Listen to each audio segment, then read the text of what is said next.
Morning. Let's get started.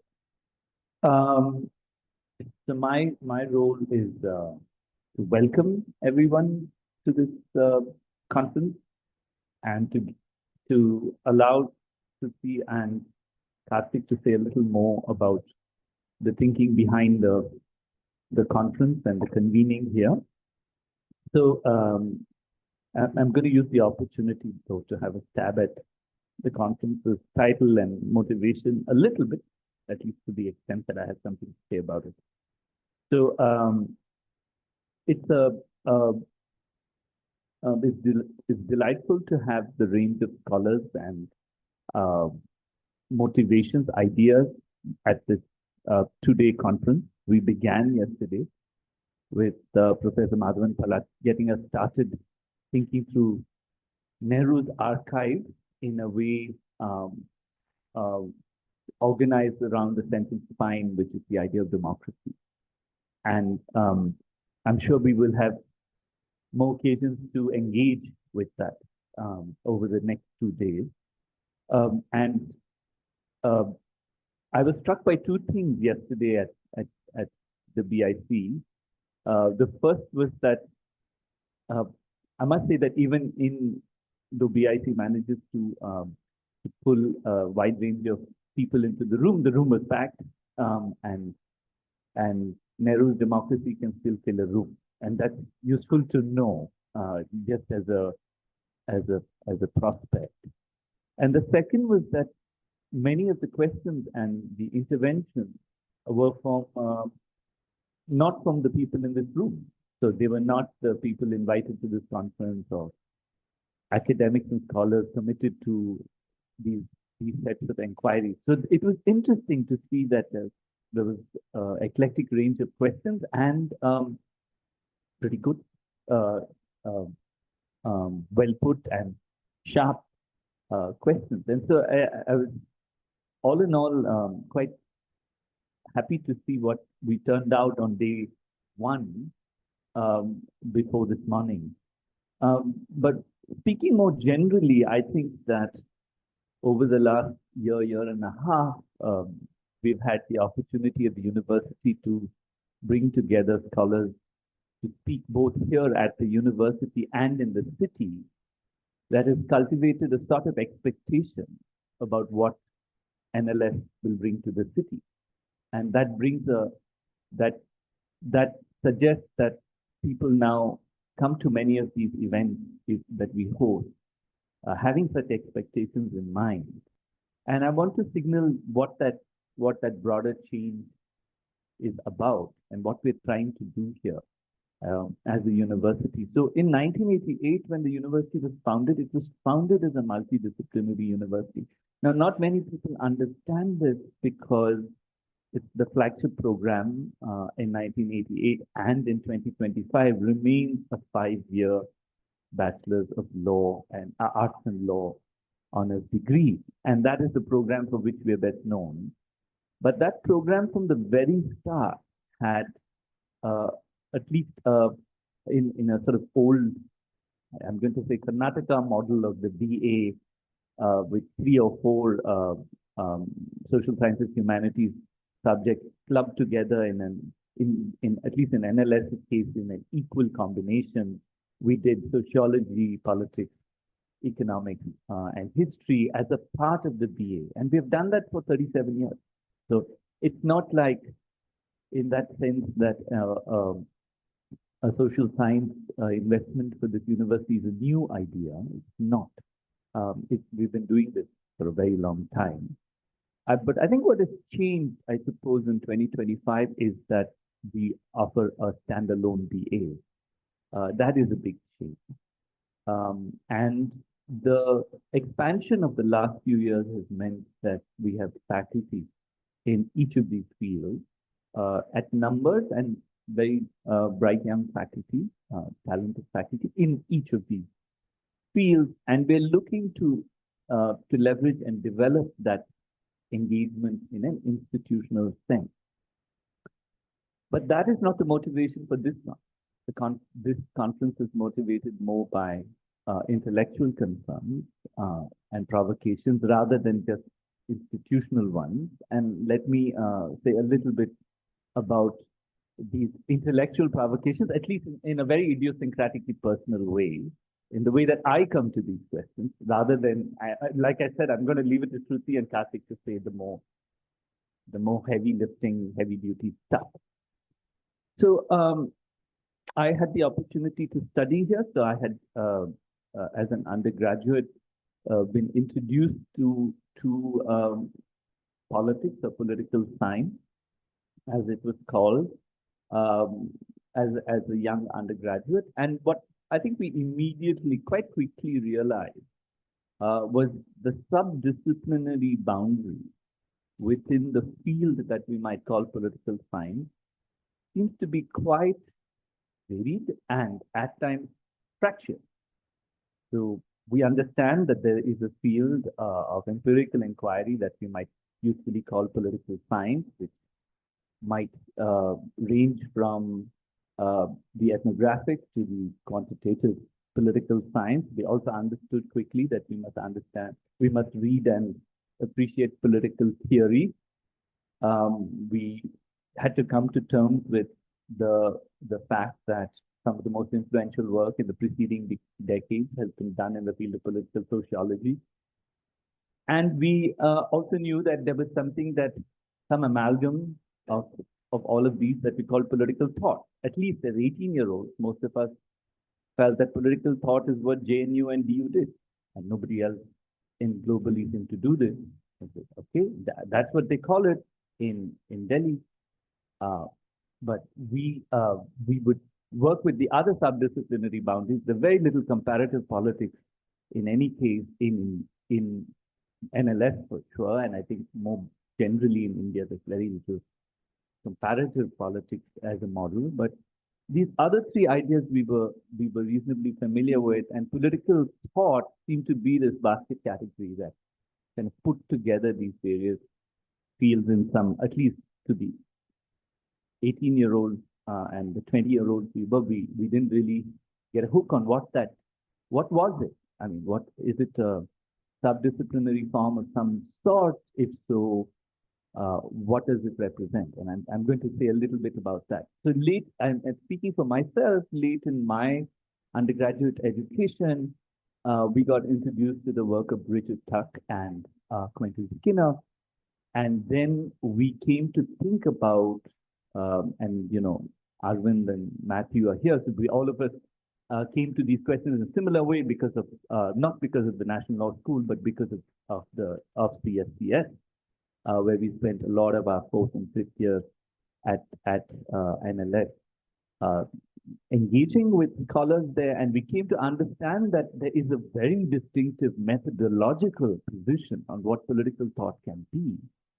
And so the work of Skinner was very important in shaping the way we thought about the relative possibilities of disentangling, in some sense, the way political ideas emerged from the particular context in which they emerged, and to see what those possibilities are. And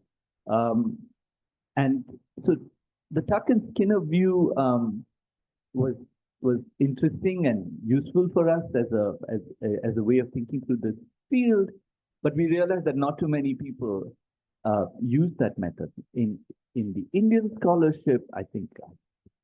I know that Rochna's book certainly has a strong reference, but apart from Rochna's work, I didn't see too much of that in the other work. And then we gradually grew into a better understanding of Indian political thought through the work of quite wide-ranging work, whether that might be Chris Bailey or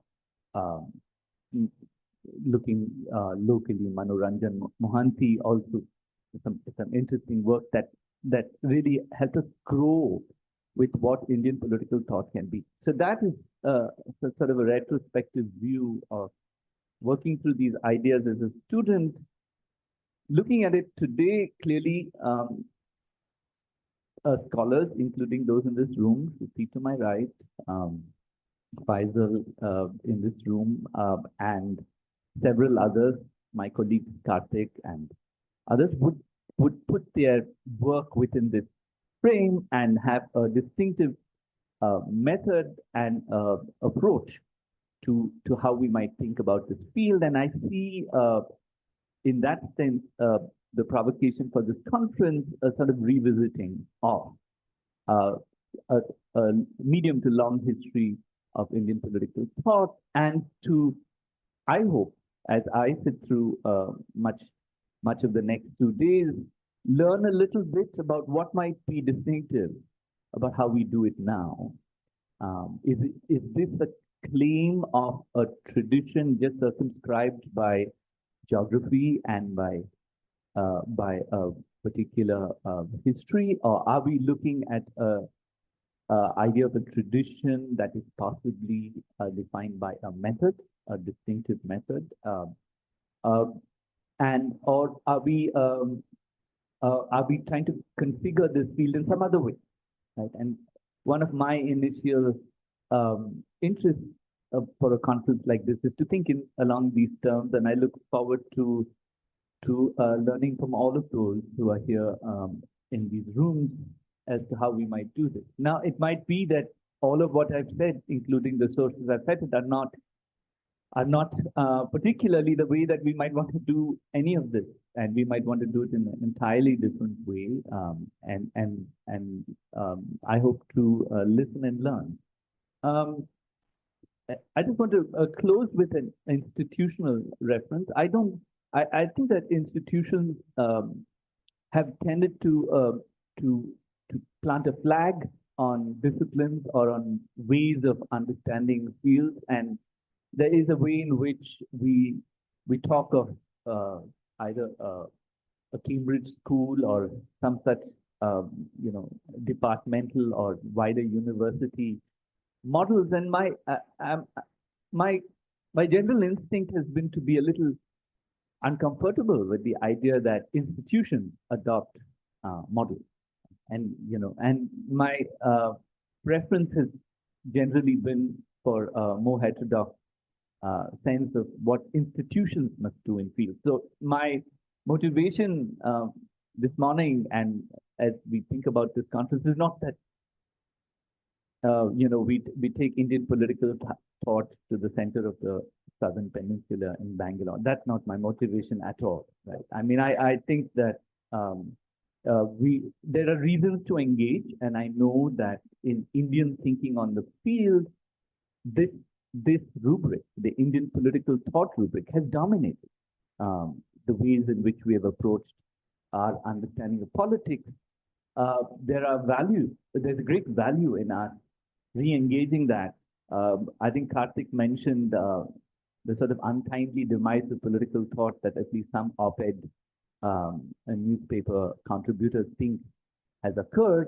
And so this is as good a time to ask this question, and hopefully to work through whether we can say something useful and interesting and productive in some sense for the wider intellectual conversations we are having in this country at the moment. So let me stop at that. Thanks, Shruti and Karthik and Kunal and team. I know they will do the more formal acknowledgements. Thanks for putting the energy behind this convening, and over to you. Thank you so much, and I'll be very brief. And first and foremost, like heartfelt thanks and immense thanks to you, today, by Chancellor Swami, for not just hosting me in the last 5 months, which has been very transformative for me. But actually, I think it's rather meaningful to convene conversation on Indian political thought at NLS. That's because, to be absolutely brutally honest, I have not been to NLS till last December or even Bangalore. But all the scholarship that has come out in the last 15, 20 years on Indian law, constitution as well, with Indian policy, which instead of directly or indirectly coming out of NLS, had given me a sort of indication, a very strong indication that political thought is the ghost in the Scotch campus. I mean, it really is talking the conversation here. So I wasn't proven wrong. So it really is meaningful. And I'm quite completely agree with you, though I sit in the political thought intellectual history subject group in Cambridge. My chair is in that rather than in history. I don't represent that. While I'm very, very grateful to the encouragement I got from particularly Quentin Skinner, but also his successors like Richard Burke and so on. So I'm not speaking for Cambridge, but I'm going to say a few things about the institutional differences that might exist. There's obviously an absolute explosion of this idea of what our canonical figures may have said or not said in the press. And I'm actually really deliberately today wanted to sequester us in a much more academic scholarly discussion and actually did not open this to public conversation because I think that is important, but that should not dictate everything. And that's kind of one of the lessons I think the good lessons one can take from the Cambridge School. That, of course, it's the history of the present, but it's not always in that, it doesn't have to kind of always take the public register. But I don't want to say too much about method. But I had another motivation apart from the fact that NLS, and that's actually a disciplinary one, though I'm not going to say much. But I think in that sense, NLS fits much more closely to the American expression of political thought, where now the top political theorists are sitting in the law. I don't need to name them, but vice versa. And there's like a long tradition of it. I don't think Cambridge has that tradition. In Cambridge, the tradition is very much that politics and political thought is an outcome of history, and therefore it sits in the history faculty. It's only now we're beginning to, have connections with the politics faculty, which is a very small faculty, and in my time it has grown, and so it's been. But I think these disciplinary conversations are important, though I don't want to get enmeshed in them. And that's why this room is also interesting because the theorists like Rinku, who are much more on the political theory side, historians, lawyers, and that will bring something else. I had another idea, like while I was thinking aloud, which is that about 10 years ago, I was in a similar room, which was more but in Cambridge, Massachusetts, which was a deliberate putting together of the next generation of thinking beyond the Cambridge school, as it were, and the American side, which Sam Moyen and Peter Gordon and Darren McMahon had, put together. And I think my aim, and I didn't want to out it, was to actually use this as a starting point for a similar conversation on Indian political thought, sitting with scholars primarily from India, and take that conversation back again to England or, at the next stage. And I think that's very much on the thing because Faisal and I, 15 years ago, when we started the collaborative work, we were generously supported by Chris Bailey, but it was very much Faisal and my initiative. And we came out of a very different end of it, which was that there was ideas about Indian politics which were coming out of the remnants of post-colonial theory, whatever you want to call it. I mean, Foucault, Said, but also, I don't want to take the Indian historians' names. I mean, there are a huge slew of them. And there was a kind of dead end with it all. And there was, in terms of broader historical scholarship, everything about India was still being rooted via the empire.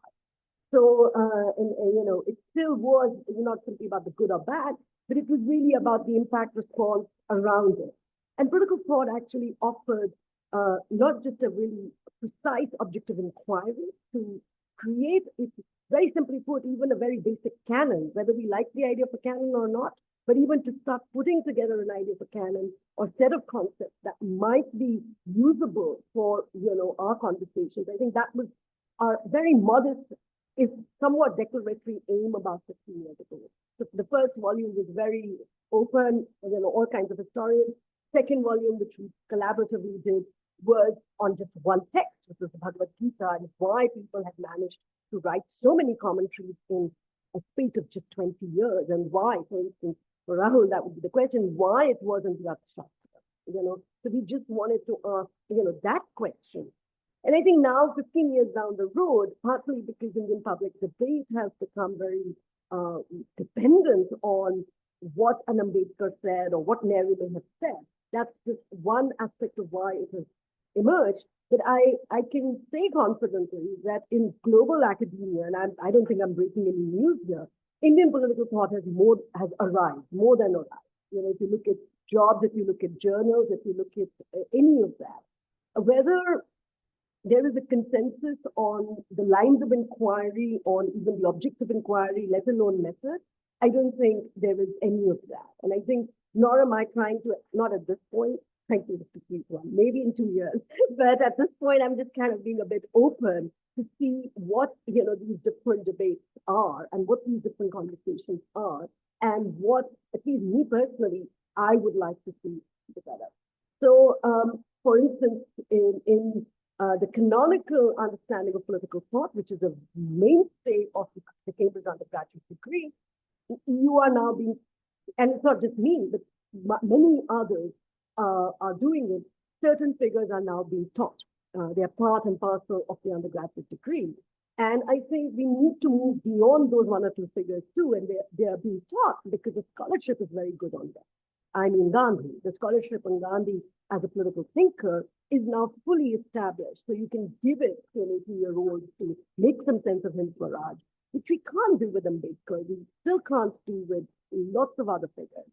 So I think we'll have to, you know, I mean, I'm interested in all those questions, you know, going deep, going further down. But today I just want to leave it incredibly open and just to sort of have the conversation and see. And we were pretty clear that at this point we were not really going to bring in the 19th century scholars or even 18th century scholars and keep it very time bound to the 20th century moment.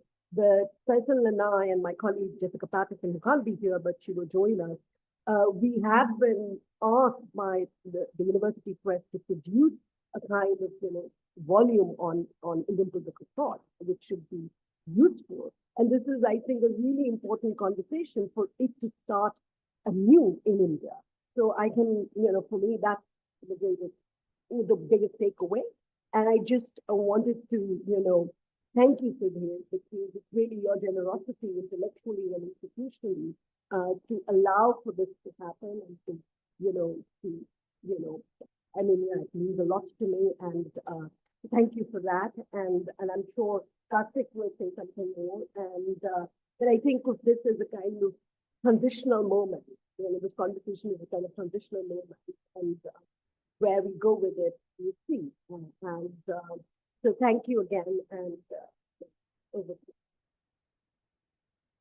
Thank you very much, Shruti. Thank you, Sudhir, for introductory remarks. Let me also thank to Kunal, who has helped Yes, us, Kunal. which we'll do it again in the end, but I just want to start with that. And I also want to thank our panelists, some of whom have flown here from long distances, some at the very last moment. Thank you all for being, thanks to our colleagues who have graciously consented to be moderators for the different panels, and thanks to everyone present today. And so I'll just be very brief because the spirit of this event was conveyed by both Sudhir and Shruti. I just want to give a sort of a provocative and probably a slightly cheeky note. So 2025 is a very significant year. Many have referred to it as being the centenary of the foundation of the RSS and the CPI, the Communist Party of India. Some noting ruefully how the vision of the former triumphed over that of the latter. 2025 is also the 50th anniversary of the declaration of the emergency, a landmark political event which significantly altered the political landscape of India, but strangely has not found the attention it deserves in political theory. 2025 is also the centenary of the formation of the self-respect movement in Madras, and there are many celebrations in the state happening at the moment. And its vision of social justice and federalism influences all major players in the state.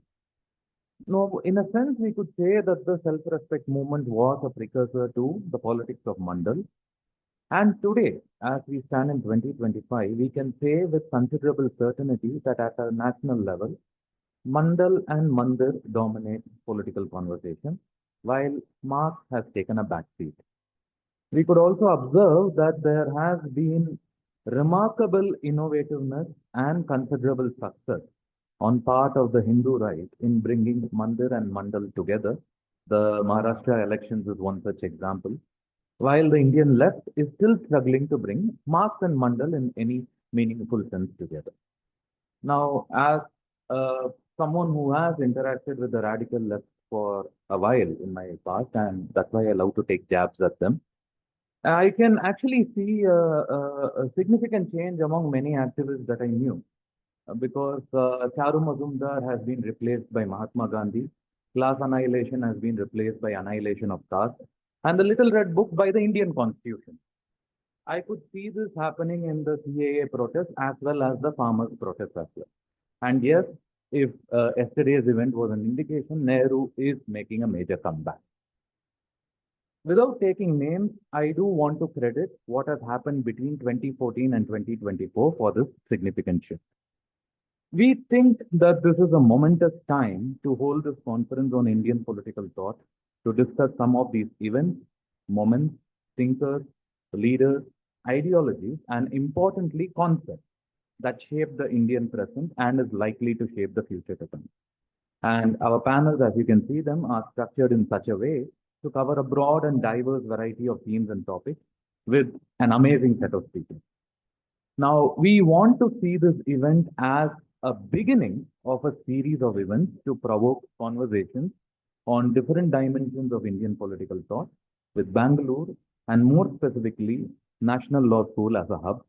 And we hope with the many people who are here, we can foster interinstitutional collaborations in the future. Thank you all again for being here. We'll start with the panel. But I was remiss in not mentioning someone who should take some responsibility for me being here at Pala, because he actually taught me, he taught us intellectual history. And of course, it was Russia and, Narodniks and all of that. But the methods were there, and I also kind of interesting to see you work with them. And in fact, to come back to India, to work with India. And I forgot to mention, and that's because it's really heartening to see you here and to actually be in the same room, as a really teacher for me. And I mentioned Cambridge, but I had to mention that and Rajiv will come to in a bit. Jamie also, you mentioned that it was in the taught, but it was taught very differently. It was not taught as a canon. And so I'm also grateful for that. And in a way, we'll have to abandon that space and do it elsewhere for whatever reason. But it's very nice to see you here. And so thank you. So, yeah. So over to Siddharth. Siddharth. Thank you, Siddharth.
Just get into the discussion straight away. Right. So my name is Siddharth Chauhan, and I'm a lecturer here. Like some others, I also had the chance to study here a few years ago.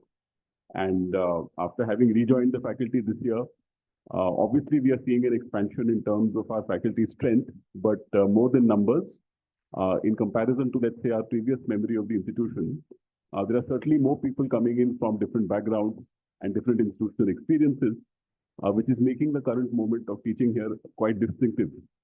So I'll try and reserve my comments to what the other speakers have said and try and respond to them afterwards. But we have 3 substantive speakers. So if we stick with the order of the program, Professor Sudhir will go first. Then we have Moez Tundawala, who's joining us online. He's currently an early career fellow at the University of Oxford. And of course, he's been visiting us recently, but he has some interesting work which is extending on his doctoral research. And the third substantive speaker is Dr. Sandipto Dasgupta, who had earlier taught at Ashoka University, but is now teaching in the US. So both of them are joining us online. And perhaps we can just do a slight sound check in the beginning before starting off with the discussion. So Moez and Sandipto, could you just give us a signal or Yes. a message? Hi, Siddharth. Can you hear me? Yes, we can. Yeah, Yeah. can you hear me as well? Yeah, we can hear both of you. So we'll follow Okay. the order of the program. We'll start with Sudhir first, then we'll come to Moez, and then Sandipto in that order. I would request each speaker to stick with the limit which Karthik has suggested, which is 20 minutes. And I'll follow his example this time of being a bit authoritative about that. And we follow that up, of course, with some questions which I might have for you. And we have a distinguished audience here with whom I'm sure we'll have a very serious discussion. So I think we'll start with Professor Sudhir, and then we'll go in that order. Thanks to that. So I get to speak twice in 20 minutes. So I will try to be quick and get straight to what I think we might usefully do in this panel. As Karthik closed out, the conference is organized not around historical periods or around thinkers, but around concepts. And the motivation, as I understand it, for that model is to allow us to maybe pick and choose a few trajectories that we might want to explore, but to foreground the conceptual frame rather than this or that writer or contributor to that frame. And such a model of organization is ambitious intellectually. It calls on us to have a sort of a magisterial view of how a concept might have evolved over a period of time. And I must say at the start that I think Shruti and Karthik have been kind to put law at the start of the conference and to put me at the top of the panel. But I would shudder at the thought that I could present something at that range and scale.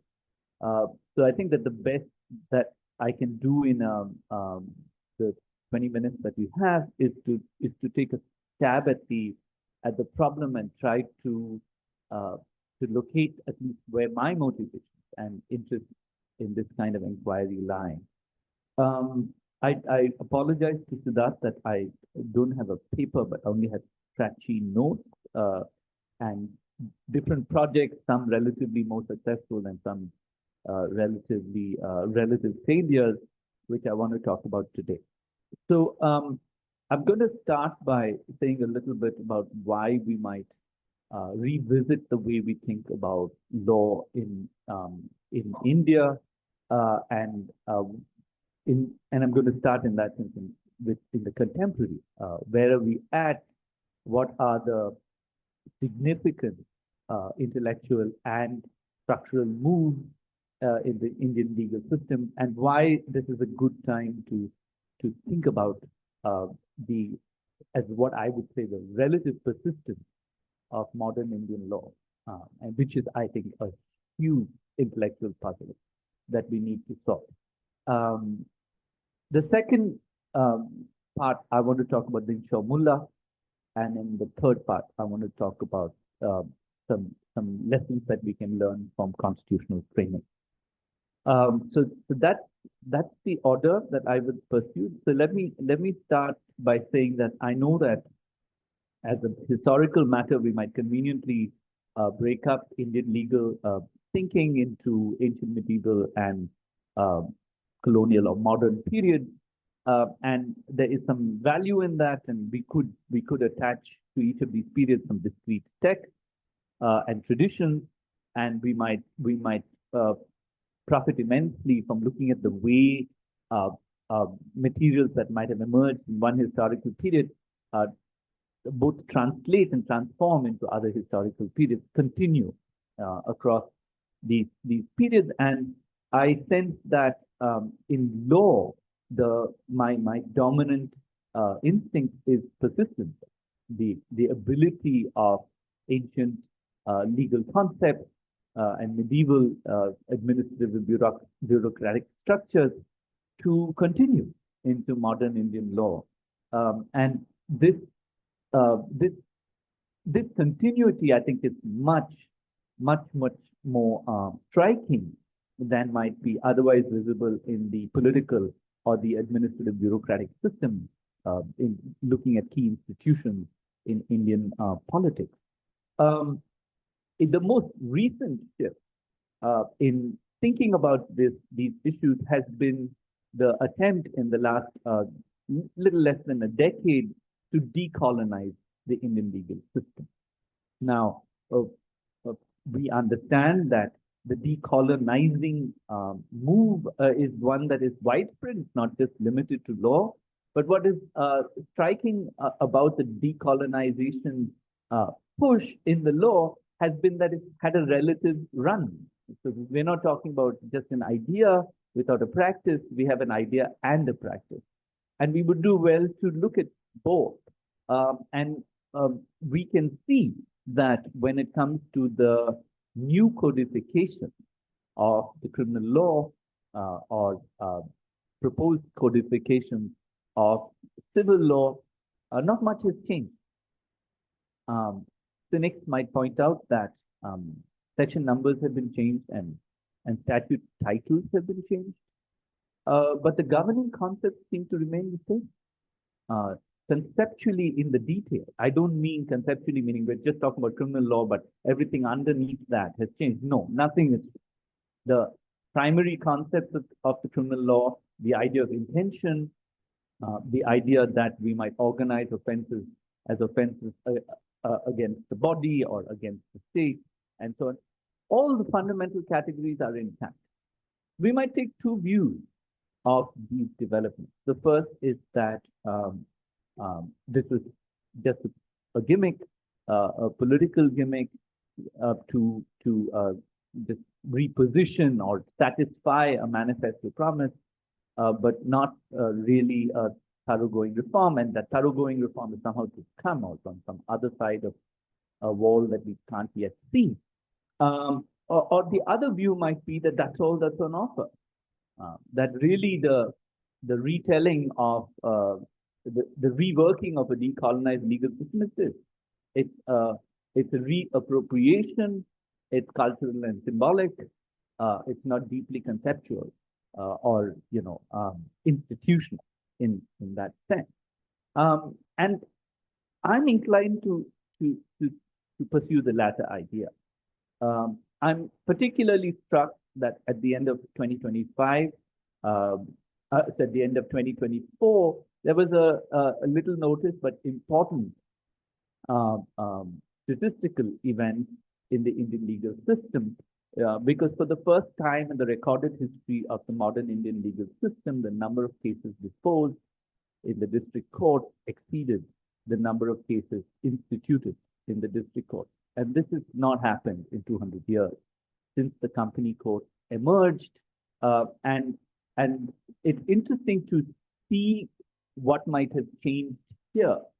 And I'm going to suggest two intuitions before I get off into saying a little more about why we might profit from thinking about Dinshaw Mullah, among others. The first is that the institution of the company court generated a lot of difficulty for both historians and legal pluralists and all others, because the Indian people didn't seem to care about the concerns of the politicians or of the nationalists who who thought that the company courts were just instruments of imperial order, and that lay people, as a part of anti-colonial uh, instinct or push, should abandon and avoid the company courts at all costs. Of course, a legal pluralist may be motivated by less by anti-colonialism and more by a model of cultural pluralism, might have insisted that Indians should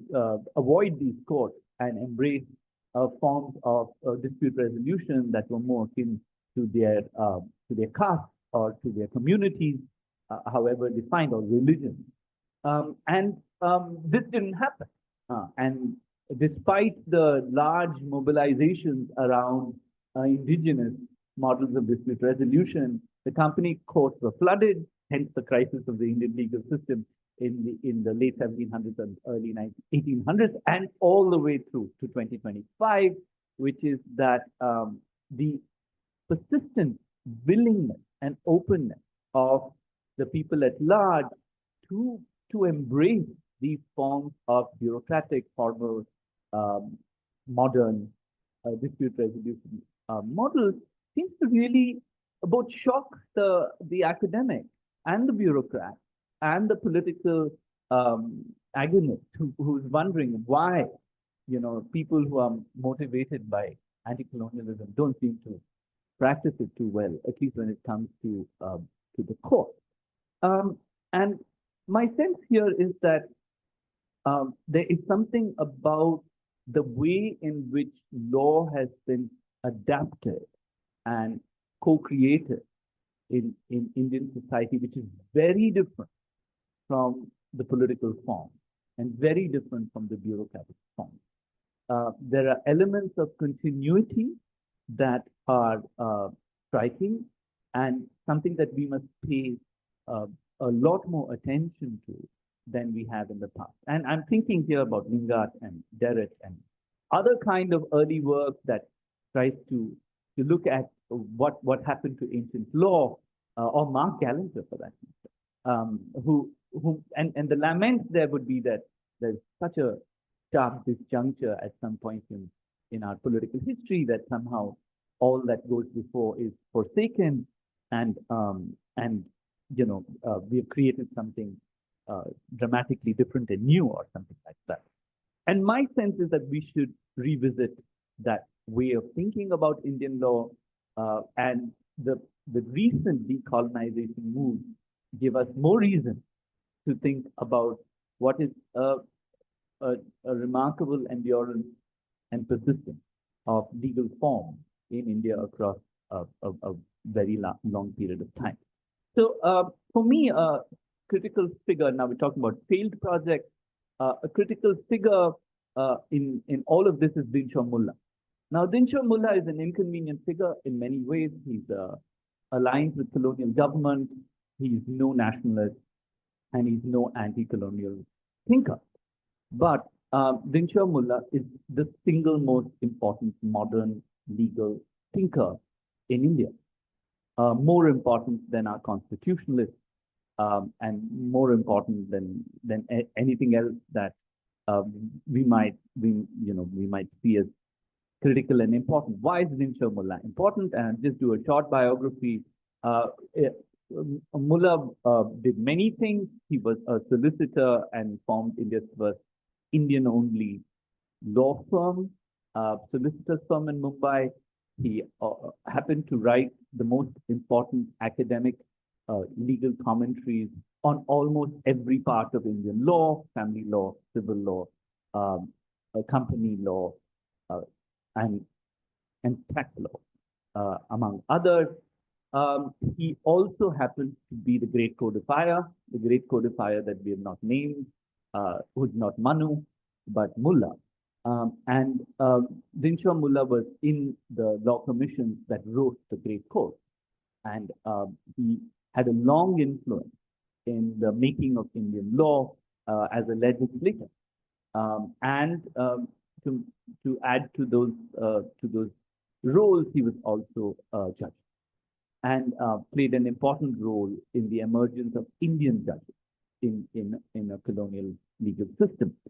But I mentioned Mullah not just to list these biographical achievements, but to suggest that what Mullah brings to a thinking of Indian law is a model of thinking about the problem of making law in India or working law in India, which is very different from uh, others in the field, including Jinnah or Gandhi or Nehru.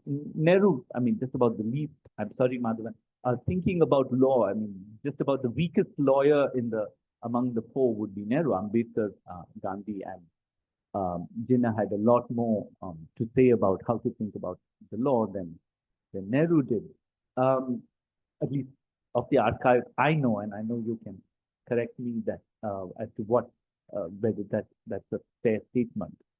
So at a point in time, I thought that the most important biography, intellectual biography to write in India was the biography of Dinshaw Mullah.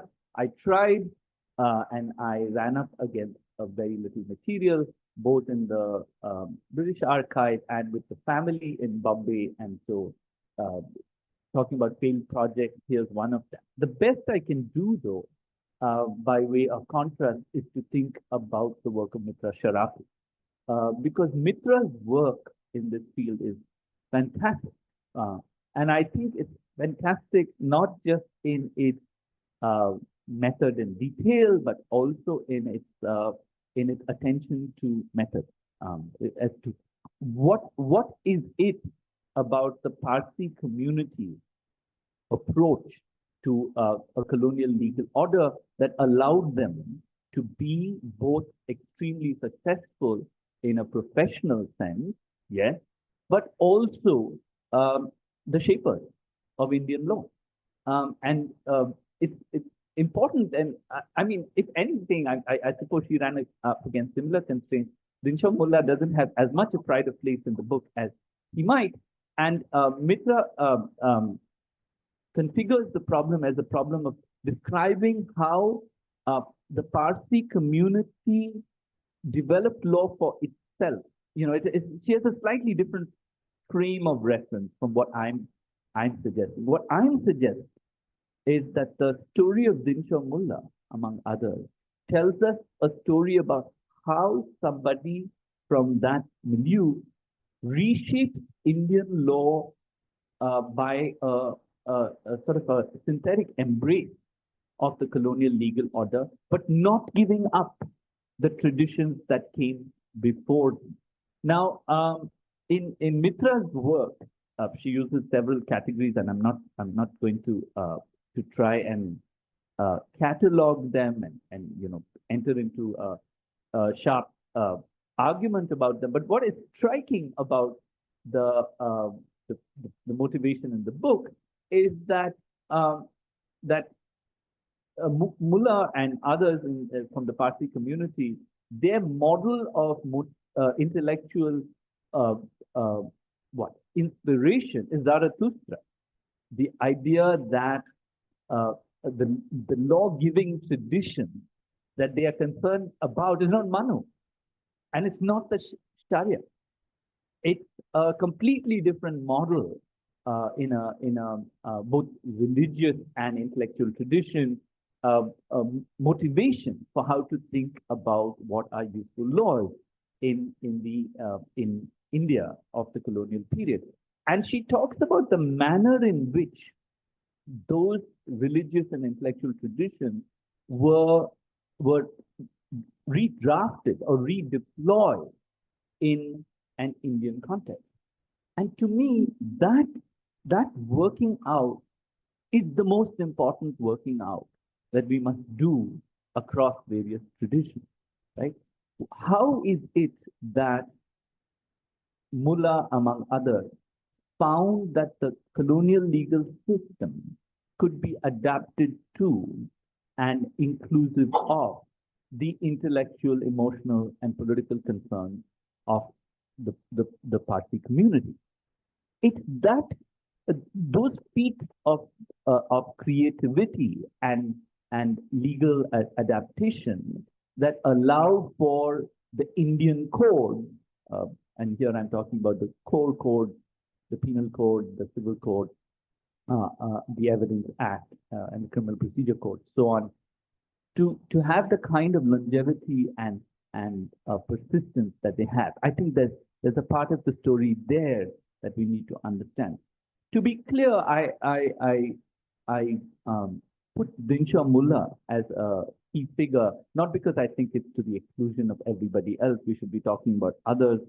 Badruddin Tyabji is incidentally a very important figure at this period in time, among others. But I'm not going to um, just catalog a list. But I'm saying that there are similar figures across traditions. And what we really need to understand is how did that embedding take place? How did that hybrid form develop? And what is important to remember is that the hybrid form, the forms of law developed here first, not in the metropole, not in any other colony. They developed here first, and we must be able to give a tighter and sharper account. 5 minutes. So in other work, and I'll just go to that, I focused on the Constitution and the making of the Constitution. I've presented this work before, so I can say less, and it's a paper still in the works and writing, but I want to just make two or three broad points, and I'll stop. While thinking about the problem of a colonial constitution, and Madhavan reminded us that Nehru was less than happy with the composition of the Constituent Assembly, and he thought that there might be some legitimacy deficits and so on, and he would ideally have preferred a adult suffrage-based representative assembly that would deliver us a constitution and so on. And that argument today has presents itself as a colonial constitution versus a potentially decolonial constitution, some other constitution, whatever that might be. And my sense is that it's worth asking this question a little carefully. There are two ways in which the question can be asked. The first is the model of representation that you referred to yesterday. The second way in which this question is asked is a question of content, which is that this is a constitution that somehow is simply a distillation of pre-existing colonial regimes and pre-existing colonial ideas about constitution, and so on. And it's the second part that I focused on, which is there are two ways of thinking about constitution making and constitutional order.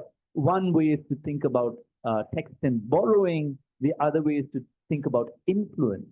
Now, this second way of thinking about it is a little more nebulous, and I'm going to leave this to the political historians and those among you who are more inclined to work in this conceptual frame, the frame of influence. In my work, I've just focused on the I'll just say mundane frame of borrowing. It is either true or not that the Indian Constitution borrows extensively from the British colonial model. This is either the case or it is not. And it is striking that Ambedkar in the assembly tried to defend that this is a constitution from other lands, and that somehow that we must wave a white flag and make a defense of that position. And as you can tell in the closing of the Constituent Assembly, and including by comments by political leaders from this state, talking about whether the Constitution rings of an Indian musical repertoire or not. The point is that is this the case? And what I've tried to do in this second part, thinking about the Constitution, is to actually meticulously look at where the constitutional text comes from. And this is work that we can do at scale because of techniques, data techniques that we have today in ways that maybe we couldn't have done in 1950, or maybe could have done in 1950 in a much more painstaking way. And what is striking is what we find. What we find is that the initial instinct that Indian constitutional borrowing is somehow some straight line replica of British constitutional or I don't know, American constitutional uh, um, forms is simply wrong. Just wrong as a matter of fact. And it's striking how we have battled with this idea of where the Constitution comes from for 75 years without putting a detailed um, dimension to it. And here I want to introduce one idea, and I'll close with this, Siddharth, that what's crucial to realize here is the, the distinction between colonial forms or foreign forms of constitutions that are created and practiced in non-Indian shores and forms of co-created legality, which are unique to and particular to this subcontinent. Just as you would notice with Dinshaw Mullah and the creation of the Indian Legal Code, India spawned for about 150 years forms of constitutional government that were unknown to any other part of the metropole or of other colonies. There is a unique, co-created, hybrid model of constitutional government particular to India. And once again, when we ask this question, can we explain the persistence of the Indian constitutional form? I think that for all of us sitting here, and to the extent we're interested in history and the long chains of causal influence, clearly we should pay very careful attention to these influences over this period of time. Taking such a view, we can show that the idea that the Indian Constitution of India 1950 draws from British constitutional form is a mistake. And we would have to recharacterize that in some new theoretical frame. I mean, the theoretical frames that I've explored and I've stopped, I've looked at arguments about hybridity, I've looked at arguments about creolization, which are familiar in some other context. I'm just unclear which analytical theoretical model better explains this emergence in India. But I think that we would profit significantly when we think about Indian law to think about this longer arc of history and to theorize that contemporary persistence in these more rigorous ways. Thanks, Siddharth. So thanks for outlining a range of legal subjects where questions of continuity and discontinuity, I think, still need to be opened up. So we turn to Moez now. Moez, I think we are supposed to enforce a 20-minute time limit, but there's always some scope for negotiation depending on how the flow of the thoughts go through. Yeah.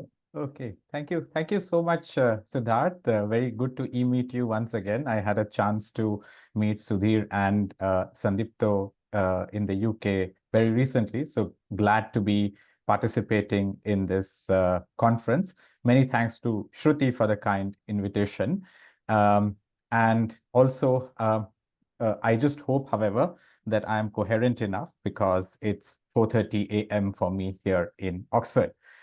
So I initially thought that I would speak on my ongoing book project on Indian constitutional imagination, but then I had spoken on it, delivered a paper at this very venue last year. So I thought I should do something else, and therefore I've circulated a different abstract on ongoing work, which is on a question which is related yet different from the book project.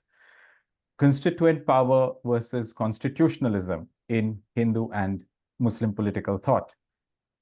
When I moved to Oxford, I had a brief encounter with an Oxford academic a couple of years ago, and they asked me what my key concept was, what concept was I really working on. And I said, I work on constituent power. And the reaction that they gave me was, I don't like constituent power. All that we should be concerned about is constitutionalism. And coming from the LSE tradition of public law thought, my spontaneous response to that was that I don't like constitutionalism. It is too ideological for my taste. And then this Oxford professor, in response, says that no, it's not constitutionalism which is the problem, it's constituent power which is ideological. So, I mean, this is just short conversation, but both of us, me and my Oxford interlocutor, were using ideology over here in a very negative way, of course, to as referring to something that it is trying to hide or cover up some deeper reality. So those who critics of constituent power, very briefly, constituent power is the power of constitution making at the founding moment and extending into throughout the political life of a body politic. The critics of constituent power say they don't like this concept because they say it is potentially illimitable, and that the power that is exercised in the name of the people as a category, is neither normatively desirable, nor does it exist as a descriptive fact. On the other hand, critics of constitutionalism is a regime of which, through the law, through the constitution, seeks to restrain, channelize, if not limit governmental authority. So critics of constitutionalism say that the problem with constitutionalism is that it is elitist. It is, in a way, offering a veneer of legitimacy to the rule of the few over the rule of the many. Very, in a sense, it is anti-democratic. So I want to understand, is there a way to look beyond? I mean, this is the real tension that is driving a lot of constitutional theory scholarship across the world today, the key intellectual debate. Now, I want to ask, is there a way to look beyond this tension? I want to focus, resituate this debate in the South Asian milieu, South Asian context, specifically focusing on Hindu and Muslim political thought to see what it has to say about it. And when religion is involved, I go back to Carl Schmitt, who says famously that all modern concepts of the state are nothing but secularized theological concepts. I accept his thesis, although in its reversed form. In a distinctly religious setting, when we are doing Hindu and Muslim political thought, we have to reverse Schmitt and say that all modern concepts of religion are nothing but theologized secular concepts. So I want to recast this debate between constituent power and constitutionalism as a clash between law and sovereignty. And I'll focus on Hindutva and Islamism, the two socio-religious and ethno-nationalist movements that have, in effect, shaped much of post-colonial India and Pakistan, politics in post-colonial India and Pakistan. Hindutva, we know the policies, Article 370, Babri Masjid, Ayodhya, cow slaughter, and religious conversions, NRCCA, and so on. And Islamism in Pakistan, the sovereignty of God, the Ahmadi sect, Islamic insignia being exclusive intellectual property of the Muslims, and the Hudud law ordinances. These are some of the statist constitutional legal programs that they have been associated with. But I, however, want to argue that they've been able to shape or even capture state power by adopting two radically divergent trajectories. While Hindutva reconfigures Hinduism substantially as a religion of sovereignty, Islamism reinterprets Islam essentially as a religion of law. And in so doing, I mean, one should be critical of these movements, but not by saying that they're too sectarian, they're too religious, and so on, but rather because they miss a key idea that law and sovereignty are actually relational concepts. They are inextricably entwined. Very briefly, for me, law without sovereignty has no force, and sovereignty without law has no authority. I will repeat myself. Sovereignty without law has no authority, and law without sovereignty has no force.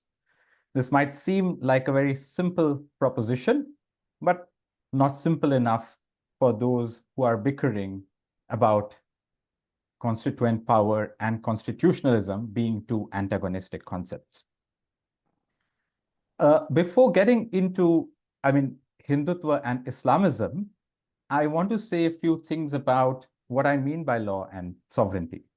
For law, I will go to Hans Kelsen, who in many of his writings, I mean, pure theory, general jurisprudence, and so on, uses the term sanction, interdict, prohibition. And since I am also fond of Freud, I will stick to prohibition. Law is a prohibition. I learned over the weekend, I was reading this great book by Natasha Wheatley on the life and death of states, which is on the Habsburg Empire, where she documents how Kelsen and Freud in the 19th century, in the late 19th, early 20th century, were having a very fruitful interaction and exchange. So I will stick to prohibition. So what Kelsen says is that this legal system is a system of odd propositions, prohibitive propositions, and the moment you try to lift the veil from this entire system of hierarchical norms, all that you are left with, all that you get is the Gorgon head of power. And in contrast, I take the concept of sovereignty from Carl Schmitt. There are several meanings that he ascribes across his vast literature corpus. But I'll stick to the nomos of the earth.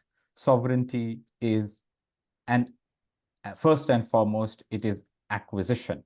So it is a land grab. It is a land taking. It is after acquisition that you can have questions about acquisition of power first, which is then followed by the distribution of power and the exercise of power. So for Schmitt, he is actually a thinker of concrete order with the catacon, be it the church, the empire, the catacon, or the commissar or the Führer, being the figures of sovereignty who sustain this constitutional order by, even at times declaring the exception. So now I will move to Hindutva and Islamism, and I will be very schematic about these thinkers that I want to touch upon. I will not give you a comprehensive political thought engagement of them. I don't want to overwhelm my audience. So Hindutva, Savarkar. I mean, Savarkar thinks about Hindutva as a kind of national movement where Hindus are a nation. Hindus are a nation. Mind you, they're not a people. Ambedkar, on the other hand, says that Indians are a people and not a nation. And there's a key, I mean, although these terms are conflated, I think there's a key distinction. People is a Republican category. It is, in my reading, a symbolic idea of political unity. Whereas a nation, it has a sense of belongingness attached to it, and therefore runs into the problem of turning ethnic. And so with Savarkar, I mean, by no means Savarkar is a thinker of concrete order. As Shruti has presented him in her book, he is first and foremost a thinker of violence. Now, how is Savarkar giving us an acquisitive understanding of sovereignty? In his Hindutva, the book, he says Hindutva, I mean, he's actually very happy for the Hindus to actually colonize the whole world if that were possible. And he says that let our colonizers conquer the whole world as much as they can. And actually, Hindutva knows no limits. The only limit that Hindutva recognizes is the limit of our geographical earth. So what happens to the law in Savarkar? I mean, in his Hindutva book, he kind of gives us three elements of who is a Hindu. The first being Rashtra or nation, the second is Jati or race, and the third being Sanskriti or culture. Now, he includes Hindu jurisprudence, custom, and law, a common jurisprudence, custom, and law within part of a common culture. But over here, he recognizes and he says that Hindu dharma is not identical to Hindutva, and Hindutva is not identical to Hindu dharma. Why does he say so? Because within Hindutva, he wants to include not just the Orthodox Vedic Sanatanis, but also the heterodox groups, whom he calls, very interestingly, the Orthodox Vedic Sanatanis are Hindu majorities, and the heterodox groups are Hindu minorities. And they include Buddhists, Jains, Sikhs, Arya Samajis, and so on, who do not follow Hindu Dharma, and yet they are part of the Hindutva cohort. And then, very interestingly, he talks about Bohras, Khojas, Memons, and other Muslim and Christian converts. So they, because of their conversion, they inherit a common territory and a common culture and so on. But and they also share a common code with Hindus. I mean, whatever conception of a Hindu common law he is working with, he recognizes them to have a common law with Hindus, and yet they are not part of the Hindu fold for him, because what he says, they belong, their allegiances, they do not think of India as a Pitru Bhumi or a Punya Bhumi or a divine or a holy land. And so first and foremost for Savarkar is land, and law is inextricably tied to land in a very Schmittian way. Now, finally, on Savarkar, in his Six Glorious Epochs, he refers to Buddhism as a key problem for the Hindu civilization. Of course, Muslims, but also Buddhists. He refers to them as an internal virus, and he also calls Buddhism as having created or turned India into a grand monastery. Dharmashala, it's a derogatory word in the Hindutva lexicon today. And I would rather also argue over here that the key problem with Buddhism that he has, I mean, of course, it's Buddhism in his reading is following unrestrained nonviolence and banning or prohibiting animal sacrifice and so on. So he takes on Gandhi with that, but I also think he is taking on Ambedkar. Because, I mean, we spend a lot of time in India discussing the Ambedkar versus Gandhi debate, the Gandhi versus Savarkar debate, but not so much the Savarkar versus Ambedkar debate. And Ambedkar, I have argued elsewhere, recasts or reframes Buddhism. Through Buddhism, he offers a counter theology of law for Indian political thought. Now, I'll now move to Islamism and focus on Maududi. So in contrast to Hindutva, Islamism focuses excessively on the law of prohibition. And in Maududi's thought, what happens is that what is actually prohibited is the work of sovereignty from the body, the work of sovereignty itself from the body politic. Why is that the case? Because in his reading, sovereignty is reserved for God and God alone. He is actually not averse to democracy. He is interested in democracy. He calls his state, the Islamic state, not a constitutional, not a theocracy, but rather a theodemocracy. However, this theodemocracy is grounded not in popular sovereignty, but rather in popular vice-regency. Popular sovereignty is a Republican idea, and he says that people can't be sovereign. It is only God that can be sovereign, and God manifests its sovereignty by offering us the law, the law of Sharia.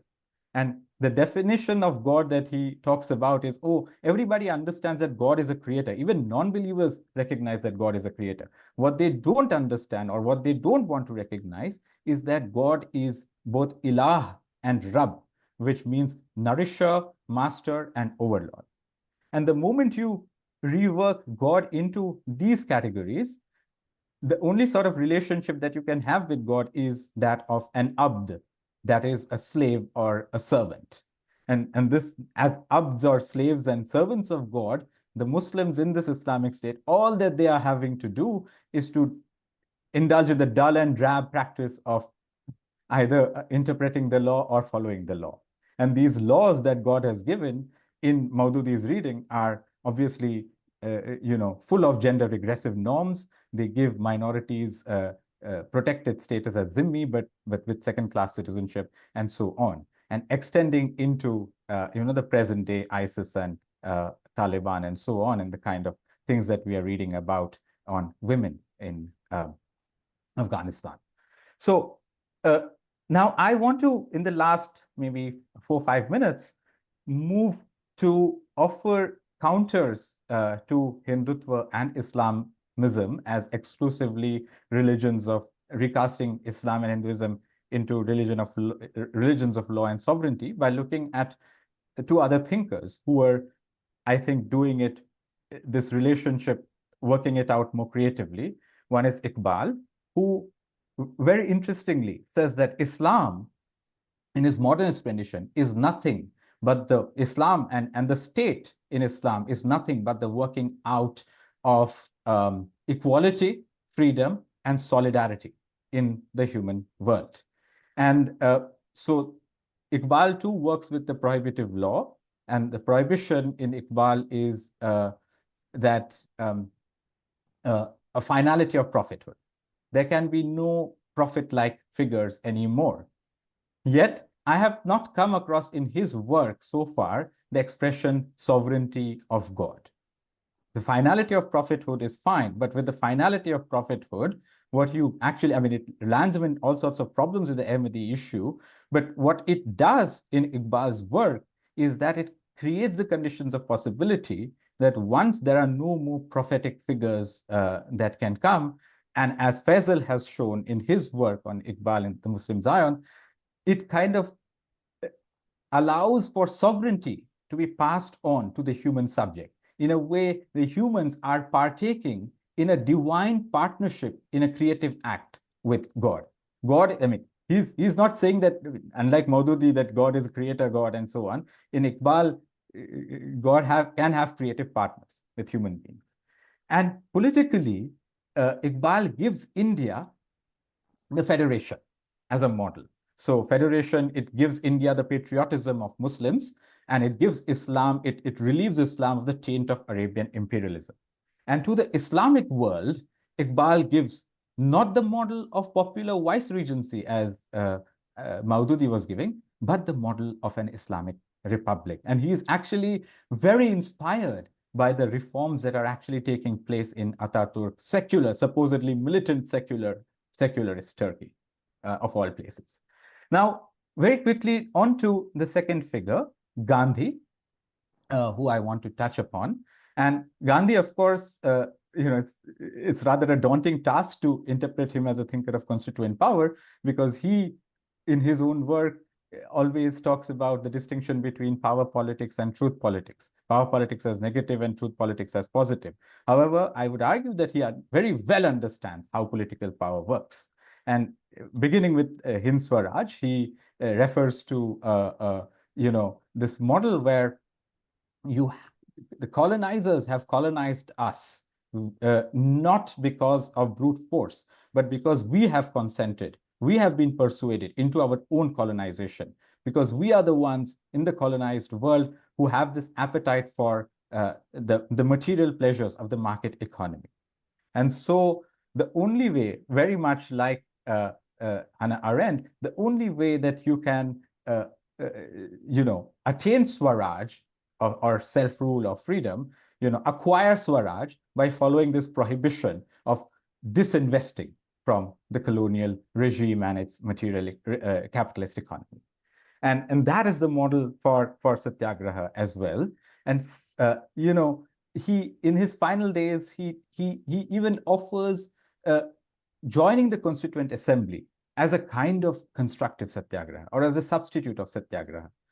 And anybody who says that, this has been done a lot in post-colonial scholarship, cutting a sorry figure for Gandhi in the final days of empire. But if you want to really see the influence that Gandhi had in the shaping of the political world as it was devolving after decolonization, you have to read the Transfer of Power papers.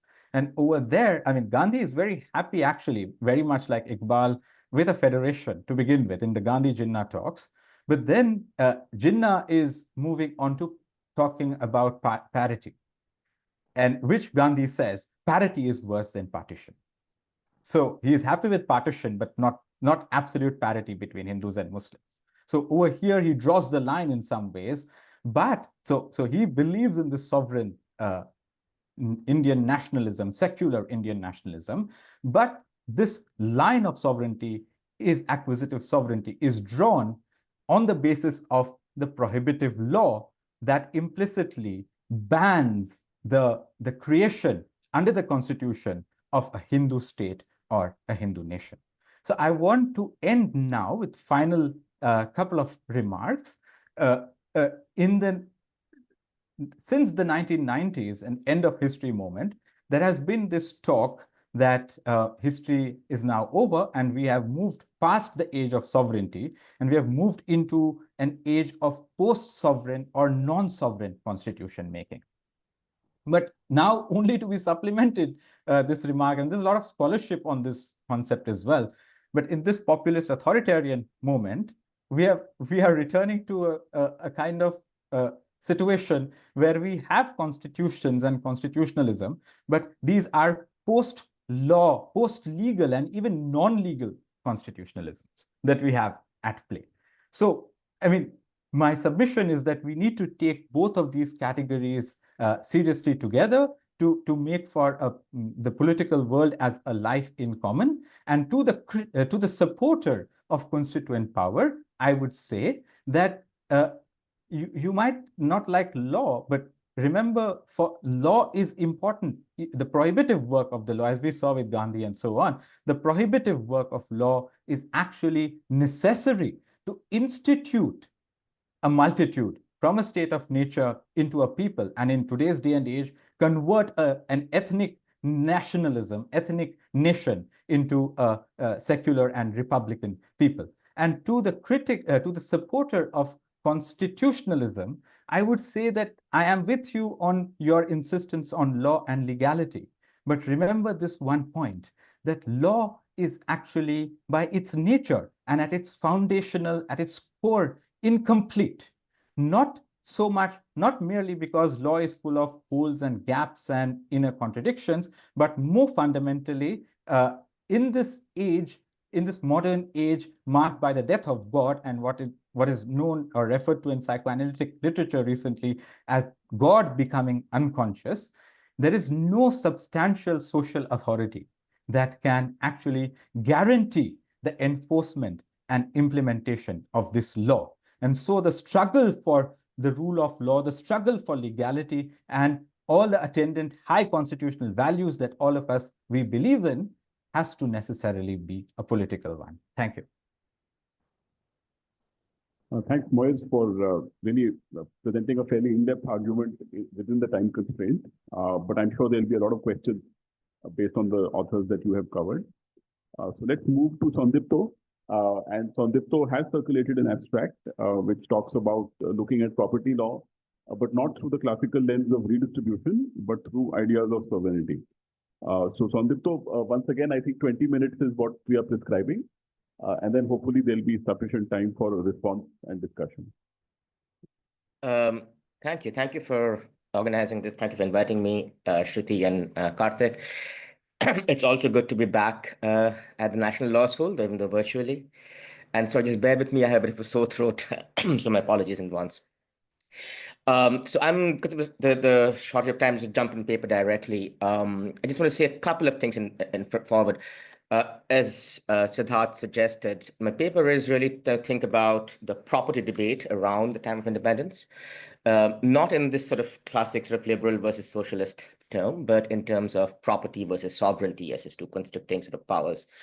And in doing so, it's really trying to do a couple of things which sort of interest me. And I'm not necessarily that's the best thing. I'm not making a claim of better way of doing it, but it's just things which interest me with regards to Indian political thought. One is to put it into context with political economy, or in other words, think about the material conditions which produce these thoughts. And the second is to put it into context of the larger historical moment of decolonization. In other words, situate India as part of this larger sort of, historical moment, which did produce lots of interesting new ways of thinking about the world, right? And this paper, this talk is in that direction. It's a version of a chapter of my book on property, but it's also really something I'm working on right now. So I'm interested in your feedback on that. Thank you. So I'll just start. In Roman law, ruling over people belonged to the category of imperium. This was the domain of sovereignty. Property, on the other hand, belonged to the category of dominium, the rule over things.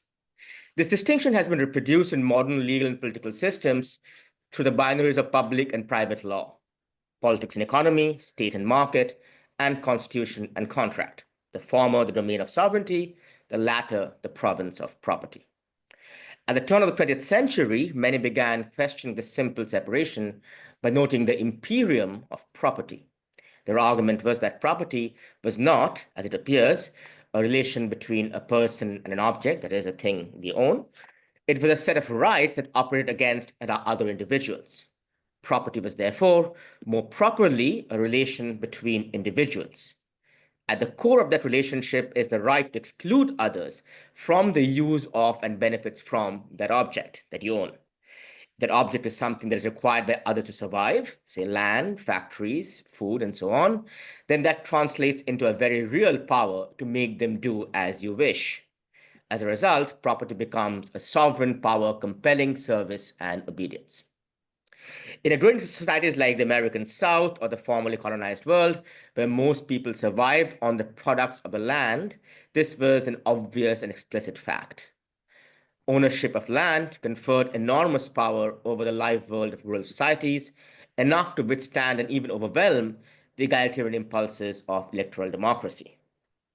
This was the localized feudal despots that W.B. Du Bois talks about in Black Reconstruction. And these various despots combined a level of entire economy constituted, in Du Bois's words, the monarchy of property. The ownership of property determined not only the current behavior of individuals, but also distribution, allocation of future product and resources. In other words, the monarchy of property colonized democratic futures. At the time of decolonization, therefore, it threatened sovereign post-colonial futures. The end of colonial political domination did not simultaneously end economic exploitation, as we all know. One of the ways it persisted was through the regime of property created over the years of colonial rule. Now, through various instruments you can think of: treaties, titles, monopolies, concessions, guaranteed returns on investments. Now, formal political independence did not invalidate these forms of property entitlements or contracts. The new post-colonial regime, formerly the sovereign source of all power, found itself compelled to be the guarantor of power relations that do not originate from itself and that it did not control. In a modern capitalist economy, constituted by free interplay of market forces, the imperium of property remains obscured often. In the colonized world, however, the empire of property was barely concealed. For the newly decolonized, sovereignty meant that they were finally masters of their own house. To the former colonizers, the domains of the formerly political, transfer of power, international recognition, borders, constitution, so on, exhausted the remit of that mastery. The formerly colonized recognized, however, that their subjugation extended beyond imperial armies to imperial regimes of property. For independence, we fully realized the countries of the global periphery required autonomy from the economic circuit in which they were integrated on terms that they did not control. The most significant practical application of that principle was the doctrine of permanent sovereignty of natural resources in international law, where the newly decolonized countries sought to use this doctrine to annul certain kinds of proprietary rights, especially over natural resources and infrastructure. In contrast, the metropolitan states argued the doctrine of state succession prevented the annulment of legally acquired rights of private entities. In international fora, think of the Suez Canal, for example. In international fora, property rights were the main vector along which the former colonizers articulated their demand for colonial continuity. On the other side, the decolonized claimed that the newly acquired sovereign powers were sufficiently robust to disrupt such continuities. Translated from the genteel terms of international law, the issue was whether decolonization was just a change of government or a revolution. That is, was decolonization constrained by the past with its precedents and contracts, or could it claim a new beginning, a juridical tabula rasa? The newly decolonized countries argued that the exercise of sovereignty and self-determination entailed first and foremost an ability to invalidate guarantees of rights and entitlement imposed on them by an imperial past. Such a proposition would be relatively straightforward in conceptual and political terms if the object of our analysis were the various attempts at nationalization of assets or resources by foreign entities, which is the classic way we think about this debate. However, it was a far more challenging task to establish this proposition when it went beyond a singular asset or corporation to involve a change in a proprietary regime in society at large, namely land reforms. These were the hard cases for the proposition, right? The apparent clarity afforded by units of nation or foreign or corporation was missing here. If hard cases are the true test of proposition, the existing systems of property relations in each post-colonial society were the principal theaters of this proposed war between sovereignty and property. Given their overwhelmingly agrarian condition, the first battle of that war, of course, went by the name of land reform. Now, I'm sort of going to get to just, I'm going jumping through the histories and texts, which I do more in the written version, just because of time, and I'm going to do a very schematic sort of the analytical claim outline of that. So we'll start with sort of, the beginning of this in case of India with the figure of the landlord in anti-colonial movement. Now, no figure embodied the particular colonial intimacy of property and sovereignty more than the landlord. The landlords were not a remnant of the pre-colonial past, but a creation of the revenue-centric regime of colonial property. They served a significant political function for the regime. The colonial state also needed to create a steady basis for their political power and secure intermediaries between themselves and the population. While a hindrance to productivity, the landlords did turn out to be the most loyal allies of the colonial regime and helped stabilize and consolidate its power, and were often rewarded with various ceremonial titles for their troubles. As the anti-colonial movement grew, especially after the depression of 1930s, landlordism, as it was called, came to be known as one of the worst manifestations of colonial economy. If you read the novels of, say, of the 30s and 40s, the social realist writers, say, a Prem Chand or a Mamik Bandyopadhyay, landlords would figure in the role of the oppressor much more frequently than the police or bureaucrats of the state. The particular combination of being economically unproductive and politically aligned with colonial rule, as well as socially oppressive, is what made the landlord so readily available as an object of anti-colonial anger. However, in their manifestation of the perversity of colonial property relations, the landlords went beyond being just a critical resource against colonial rule to being a refutation of the sanctity of property rights as such. Now, none of the four theories that we have offered in defense of property, I won't go through them all, occupation theory, labor theory, economic theory, personal theory, could apply to the landlords. The Republican defense of property as a basis of citizenship was of little value, since the landlords were the exact antithesis of Republican self-sufficient producers. Nor could an argument for capitalist development come to their aid, since they were, if not the major obstacle to such development. There were no defense of landlord or zamindari property that could avoid the history of the politics of colonial subjugation. Landlordism politicized property. Hence, within the critique of landlordism existed, in a germinal form, a critique of property as such. By their flagrantly exploitative political existence, the landlords opened the door for a broader questioning of the relationship between property and sovereignty. Hence, I would say, as we know, zamindari abolition and land reform became Congress's sort of stated policy from the late 1930s. And this is not unique to India. There was hardly an anti-colonial movement that did not promise some degree of land reform. And there was hardly a post-colonial regime that did not attempt some degree of land reform. And, and I also argue, for reasons the talk should clarify, that nothing tracked the rise and fall of the emancipatory optimism or the revolutionary optimism of decolonization better than the fortunes of land reform. Now, the debate on land reform, again, I'm sort of jumping through a lot of things, but in Constituent Assembly, debate on land reform really kind of became a debate about compensation, right? Because compensation was the sort of staging ground for this confrontation, right, between property and sovereignty. Now, it was anything but a mere technical matter of sort of formulas or calculations we often think about. On no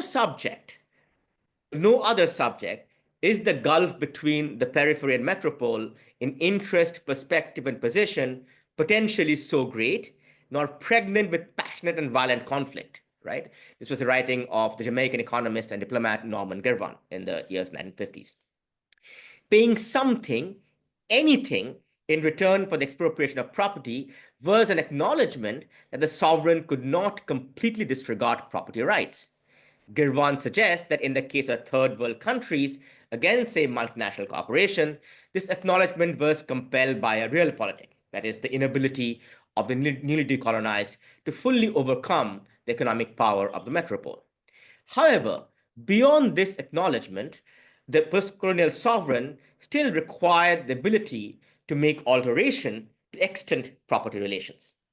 Compensation was the term through which the nature and scope of that ability were to be negotiated. So we can't disregard it because it's too weak, but how much can be negotiated?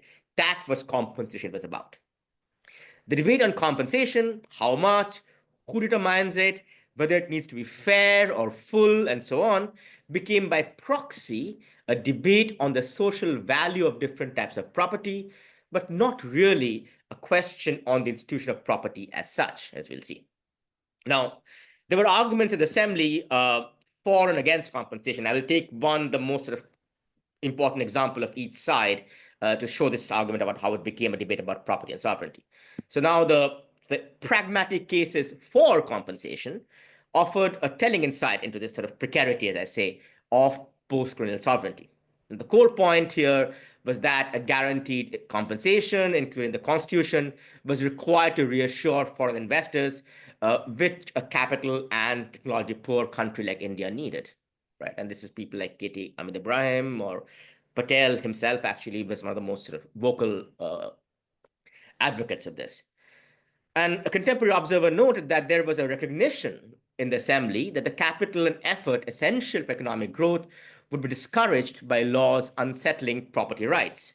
In the context of the need for large-scale infusion of capital from abroad, I'm still quoting the observer, the degree of constitutional protection for property rights had important implications for international relations and transactions. To be pragmatic meant acknowledging the existing limits of post-colonial India's economic autonomy from the circuits of global capital. These are arguments familiar to any reader of neocolonialism or dependency later on, right? However, those theories analyze the limits of post-colonial sovereignty so they could be overcome through political or economic policies. In this instance, the proponents were accepting this as an unalterable reality. They drew upon hierarchies at the global level to justify hierarchies at home, since Indian landlords, rather than international corporations, were to be the most common recipients of compensation in the case of India. Through a reference to the global empire of property, they were effectively advocating a national rule of property. Hence, these were essentially political claims, right, not just pragmatic claims, about what post-colonial sovereignty could dare to be. In explicit contrast to the arguments that post-colonial leaders, including and especially Nehru, would make in the global fora, with something like PSNR and so on, a significant group in the assembly, and a successful group in the assembly, argued against the optimism that political sovereignty for post-colonial countries could also mean economic sovereignty. Now, there was a corresponding pragmatic case against compensation. And this was primarily a fiscal argument, right? That while it could be we could honor or give a full compensation for individual acquisitions, let's say for infrastructure projects and so on, it was simply not affordable for the massive acquisition required for land reform, right? Make it extremely onerous and if not prohibitive, just by that fact. But behind this, again, this dry fiscal argument, there was a bigger political claim. The necessity for land reform emerged out of iniquitous distribution of property and hence power, right, by and for the colonial regime. It required taking on a whole class of property, not individual assets. And this argument therefore mirrored the argument against compensation for nationalization that was being made in international legal fora by the newly decolonized countries. In both cases, sovereignty entailed not just fixing the timing, but also the price of the exchange. On the basis of that existing colonial entitlement is no longer legitimate, right? In other words, the spirit of decolonization was to change the colonial distribution of resources through newly won sovereignty, not purchase them back like an ordinary market exchange, right? Now, the final version of the property clause, Article 31, however, would claim to elide both these political questions entirely by transferring the issue into a realm of administration. And this sort of non-political solution has since been often identified as a compromise formula, right? A neutral point between liberal and socialist idea of property. And I want to argue it's neither apolitical and non-neutral, seen from this lens of property and sovereignty. Specific interventions to balance the competing demands of stability and productivity while avoiding any commitment to transformation or social unrest define the late colonial posture towards landed property, right? As a result, Section 299 of the Government of India Act of 1935 contained provisions that allowed the state to intervene in a precise administrative manner.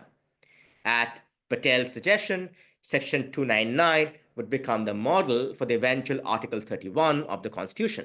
So we ended up with a curious position where a colonial era legal instrument was to be used to transform the colonial era land system. Article 31 turned the property question into an administrative one. By doing so, the Constitution actually did weigh in on this relationship between property and sovereignty in a manner that was far more definitive and decisive than any compromise. Generally speaking, under colonial rule, property was subservient to the administrative logic of the state. While differential to extend property claims, the colonial rule of property was ultimately a product of determinations made by colonial state based on contingent political and economic factors, right? This is sort of David Rochbrook's very important point. To the extent the Indian Constitution turned to the Government of India Act of 1935 to determine how the state could intervene in property relations, it was extending the same relationship into post-colonial times. The idea was not to rethink or question property rights, in a post-colonial light, but to have the authority to determine its specific allocation on case-to-case basis. This was analogous to legal claims, again, made by, as I said, international by decolonized international fora. Now, unable or perhaps unwilling to challenge the institution of property or contract as such, in most cases, right, the demand was for the authority to renegotiate them. At stake, therefore, was a transfer of administration or authority from colonial to post-colonial hands, right? Sort of reconfigure the locus of authority by which rights and obligations related to property were determined, not the institutional and normative basis of property in terms of a new sort of creative understanding of what the post-colonial world could be. So in other words, by extension, therefore, this was a deflationary conception of post-colonial sovereignty as a transfer of authority rather than a creative power to remake the world after empire, right? World making after empire, as Adam Gerachew writes. The materials for a more extensive conception of sovereignty vis-a-vis property were available from the history and politics inherited by the constitution makers. The anti-colonial struggle historicized, I argued earlier, historicized colonial property. By the time of independence, it was widely acknowledged that the origin and maintenance of the right to property of the landlords flowed from the powers of the colonial state. In the tender annals of political economy, right, the origin of property is immemorial and idyllic. In the brutal annals of colonialism, the origins of property was marked transparently by conquest and subjugation. Due to their explicitly political origins and collaborationist functions, landlords not only delegitimized their own specific claims of ownership, but also the institution of property as such. And in the records of the Constituent Assembly, we find numerous instances of members arguing in favor of such delegitimization. Sandipto, I have to rush you, please. You'll have to wind up quickly. Okay, so can you give me 2 more minutes? Yeah. So, so I'm going to sort of, give a couple of examples, or maybe I should sort of go over the examples of, how these kind of things come about. Basically, the argument that people in the assembly who sort of discussed how the zamindars, got the rights. Some talked about the treachery and the betrayal which involved getting property, and how sort of, compensated the reward for their betrayal. And there were issues of sort of, how all the profits in the land was made without investment in productivity, which also already justified their property, and how therefore to give any compensation would actually be unjust in any kind of sense of justice or ethics. And of course, several members referred to the uncompensated abolition of slavery in the United States, an example, that how compensation is unjust in these kind of cases. So demonstrating the expansive potential of historical rather than formal understanding of the concept of compensation, that very same argument was extended by some to industrial capitalists as well. Of course, referring to sort of hoarding and price gouging of the warriors, right? So if property was essentially a political creation, then a more legitimate regime should be able to restructure it without making restitution for the unjust acts of its predecessors, right? And in a sort of any kind of compensation at all was an enunciation of land reform as not merely a technocratic developmental project, but a foundational pillar of decolonization understood as a creative endeavor, right? In contrast, the term compensation was an acknowledgement that at least some elements of social relations created by the colonial regime had the right to survive into the post-colonial, whatever the historical basis was, right? By guaranteeing compensation, therefore, the Constitution made a pre-commitment that post-colonial sovereignty will acquiesce with some qualification to colonial rules of property. The rule of property, they would say, triumphed the creative aspirations of post-colonial sovereignty. Thank you. Thanks, Sandipto. Apologies for rushing you, but that's the format that we have. So I'll not take up the time which was assigned to me substantively, because I don't think it's possible to frame thematic or argumentative responses so quickly. But I will just make a few remarks and ask some questions on the edges of what has been said. And then, of course, we'll open it up for the discussion. So in Professor Sudhir's presentation, of course, we've had the chance to hear him speak on similar themes in the past. So there is some familiarity with the subject matter. But since it was a survey presentation, at least the common question that I got was that when we make sense of the continuity or discontinuity debate in Indian law, are we jumping to the sort of binary ideas of modernity and tradition very quickly? Or should we take a more close look at our own intellectual and institutional resources and perhaps rework them? So much of what Professor Sudhir presented is, of course, partly linked to his own personal research, but also comes from some experience in teaching. But we still have a sort of difficulty in explaining some of these concepts, let's say, when we bring it to the undergraduate syllabus. So to give you an example, the question of the bilegal approach that litigants have towards dispute settlement seems to be an easy enough idea, which you can communicate, let's say, in a course like sociology of law. But when we start correlating it with how the bar or the formal part of the legal profession perceives itself, it's still a fairly unpopular idea. So which means that if you get into the reality of how commercial groups or business communities seek dispute settlement, an empirical insight will reveal that customary forums are perhaps still predominant, but we tend to focus more on what is getting recorded in the judicial system. So maybe to investigate that claim, which I know Professor Sudhir is personally very interested in, it might also help to look at the literature and economic history. And while I've not had the chance to look at the recent work by Tirthankar Datta, which is the recent work on the history of company law in India, there is older work on economic history by Ron Harris, who had actually looked at the late Mughal period and looked at the great Indian firm. And while his emphasis was more on how the Indian firms, which were largely based in Calcutta at that time, were learning from, let's say, dispute settlement practices from the West, there's also a question of how their patronage of the East India Company also plays a role in the way in which the royal courts of judicature are designed, and hence practices of dispute settlement are not as foreign as they're made out to be. So that is perhaps a line of scholarship that we should look at more closely and integrate it with the existing work in sociology, where of course we've had earlier contributions by Bernard Cohen, Mark Galanter, and many others who highlight the tensions between approaching a formal forum and a customary forum. On Dilshah Mullah, of course, if you speak to anybody from the Bombay bar, they give you a very different sense of his long-term influence and the impact he has on private law and procedural law.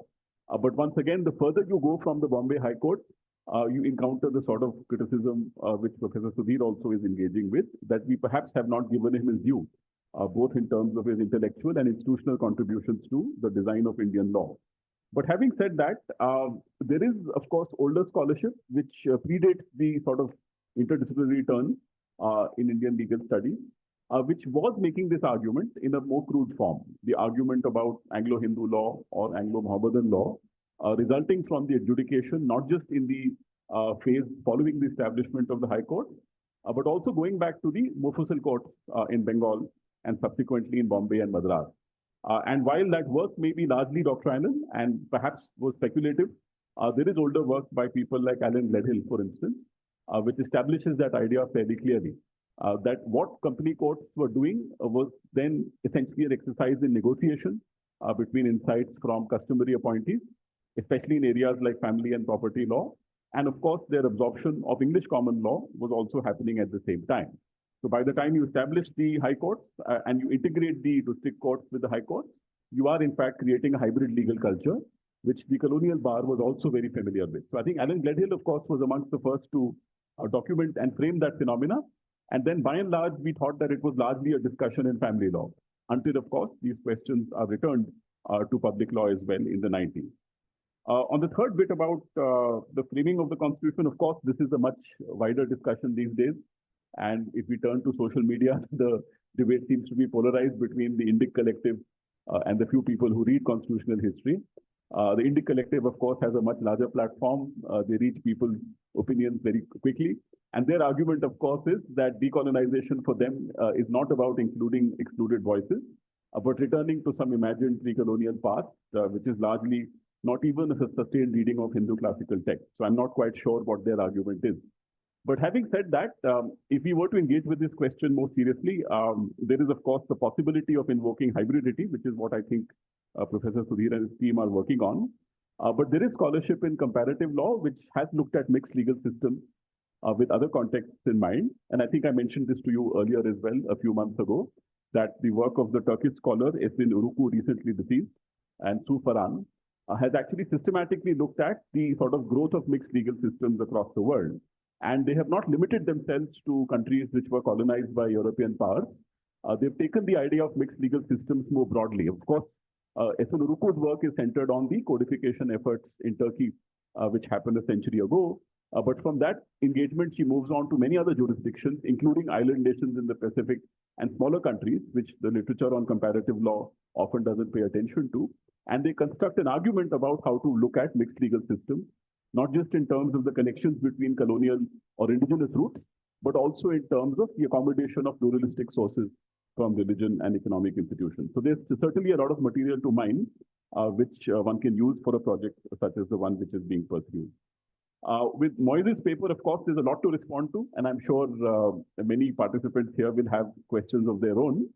But maybe the one question which I had for Moise, and hopefully he can answer this, is that even as we turn our lens inward and look at, let's say, this argument of theological foundations of modern Indian law, and you, of course, are taking on the impulses of the moment and looking at, let's say, the most visible invocations of those ideas, let's also pay attention to similar self-reflective work which is happening elsewhere.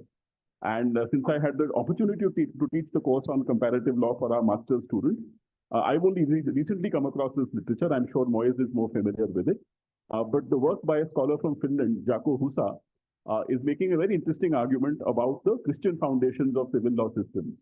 And while earlier work has looked at continuities between ancient Roman law and modern civil law as it is practiced in Europe, Jaakko Husa is actually making much more direct connections between the practices of the Catholic Church, the Protestant churches, and the way in which both the Romano-German and the Nordic branches of civil law are emerging. So maybe that is also a kind of scholarship which we can pursue with more rigor and care if we come back to the South Asian context. And yeah, the intellectual agenda which Moise is setting out is very exciting. And I'm sure there are questions, which some of us can think about for several years. On Gandhi, maybe this is just a question of what we have read respectively.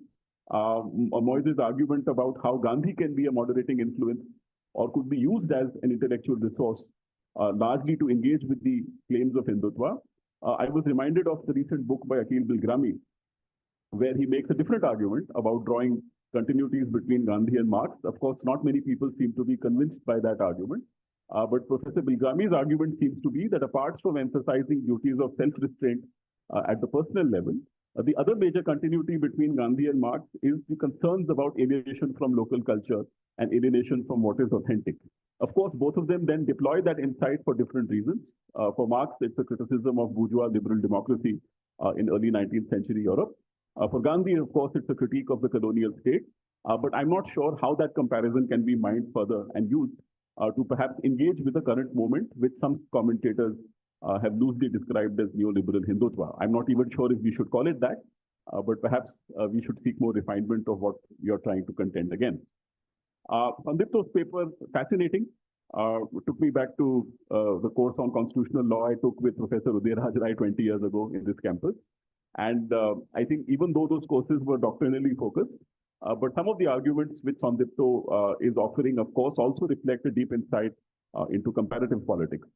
But the one question I would have for Sandipto, and I'm sure others can add to it, is that when we look at the idea of state control over agrarian land reforms, which is a major preoccupation of Indian constitutional law in the 1950s and 60s, we have arguments coming from the same bar, which gets older over time, which pretty much tries to transplant those arguments to the very different context of challenges to nationalization, and also the question of taking on the regulatory or licensing regime, which was opposed by the private sector. And in retrospect, of course, we tend to look at legal doctrine in a way which does not fully differentiate between these two very different periods and contexts.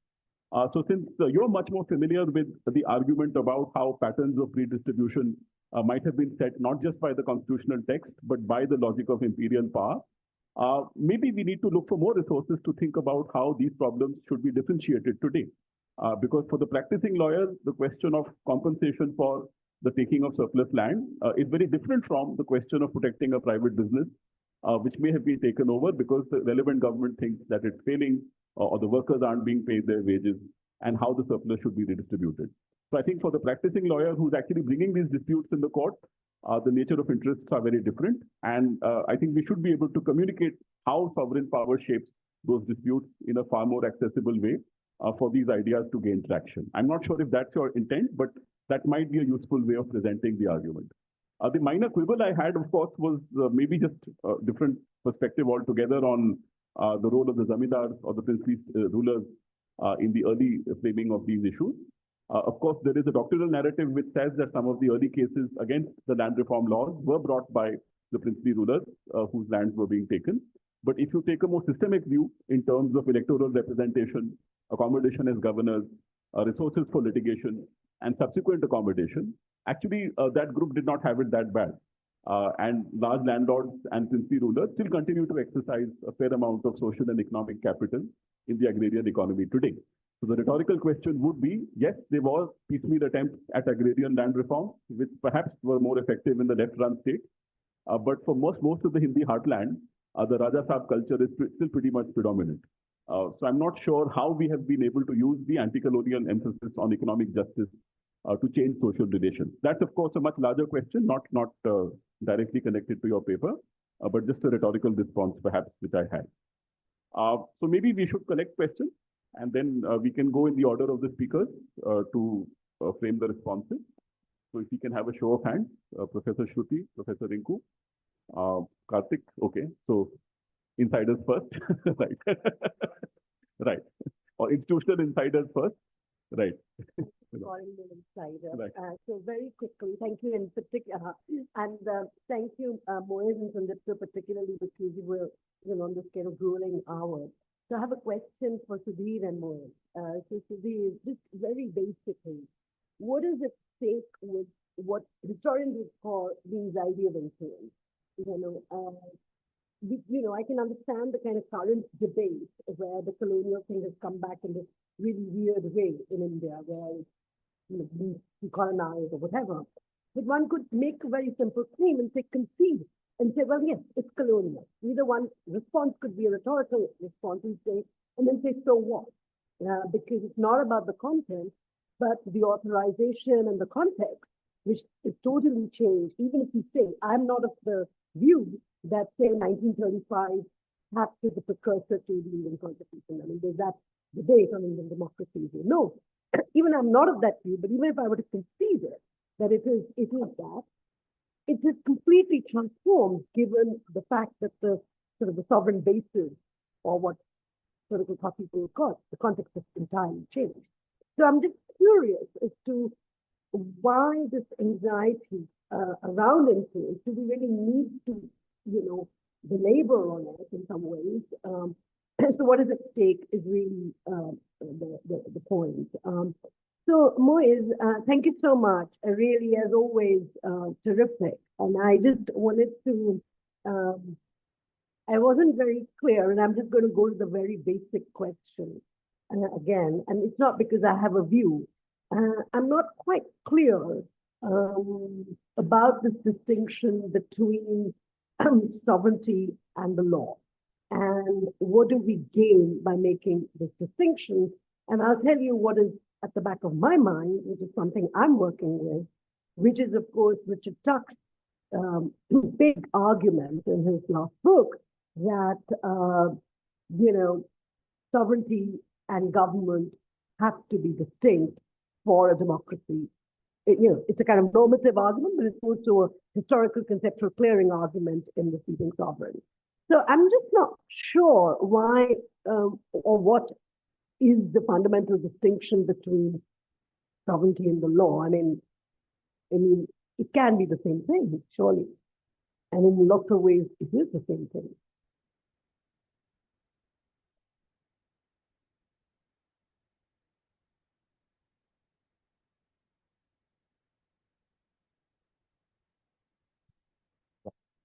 So my question is to Moez. Hi, we meet again.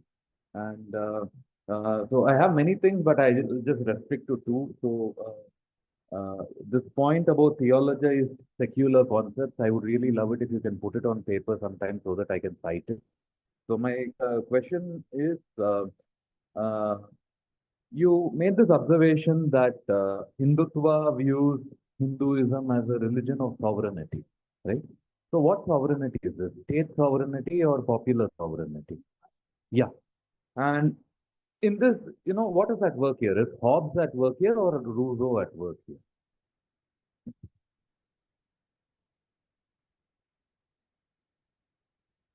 Thanks all for their papers.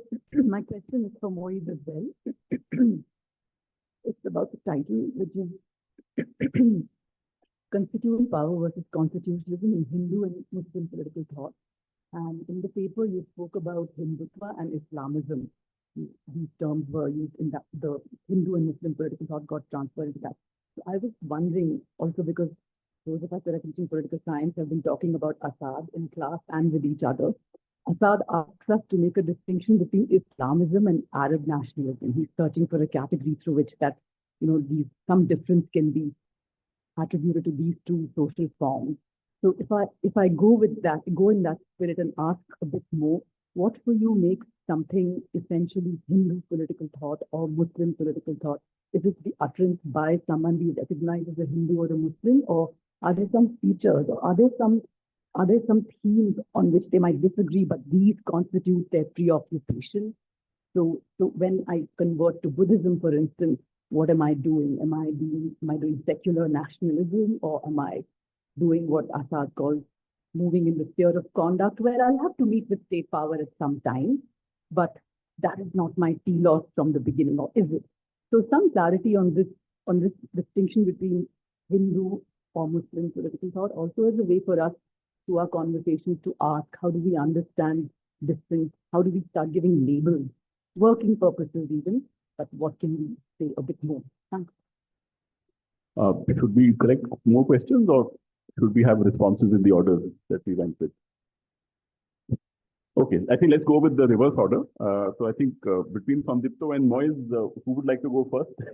Just tossing it up to you. I think let's take Moise first, because Moise, I think most of the questions were directed at you. Yeah, am I audible? Yes, we can hear you. Yeah. Okay, thank you so much for these rich questions. I don't know if I would be able to do justice to all of them in the time, but yes, Siddharth Yako Husa's scholarship I know. Akhil Bilgrami, I mean, great that you pointed it out. I mean, he is kind of an intermediary for me between, say, my earlier infatuation with post-colonial theory, the likes of Nandi and Chatterjee, and my recent encounter with Faisal and Shruti. So he is in a way sandwiched between these two moments in my intellectual journey. And Akhil Bilgrami is the one who actually started it all in some senses with Gandhi, the philosopher, as the provocative piece in the early 2000s. But this unalienated life form, life world argument of his, I am not entirely happy with, because I like him on the analytical side, but I don't like him on this unalienated life stuff, because I think it is too. I mean, I have these debates with my friend Matthew, who's there in person over there all the time. I'm a modernist, and alienation from your intimate current land setting is what creates the conditions of possibility for freedom. So now to Shruti, thank you. That's a great question, and it's like the fundamentals of my work, law and sovereignty. I come from constitutional theory as a discipline, which is completely divided on this point, where the real project in constitutional theory today is to completely get rid of the concept of sovereignty. And as I said, it's the problem that they have with sovereignty is that it is illimitable and in my framing, acquisitive and so on. And by law, what they mean is, on the distributive side, power should be distributed, there should be shared arrangements and so on. And in the contemporary moment, I mean, like the German constitutional model of constitutional patriotism is the classic example where sovereignty has completely been disavowed, and you have a constitutional scheme, so to speak, on the basis of rule of law and patriotism to constitutional values. And so, and the extension of it is the displacement of sovereignty by proportionality. So you just do a cost-benefit analysis. I mean, it's just a very crass and crude way of talking about it. But a judge is almost like an accountant rather than an authority figure, as it would be the case in sovereignty scholarship. So to Karthik, I think it's not Hobbes nor Rousseau, but somebody we are interested in. It's very, very Schmittian. Sovereignty is with the nation as they define it in a very Vauxy sort of way. And that's where I will leave it. But of course, we can have more conversations on it as well. And Rinku, thank you. Again, this is a very rich insight. And I mean, it's a very, it will require a very long sort of response. So I would just say what makes Hindu political thought Hindu and Muslim political thought Muslim is, I mean, one is, of course, self-identification. And I think some of the themes that are central to it, in the sense that in Hindu thought, I mean, it's like, I mean, in a very crass way, like if Schmidt gives you a political theology, which is monotheistic, Jan Assmann gives you this the obverse version of it, like which is a polytheistic political theology. So, and then of course it's not so much about monotheism versus polytheism, but monism. And in Muslim political thought, of course, you have the divine or the figure of God and figure of sovereignty. And in Buddhist thought, of course, it's not just secular nationalism, but maybe godless kind, but how that sort of founding category plays a role in a way, producing both. In India, it produces an Ambedkar who uses Buddhism to respond to the Hindu hegemony of the Hindu caste order in a sort of an emancipatory way, but it also produces this kind of godless secularity of Buddhist law, produces the Myanmar and Sri Lanka, where you have the Sinhala violence and the Rohingya violence and so on. And in the West, it produces this kind of meditative, detached meditative form of capitalism as Buddhism as a supplement to that. But yes, I mean, so it's, I mean, I would just go to core founding concepts to begin with, other than and their relationship with sovereignty, other than, of course, self-identification, to identify something as Hindu or Muslim or Buddhist. Sandipta, I'm not sure if the questions were directed at you as yet directly, but if you would like to respond or add. I can just say the one thing you mentioned at the end, just to clarify that I actually agree with you. I think I do want to explain why there are continuities and why the Zamindar landlord class wasn't disempowered. And just to say a couple of things on that. I think often that debate happens in terms of state capacity or socialism, liberalism. And I wanted to make the debate, frame it in terms of anti-colonial and post-colonial. And I think that's another continuity of colonial forms of property within the post-colonial time. And just to sort of therefore kind of think this way, right? Like I think often we think about decolonization primarily on the axis of sovereignty, right? When do we get power, transfer of power? Well, I think there's another way of thinking about it in terms of property as another axis in which it does or does not happen. Yeah, just a few quick responses, and I probably have a question for Sanjipto as well. To just line that up. I'll respond to Shruti's question on the anxiety of influence. I think that I'll go at that question in two different ways. The question or the political salience of the question of origin is a proxy debate on substantive content. While the argument is phrased in the public discourse as if it were about origins. It's actually not about origins at all. It's about a substantive reordering of the relationship between state and society. That is what it is. But it's always phrased as if it were an argument about origin. So what's at stake is the reordering of the relationship between state and society. So that's one point.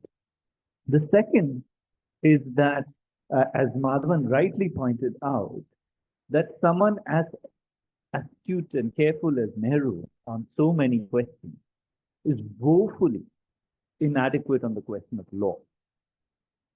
So it's striking that the post-colonial elite at that time and today's resurgent political forces would both agree about the problem of colonial origin of Indian law.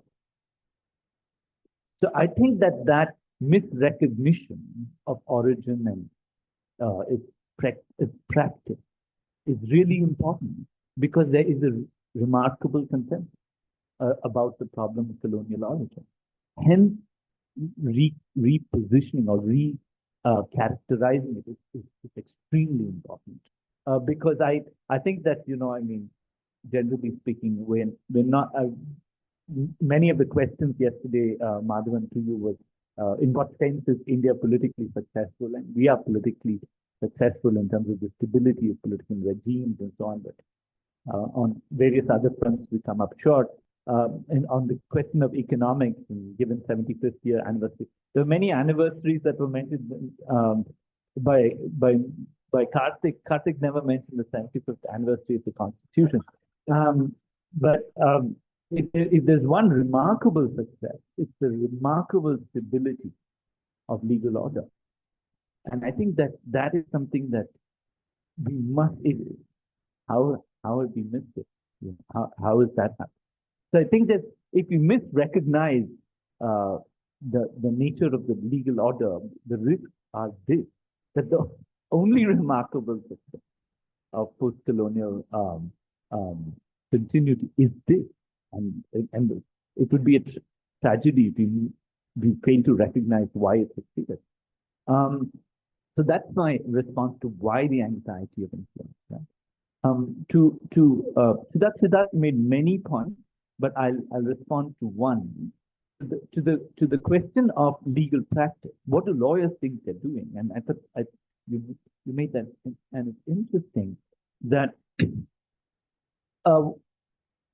the general argumentation in this country about legal pluralism is, to my mind, absurdly overblown. In my experience, working with communities wherever, urban, rural, caste kinship communities, this idea that our first resort, that is in a sense of legal resort, is or dispute resolution resort, is to community and legal pluralism, absurd idea. And I know that it's a persistent strain of academic commentary, clearly fascinates the anthropologist, but it is no description of our contemporary present. It's what it is. It is interesting minor practice. So to your question, what do the legal professionals think they're doing? Do they have a complex understanding of the nature of the legal order? I think I agree with you. They don't. They think they're just working with the legal materials as is presented to them, and they don't have a sense of these questions of continuity or not. And I think that's a part of the problem of how we tell the story. And your question is, isn't this really hard to teach this in an undergraduate classroom? Yes, it's very hard to teach it in an undergraduate classroom, where most of our time we spend just trying to get students to get a grip on basic rule form. Where is the time to talk about questions of where things come from and how and all of that? So I take that, but you're right. The legal professional common sense is that we're just working with a modern legal order, and anything more than that is asking for too much.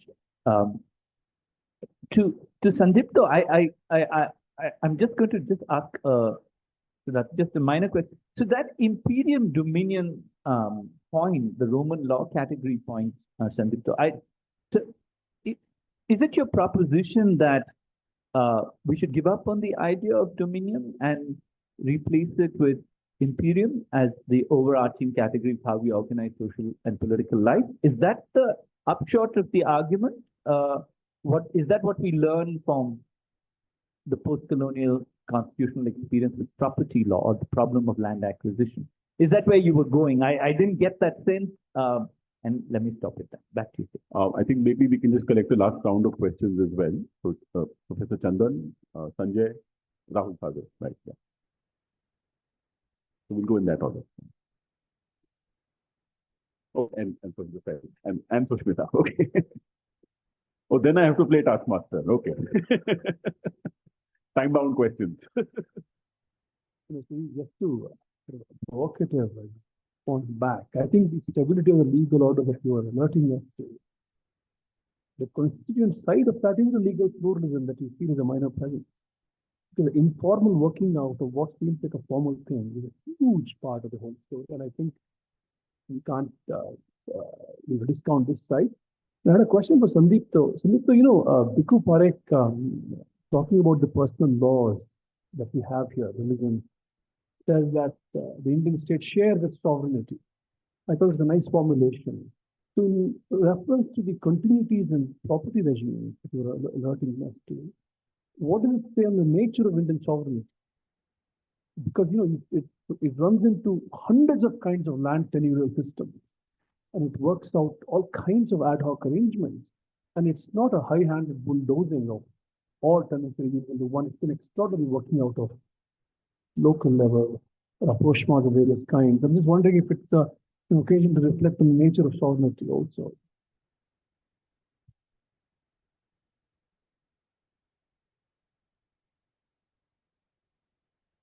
Professor Sanjay, you could just pull up the mic, it's in front of you. Okay.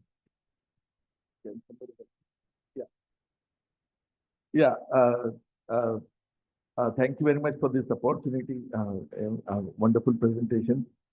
To Moiz, I have a question. How do you reconcile the tension between constituent power and constitutionalism? Is it fair to look at the two sides of the debate, or is it more pragmatic to look at them as the parts of a spectrum? I mean, is it a binary, or can we look at these concepts on a continuum? I think in the interest of time, I would not ask that. Okay, let's take it from Professor Rahul. Thanks. It's more an observation than a question for Sudhir. When you look at the archives and you look at material archives, things like photographs and portraits of people, this is about your failed project. You find many more portraits of the English because they control the cameras, they have the resources, and you sat for portraits. But that didn't mean the Indians didn't exist. So what we have are one photograph or half a photograph of important figures, but they're still worth having. So your field project and your earlier remarks about the institutional attempt here to kind of think about Indian political thought might be a segue to having an event that you put together on failed biographies or incomplete biographies. We may only have for most of these important figures in Indian political thought short biographies, because like pictures, we have one picture of most of these important figures. We have scattered papers, mostly destroyed family collections. But if we don't begin the process of recovering them, we won't have anything. So a book or a conference edited by you on incomplete biographies might be actually quite important. This work on Mullah, you shouldn't let it go. I think you should turn it into something substantive that's produced.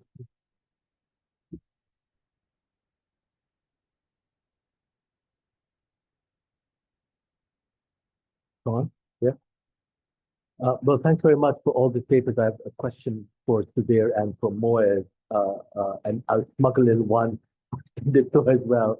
So Sudhir, when you were speaking about the recent move to decolonize law, from what I know of it, what surprises me about this attempt is that you would have thought that one of the places that the decolonizers would go to, which proclaims itself to be an inheritance of the pre-colonialist personal law, but they rarely stray in that direction, which I think is extraordinary.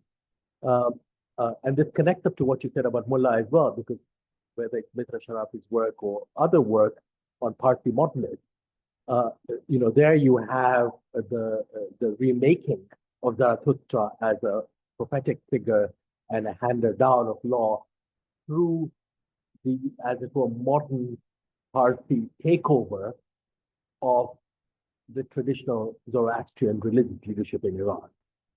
So it's taken over from Iran and brought to India and by lay people, by lawyers, and not by priests any longer. So the remaking of personal law is not, it has a claim to the past, but it's completely reworked at the same time. And it strikes me, how important personal law is for so many of these figures, like Mullah, to cut their teeth on. And it's from personal law that they move onward, whether it's Amir Ali or Muslim personal law. And, it's very, very important. And they, even like Amir Ali, then write the standard textbook on Anglo-Mohammedan law, Faizi, and all the rest. And uh, uh, uh, citing just the work of one of my students just graduated, Danish Khan, who makes this argument about a small argument in a much broader thesis on how it was impossible for the colonial court, for instance, to recognize the possibility of people appealing from one personal law to the other. So in his case, he talked about the Dawoodi Bohras and how they were interested in taking on the figure of the Hindu undivided family into Islamic Muslim personal law. How was that possible to do? And also the figure of the Hindu deity as the owner of temples and other properties. How might that be, as it were, Islamized? It was an impossible proposition because, of course, the colonial state and other forms of colonial law stood as the allegedly liberal third party, keeping apart these separate realms of personal law. And yet the fact they tried to do it through the colonial court, the Bombay High Court, is really fascinating, but none of that is even visible in the decolonizing mode. So, I just wanted to say something about it. And the sorry to take so long, but the thing to Sandipto, of course, is that Mora example tells us that the landlord is a rhetorical figure in these kinds of debates. Not that the landlord is not important, but the debates about landlords are often debates within capitalism itself. And they're not about socialism necessarily. So it's finance as opposed to land. How do you actually get rid of the regressive structure of land ownership and free it up, etc. So, what might you say about that move? Do you think that's the more important context for the debate? Because then you get down to Charan Singh, who will rescue smaller forms of landlordship as protecting the rights of agricultural property, which in the wake of old zamindari systems and all the rest. For Moise, I just want to say that it's very fascinating, but the story you tell is also a story where, like the story of the Bohras and the Hindu undivided family, where there's a switching of sides. So if, for instance, Muslim political thought is about repressing sovereignty by dismissing it, literally expelling it into God's keeping, we can't have it, you end up in a place like Pakistan, whose constitution explicitly does this. It dismisses sovereignty rather than claims it. You end up with sovereignty returning in its purest form in military rule, because it's not vested anywhere, comes back to haunt the Pakistani constitution and the state. Whereas with what you describe as Hindu law, you have the reverse thing, where the focus on sovereignty ends up not with it coming back in the state, but being dispersed in society. So the very thing that the Muslim political thinkers wanted, the dominance of the social, ends up becoming what Hindutva, Hindu political thought does. And so they trade places in a kind of different way. So Shmita, okay, it's overlapping with the others, right? So we'll just take responses, and I would just urge you to keep to time. Yeah. Yeah, I think Professor Sudhir, you can go first. Yeah. Reverse order, and I have to run to class. So to Chandan, the pluralism point, I take it that I completely agree that there are forms in the universe of dispute resolution in any society. The fraction of disputes that enter a formal legal system should ideally be somewhere less than 0.5% in any society, right? Not peculiar to post-colonial or Indian or non-Western, whatever category you use. In any society, the percentage of disputes in a formal legal dispute resolution system would be somewhere around 0.5%. So there is always a deep connection between dispute resolution occurring in the social sphere and in the formal legal spheres, and so it should be. And there's a relative balance. I'm with you. Not that we should not study dispute resolution elsewhere. We should study dispute resolution everywhere. But the idea that somehow that the magic juice of social stability and regime sustainability in India is only produced by the non-formal legal order has been the bane of some kind of argument in Indian intellectual life, and it's that I'm resisting, not this empirical question. The example you choose, I just emphatically endorse this example. Land revenue law in India is the greatest example of co-creation of a legal regime that is unique to this country. I mean, no other, the UK doesn't have land law like us. So how did we do it? And that is the story we need to understand, rather than to work the polarity of colonial and anti-colonial or post-colonial legal regimes, which has been something of a fashion and the way scholarship has proceeded in this space. Take Rahul's point about incomplete biographies. I think that there's a place for that. And yeah, there are these key figures that we need to revive who might have been unpopular at various points in time. Mullah, for example, but need a place if we're going to give an account. Mullah affects more everyday lives than Manu and whoever else you might fashion as being your, intellectual predecessors or generators of Indian law. Mullah is really the person who shapes all of our lives if you live here. To Faisal, and the third point, the example that you chose, Faisal, the Persian, the transformation of Zarathustra into Zoroaster as the giver of law between Persia and then among the Parsi community in India, is, I think, precisely the story we need to focus on. What I really like about Mitra's work is how carefully she tells that story, the transformation of what were previously the preserves of religious order into formal professional communities. In her concern is with the Parsi community, which is surprisingly important to the creation of Indian law, maybe to the almost disproportionate, right? Because they were 6% of Mumbai at the time when all of this is created, and much smaller percentage today. But all communities were engaged in this project. And it's that detail of co-creation, I think, that is really important, which then allows us to work away from this colonial, post-colonial binary. If we get that right, I think we get both the detail and the rigor and the right categories to be thinking about this phenomenon.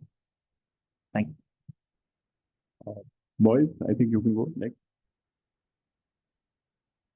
Yeah, am I audible? Yes. Yes, I'll take both Sanjay and Faisal together. I think they are, important remarks. And I would only say that my mentor was at LSE, Martin Laughlin, who has almost come up with a kind of a clickbaity title for his new book, which came out a couple of years ago. It's called Against Constitutionalism. And that I have a problem with. But he's actually responding to the larger field of normative theory, which has for a very long time been against constituent power. There's no such title available, but that's been the default setting in normative and legal theory, at least here in the UK and many other parts of the world. And rather, I would say that they are in a kind of productive tension, and they do different kinds of works in legal and political orders. And if you focus on one at the exclusion of the other, say, for example, as Faisal says, if you focus on law to the exclusion of sovereignty, then sovereignty returns in the form of the repressed, as we have seen in Pakistan. Okay. Sandipto?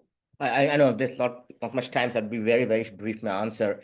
I think Sudhir and Chandan's both question can be clarified with two sort of important caveats on my part. First is, I'm trying to narrate sort of the debates about property around decolonization in India and other places. And so my specific focus is really on the question of property and imperium of property vis-a-vis colonial to post-colonial transition. So I think there is something interesting there with the way sort of, I think, the colonial relationships make transparent the nature of origin of property and its power in some ways. It's power over people, not just over things. But my historical claim is specific to that particular period, that particular kind of property. It sort of helps with sort of Chandan's point as well, because I think that kind of plurality of property, the fracture of property regimes, is specific to colonialism. I think there's a kind of interesting contrast you can make with that vis-a-vis the more metropolitan regimes of property, especially in the 19th century, as it sort of, they grow.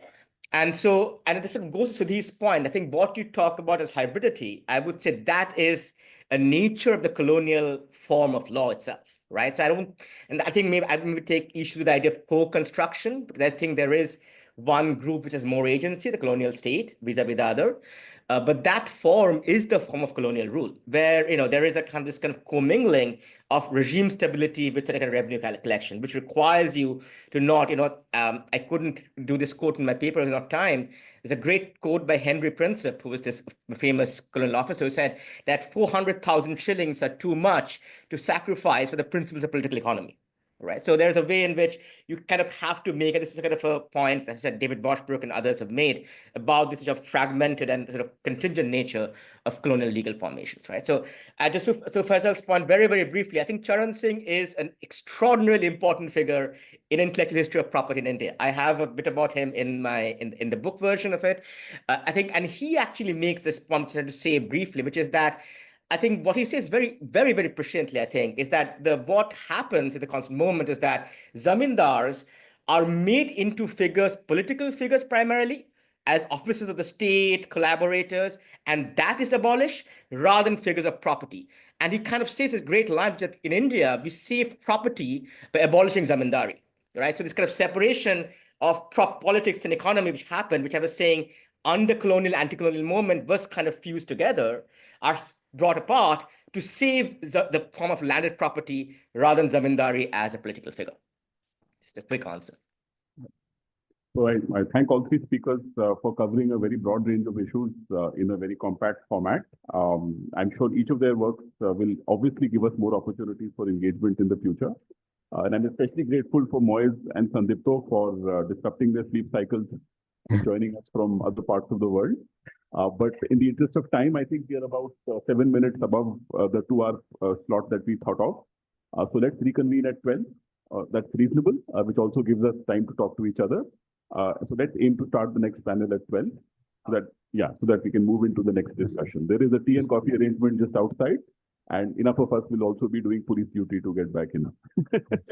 Thank you so much, Siddharth. Sorry to be missing, very sad to be missing out on the chit chat in the conference. Yeah. But it was great. Thank you so much. And thank you very much for having me. Thank you. Yeah.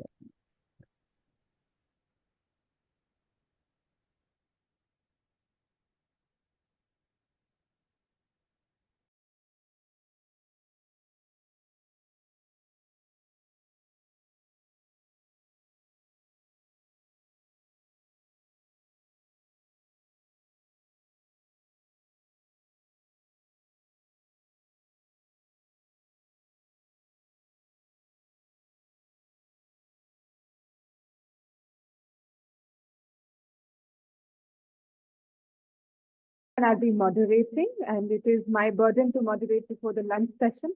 So I will try my best to keep time and moderate as best as possible. I will offer short introductions of our panelists, after which we'll have each panelist speak for around 20 to 25 minutes.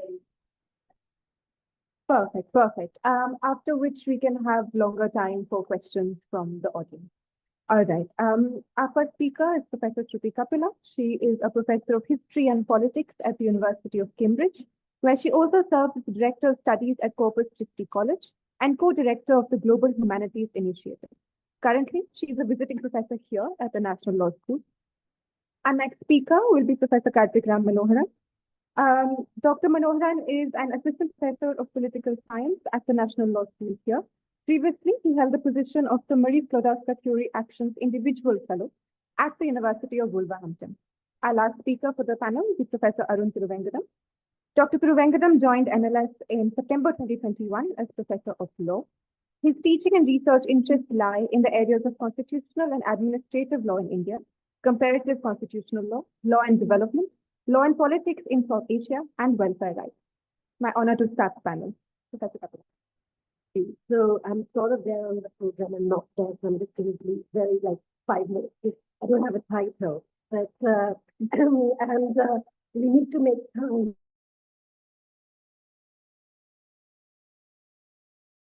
In a curious place, as in, just started this project. So I have some arguments that I have some conviction in, but I don't think they're fully fleshed out or are even empirically fully grounded, though I have started archival work. So I'll start with the easiest bit and share the provocation or the argument. And this is about Indira Gandhi can we actually make her into a political thinker? She's, of course, seen to be the most pragmatic, non-thinking, political actor. But I wouldn't want to pursue that. That's not really what I'm at. I'm really interested in the question of Indian democracy and therefore what she brings to. So I want to make. So here's the arguments that I am going to be pursuing, and I want to try it out with you guys. And as I said, happy to be attacked and told this is completely rubbish. And this is to say that, very simply put, Indira Gandhi destroyed the party to create the state. And this is really the kind of, and it matters because we heard from Professor Palat yesterday about Nehru, and he also very kindly shared the party state discussion that in Nehru's papers with me, which has been very helpful. Now, it's not about the danger of the party state, and of course, there is that danger today, or whether it's a good thing or a bad thing, it emanates from there. But I think there's a big marked difference. Nehru is really has great political fortune in that he helmed a party state without actually it being one. And really, I'm not that concerned about whether the Legislative Assembly, Constituent Assembly was representative or not, primarily because I think the party, i.e. the Indian National Congress, gave it representational quality. So that's kind of, and I want to also make the further point that the Indian National Congress, and I'm not about that or anything, the Indian National Congress is the only lasting Indian institution we have, which is pre-colonial to now.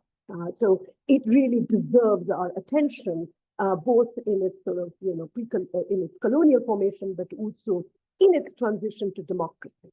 And we have not paid enough attention to it because it is actually a seamless metamorphosis of the party, of a party of protest or movement, whatever you want to call it, to a party of power. There is no denying that is what it is by 1950, and this is really Nehru's concern, and Nehru may make objections to dangers of the party state or it being in the middle. He, in effect, helms one. And the Indian state, also, I would second point is that the true representational, as you all know, those of us working with democracy know that the first real representational election in India is the 1967 election, i.e. in terms of franchise, the kind of people voting, the kind of people running for parliament. And so in that sense, historians like to do these revisionist things. To me, actually, Indira Gandhi is the first democratic prime minister of the country because she actually had to contend with political competition and a kind of representational body that, so she's dealing with democracy in a way that Nehru had to deal with justice, and has a kind of easier hand to play on the question of party state, but also has an easier hand to play on Hindutva because, in a way, Gandhi makes the ultimate sacrifice to make it easier for him, if I can put it like that. His assassination really allows him a kind of opening in the 50s and to operate in a way which is not possible for Indira Gandhi. And I'm looking at the Hatsa papers. So I'm not speaking out. This is not just made up stuff.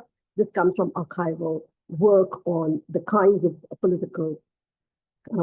So the argument is really what is the emergency about, but, and given the backdrop is 67 rather than 1950, and that 67 is a break from 1950, And here I really want to just think about the question of authority in two ways, and I'll be very, very quick. And I think the problem, I think, in Indian politics and the study of Indian politics is the under-theorization and under-evaluation of the status of the party. So we may have lots of electoral data on, who votes how, when, and where, but what is the party? And no one has told us. Since apart from the 1885 earlier moment, we know what the party is for, but we do not know what parties stand for or what they do apart from. And here I'm returning not to Schmidt, and I also want to make secondhand clear that I'm with Schmidt that Caesarism is an outcome of parliamentarianism. So parliamentarianism is not opposed to Caesarism or authority, which is also what Professor Pallad argued yesterday, but our literature, whether it's Srinath Raghavan, whether it is Ram Guha, whether it is any of the books, and Christoph Jaffalo, have cast this dictatorship as a contrast and opposition to democracy. Whereas actually it is an absolute outcome of the story, not just of parliamentarianism and its crisis, and actually, I would say, the emergence of real party politics in India, which is the emergence. The emergence is actually also the moment of the birth of multi-party politics in India. So I want to kind of think about it. And here, I don't want to go too much with Schmidt, and I'm going to be very brief. There are two, obviously, ideas of the party in Western political theory. And I'm thinking of Lenin on the one side and Weber on the other. And of course, Schmidt has his own take on Weber, which is what you're going to talk about. So I'm not going to get that. But yesterday's paper really resonated with me because for Weber, the party is really the instrument or the institution that will be a check to the tyranny of bureaucracy. And this is really the key component to the study of why, both everyone's interested in the check of authority or tyranny. So what is the check? And so Weber, of course, is interested in a kind of design in which kind of, are different opinions which parties will represent, then can check the authority of bureaucracy. Bureaucracies are necessary for Weber, as we all know, but they are not to be given too much. They need a check. And this is, for him, that's where parliamentarianism or parties matter. And there's a kind of second problem which I do not think Weber addresses, but my colleague Richard Burke is beginning to think about, which is that there is a tension at the heart of the democratic project. These are not his words. This is kind of how I'm reprising his work, that the goal of democracy might be freedom, but the prize of democracy is authority. And this is also a Weberian spin, that you need to make decisions and so on. Because, of course, authority is the safest way to discipline liberty. It's very, very simple in one sense. And this is why parties will be used as a kind of transitional, but in the most important, as it were, I would say, neglected study, but the most important, I think, institution to navigate all of this, at least in. But the problem with the Western story is very different from our story, for sure, because ours is an anti-colonial story and not a church and state story, which is how the political party emerges, or with the monarchy, which is how the political party emerges in the West. Ours comes from the movement, from anti-colonialism. So the difference is the passing of power or divisions do not acquire. And this takes me to the second order problem. And this is, sorry, again, I'm being very telegraphic, and I'm happy to break it all apart. It comes to the second proposition, which also I do not know where I stand on, but I think it's very important. It has become very important to the literature, including to the Indian political theory literature, say Nazmul Khattan's book. But it's a proposition made by Richard Tuck on the sleeping sovereign, which is written in the wake of Brexit, and thinking about Hobbes from the point of view of coming to the Brexit moment, to say that sovereignty and government have to be distinguished for a democracy to survive.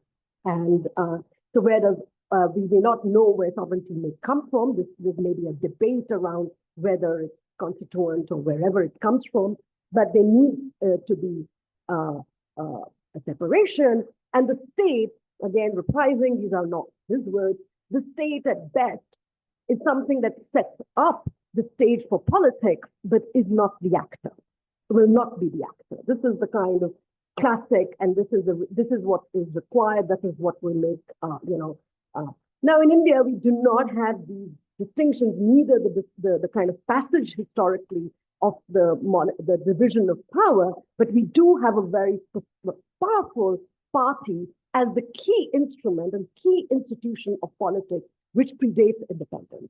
And when it comes to its kind of, as it were, moment of the emergency, and how do I want to put it? The questions of legitimacy and all that. Very simply put, I would say that the legitimacy and the power that comes from the party is handed over by the Indira Gandhi regime for the emergency. And that's really the creation of a new kind of state in India, which is properly post-colonial and democratic. And that happens with the disruption of liberty with the emergency. But that's really the kind of, as it were, the groundwork which allows for multi-party democracy to emerge in India. So that's kind of what I want to leave it at, which is to say that for Nehru, the party and the state were the same thing, and the state actually is legitimized by the representational quality of an unrepresentative, undemocratic party to create Indian democracy. And it's by 67, when you actually have the franchise and you have actually a real election and real competition, there is a hollowing of the state which is taking place for various reasons. And it would be, I would not say she sacrifices the party, but she will choose the state over the party. And she does that repeatedly, which means that the party is killed, but the state and democratic politics survives. And this is why we should say that the story of the Congress is not the story of its death today or whatever. It died in 1975 so that the Indian state as a sovereign body could survive. Okay, so that's the argument, and that doesn't mean that I am pro her or I like liberty or I don't like liberty, but I think we need to understand it in the kind of theoretical, the kind of the status of these institutions, and because sovereignty and parliamentary power is important, and therefore it's not therefore a simple question of Caesarism versus democracy. I think that just misses the point altogether. And this is why when we tie ourselves up in knots is to, oh, why did she then bring back democracy? This is a great historical conundrum. Someone's going to write a blockbuster book when we get this kind of, authorized answer. Well, it was X reason. Well, actually, no, if you look at it structurally, democracy has been ensured and the state also will be ensured, and those challenges will come. And it's what dies is the party. And that's because of the historical division of sovereignty authority, which India did not have for very, very good historical reasons, and which our founding fathers, with all due respect, did not pay much attention to. Because for them, the question of sovereign authority, and I'm going to stop, was very much, and I've contended with that in my book on violent fraternity, that that's more to do with the question of violence as it may emanate from the social. And so they're not really interested in this kind of, it's very simple question of sovereignty vis-a-vis state order, and the party question is just not understood or just taken for granted. And it cannot be taken for granted by 67 because India has actually become properly competitive at that point. So I'll stop there, and the social question then has become fully stitched up to the democratic question, which is why all parties are cross parties, as opposed to the problem that Ambedkar had, which is how to kind of make the social question a political one. So we have a big step change. I think this is what I'm also, in terms of political thought, making this argument, that I think we need to also give a break to our founding fathers or whatever founding figures and say, well, actually, they laid down some rules of the game, but those rules of the game were completely remade by adult franchise in action with democratic politics. And so I want to work on the party, but not who votes how and topology and all of that, which has really been problematic actually for art scholarship. So I'll stop here. Thank you so much. Karthik, would you like to? Thank you very much. And I find it very nice that Shruti started the panel and Arun will be ending it because mainly because these are two scholars whose work has greatly inspired me in pursuing this line of research. Shruti's work on fraternity, violent fraternity, and Arun's past work on emergency, which you have done with Mr. Ramdas and others. And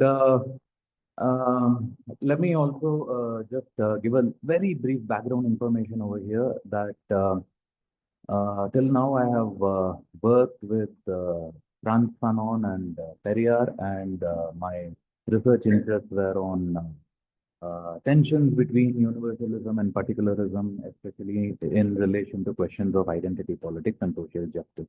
I have completely abandoned it in 2025, right? And I'm making a break. So if anyone's writing a biography of me, know that 25 is the time when I made my break. So unlike Marx, I'm actually announcing it, right? So, and it's not just a break, it's also a leap of faith because this is new waters for me. I'm just testing the terrain. I want to see where this paper goes, if it can materialize into a paper, or if this is just a loose assortment of reflections on something which happened in our history and has consequences for our politics. So very simply, this paper wants to explore what the personality of Indira Gandhi and the event of the emergency means for political theory, especially Schmittian political theory, and reflections on questions of dictatorship and sovereignty in India. So I would like to mention that my research has greatly benefited from grants from the UGC DAAD fellowship, which I received a few months back. And yeah, I'm very very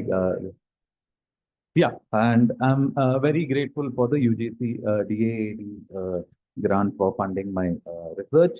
And can you go to the next slide, please? And I would like this to remain for the rest of my presentation.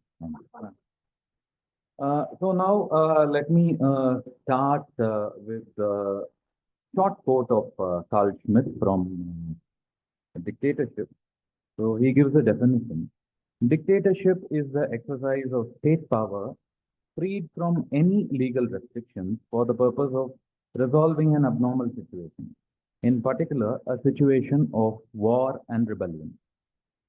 Here, two decisive elements for the concept of dictatorship are, on one hand, the idea of a normal situation that a dictatorship restores or establishes, and on the other, the idea that in the event of an abnormal situation, certain legal barriers are suspended in favor of resolving this situation through dictatorship.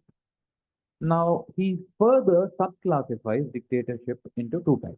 He gives commissarial dictatorship as an idea and sovereign dictatorship as another. And this probably has relevance for Moise's amazing presentation, which was there in the previous panel.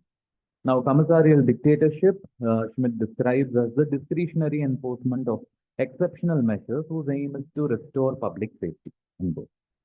So there is a very clear difference between a normal and an extraordinary situation, and a commissarial dictatorship seeks to preserve the law of the land. Now, Schmitt does not really distinguish between dictator and sovereign in his book Die Diktatur or on dictatorship. And a dictator is generally seen as someone arising in response to temporary measures, and sovereign is someone who has authority which is undisturbed by law. Now, the idea of sovereign dictatorship, which Schmitt further goes into, is a revolutionary idea which is not rooted in tradition and the old order, but in the people and the new order. In other words, it has very little respect for the existing state of things and the existing state as well. This refers to a provisional legislative authority exercised in the name of the sovereign people, which dissolves an old constitution and enacts a new one. Now, this is further influenced by two concepts, popular sovereignty and the dictatorship of the proletariat. Popular sovereignty, again, taking from Rousseau, an assembly of people who can influence, change, or topple a government with respect to a demand or a set of demands. Dictatorship of the proletariat, taking from Lenin, when this assembly overthrows existing social, political, and economic order and establishes a new government and a new constitution. Further, a commissarial dictatorship protects a specific constitution against an attack that seeks to dissolve it. The constitution is suspended temporarily so that it can be better defended. Whereas in a sovereign dictatorship, the regime does not rely on a law in the constitution to suspend the constitution. It creates conditions to abolish the old constitution and bring about a new one. I think it's of some relevance today. But both varieties, according to Schmidt, eliminate pluralism. And in the crisis of parliamentary democracy, Schmidt speaks about why this is necessary to prevent movements like Bolshevism and Nazism. So in this particular book, Schmidt is taking a definite stand against both Bolshevism and Nazism, and he is urging the Weimar Republic to exercise emergency measures to ensure that neither of these parties come to power. But unfortunately, that didn't happen, and he became a Nazi. So where does Indira Gandhi come in?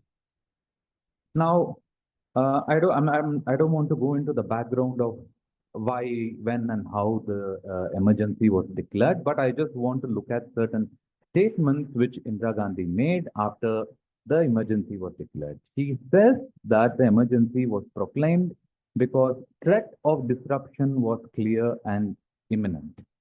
Now, as far as I'm concerned, whether Indira Gandhi was right on this point is a moot question, because Indira Gandhi had the right at this point of time. She was accusing the opponents of using extra-constitutional methods to overthrow the government. She said that the emergency was declared not to abrogate democracy or the constitution, but rather to save it. She argues, and I quote her, Indian democracy will be threatened when any party of the extreme right or the extreme left comes to power. End quote. She accused the Hindu right, especially the Jan Sangh and the RSS, of fostering hatred towards the minorities and trying to alter the diversity of India. And very importantly, now the above point where she said that, extreme right and extreme left pose a threat to the constitution and the democracy, we can see a Schmittian echo over there. But where she departs from Schmidt is when she states over and over again that it is only through the emergency that you can you can defend pluralism at that particular critical juncture in India.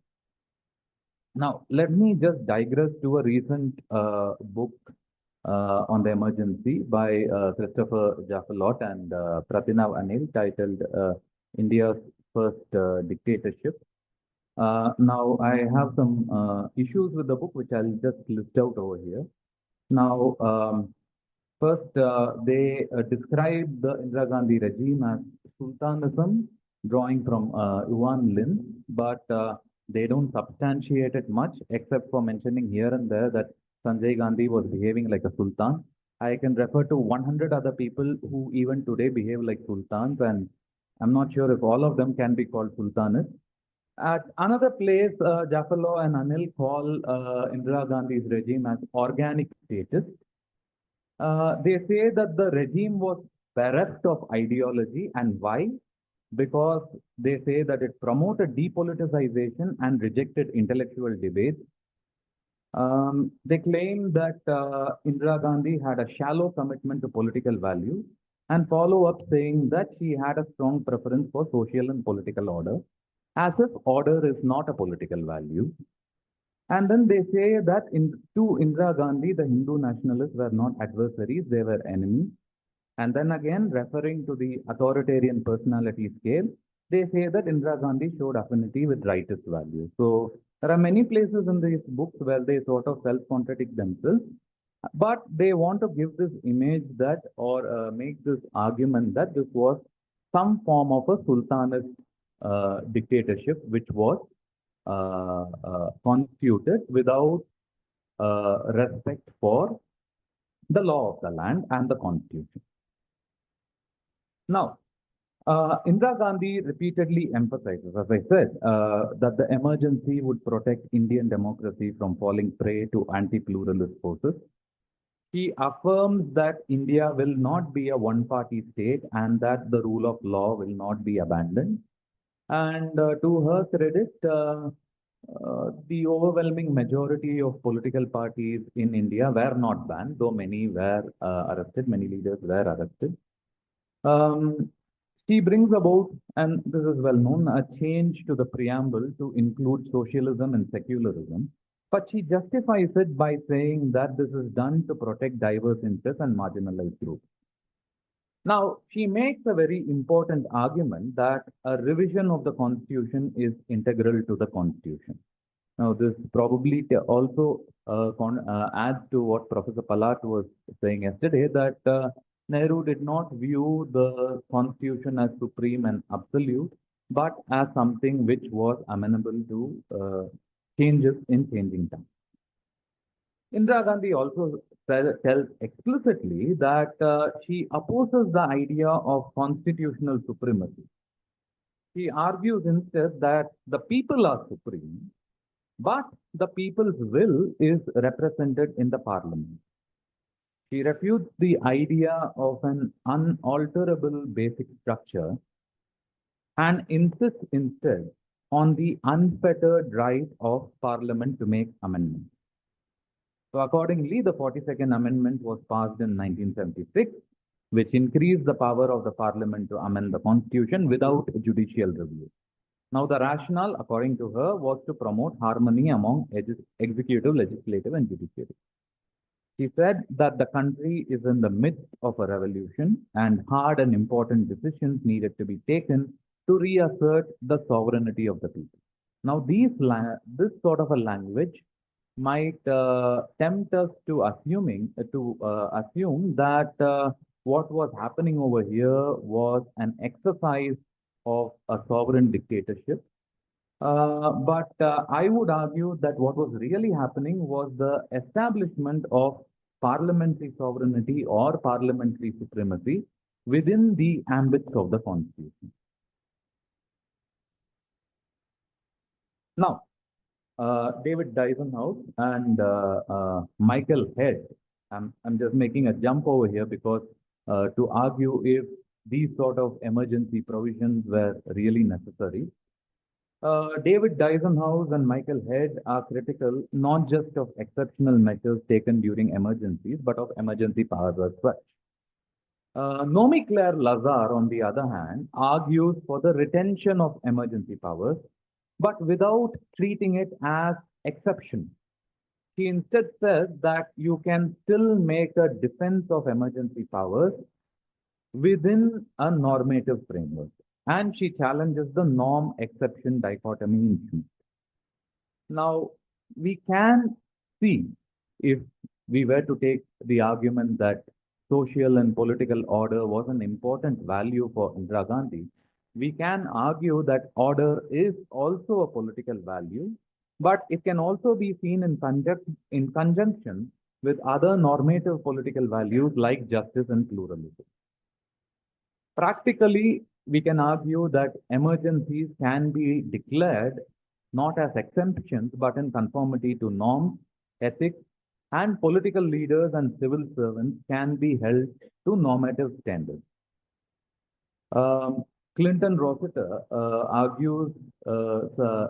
makes a similar argument when he defends the constitutional dictatorship, and he says that despite suspending the normal procedure of law in exceptional or in emergency circumstances, the constitutional dictatorship can still work within the normative framework which existed in a particular country prior to the arrival of the crisis situation. Now, we are familiar with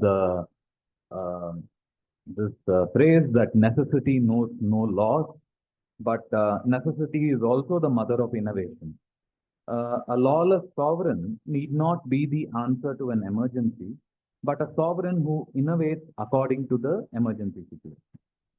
Now, with the reference to Professor Palat's reference to A.V. Dicey's reference to Leslie Stephens' comment on a legislation on murdering blue-eyed babies, right? So, I think he says that that sort of a legislation would plainly be insane, right? And I guess we could also refer to an older example from Brothers Karamazov, where Dostoevsky speculates whether it would be right to kill or torture a child for the sake of humanity. Now, these are questions which imagine an exceptional circumstance and ask you if you can pursue an extreme course of action.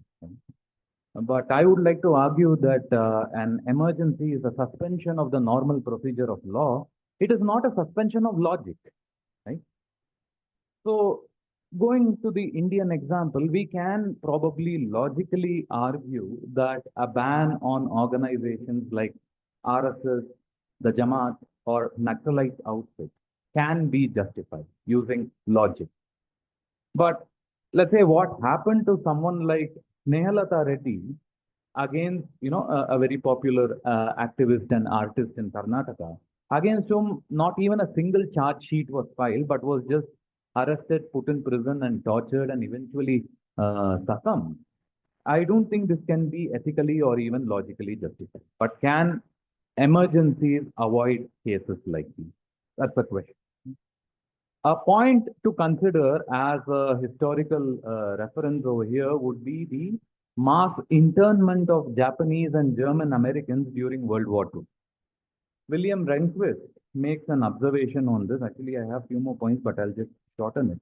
William Rehnquist makes an observation on this, and he says, and I quote, "It is neither desirable nor remotely likely that civil liberty will occupy as favored a position in wartime as it does in peacetime. But it is both desirable and likely that the courts will pay more careful attention to the basis for the government's claims of necessity as a reason for curtailing civil liberty." I would like to make a case that genuine emergencies can and will arise in the future, which will threaten the individual rights of citizens, and the state stepping in to protect the rights of these citizens can be seen as a value to be defended. And a state without well-defined emergency provisions is as good as a state without well-defined rights. Again, I'm taking from Nomikleur Lazar. But Lazar also notes that the power to decide a situation of emergency, even without relying on the rhetoric of exceptionalism, can and does reside in the sovereign authority. Now, after 1977, procedural limits were placed on the executive's power to declare a national emergency, but the power still resides with the executive, moderated by the parliament, going back to my idea that the notion of parliamentary supremacy or parliamentary sovereignty is something to be explored in greater detail. I feel that Indian political theory must consider situations where emergency powers could have been used but were not, where they were used but need not have, and finally how these powers may impact pluralism positively or negatively. Indira Gandhi's position on the threat to pluralism from left and right is politically valid, but which of these constitutes a real threat in the 21st century is quite visible for us to see now. So I'll wind it here. I think I've kept well in time. Okay, thank you very much.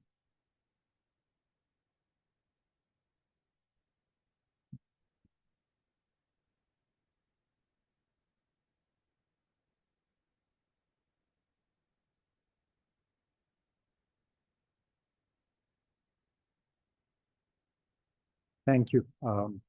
Let me also start by thanking both Shruti and Karthik for inviting me. I was initially a little worried that I wouldn't fit into the conference's theme, but then listening to presentation, I think there's a way in which we're really moving across vast periods of time. I'm thinking of Professor Palat's magisterial lecture yesterday and how he was, while discussing Nehru, taking us from the 1920s all the way to the 1960s, and along with important concepts. And this morning, I think it was very useful in the first panel to hear Shruti and Karthik sort of set out what your conception of Indian political thought is. It's a topic that, so my primary area, as Shreya mentioned, is constitutional law. And I'm glad that we've added to Karthik's important anniversary and the importance of the Constitution. But I guess as we're talking about anniversaries, there are other things we should talk about. So Indira Gandhi is important. We've come from the 19th to the 20th century to now the 1970s. Atul Kohli says that Indira Gandhi, and this is some other scholars who work on political economy and business relations, that Indira Gandhi's second phase, post-1980, is also very important for what comes in the 90s, liberalization. There's some debate on when liberalization begins. People tend to date it around 1991, but scholars who work on it will, depending on which sector you're looking at. So Atul Kohli's book about the 1980s and state business relations and how they change, and many other people have worked on this. So I'll say a little bit about telecommunications, where the story really starts in the 80s. Right? So how do we think of it? So depending on how you date liberalization, it's either the 35th anniversary or the 45th anniversary of liberalization. And I think we should think about that as well. I mean, if you're thinking of political thought, and I think Shruti and Karthik explained what they mean by that. It wasn't a term that I followed intellectual history, but I'm not familiar with trends. And both of you are people very steeped in that literature, and I think it's useful to think of them. So I should get going because you both put pressure on me by being very conscious of time, and I think we do want to allow for discussion. I also have a hard deadline because I have a 2 o'clock class that I have to get to, which is on regulation. So it's an elective, and in terms of motivations of the project, just the title. When I initially thought about it, and I will stick to it, but I think as we're all discussing, all kinds of other ideas are coming in. But initially, and that's what I'll present, I'm taking it as you take the concepts of authority and separation of powers, which are important not just in political thought, but very important in legal and constitutional thought as concepts to understand stability of systems. So we made a presentation, a claim about the stability of Indian law. And I think that claim is something one should agree as one thinking about levels of violence in society. And if you look at people who study it in the global south, it's apparently extraordinary if you compare levels of violence in, say, South Africa, Brazil, and India. We're talking about everyday violence. We, of course, are all staggered by the rise of violence in our society now. But comparatively speaking, I take Sudhir to be making that sort of point on stability of law. The point that I'm trying to make through the concept of authority and separation of powers is to see how these, although they are constitutionally held up as values, if you look at the evolution of the regulatory state in India, you see that they're constantly being undermined, being transformed in how do we understand them. So in that sense, there is a sort of conceptual basis for this inquiry.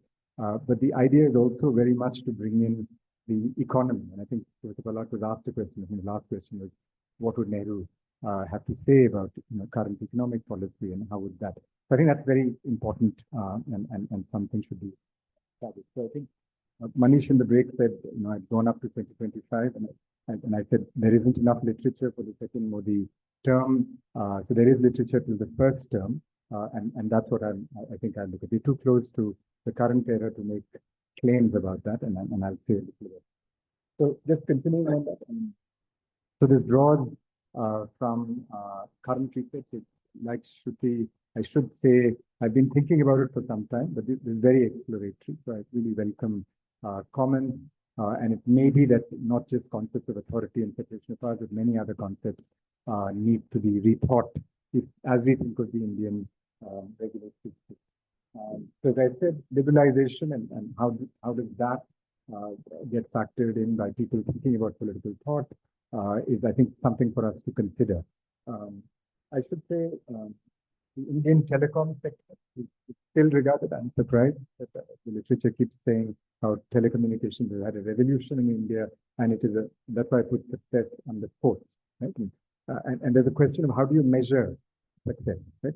So if you take the fact that we've had a dramatic growth in access to telephones, and if you take the fact that, and those of you who come from abroad will know that tariff rates in India for telecom services among the lowest in the world, right? So that's certainly, so that's an output or outcome measure, and that seems to be one index for measuring success. But if you look at regulatory health of the telecommunication system, the telecom regulator, whether that system is a healthy system which respects basic principles of rule of law, I think there's a matter of some debate. But I mentioned this also because this is a topic that I worked on for a master's dissertation almost a quarter century ago here, and we've all been acknowledging teachers, and I want to acknowledge and thank Professor Babu Matthew, who is still on our faculty, but is recuperating and is not here today, who urged me to sort of, that you're working on constitutional law, but why don't you look at what's happening in the economy? And why don't you look at what's happening in regulation?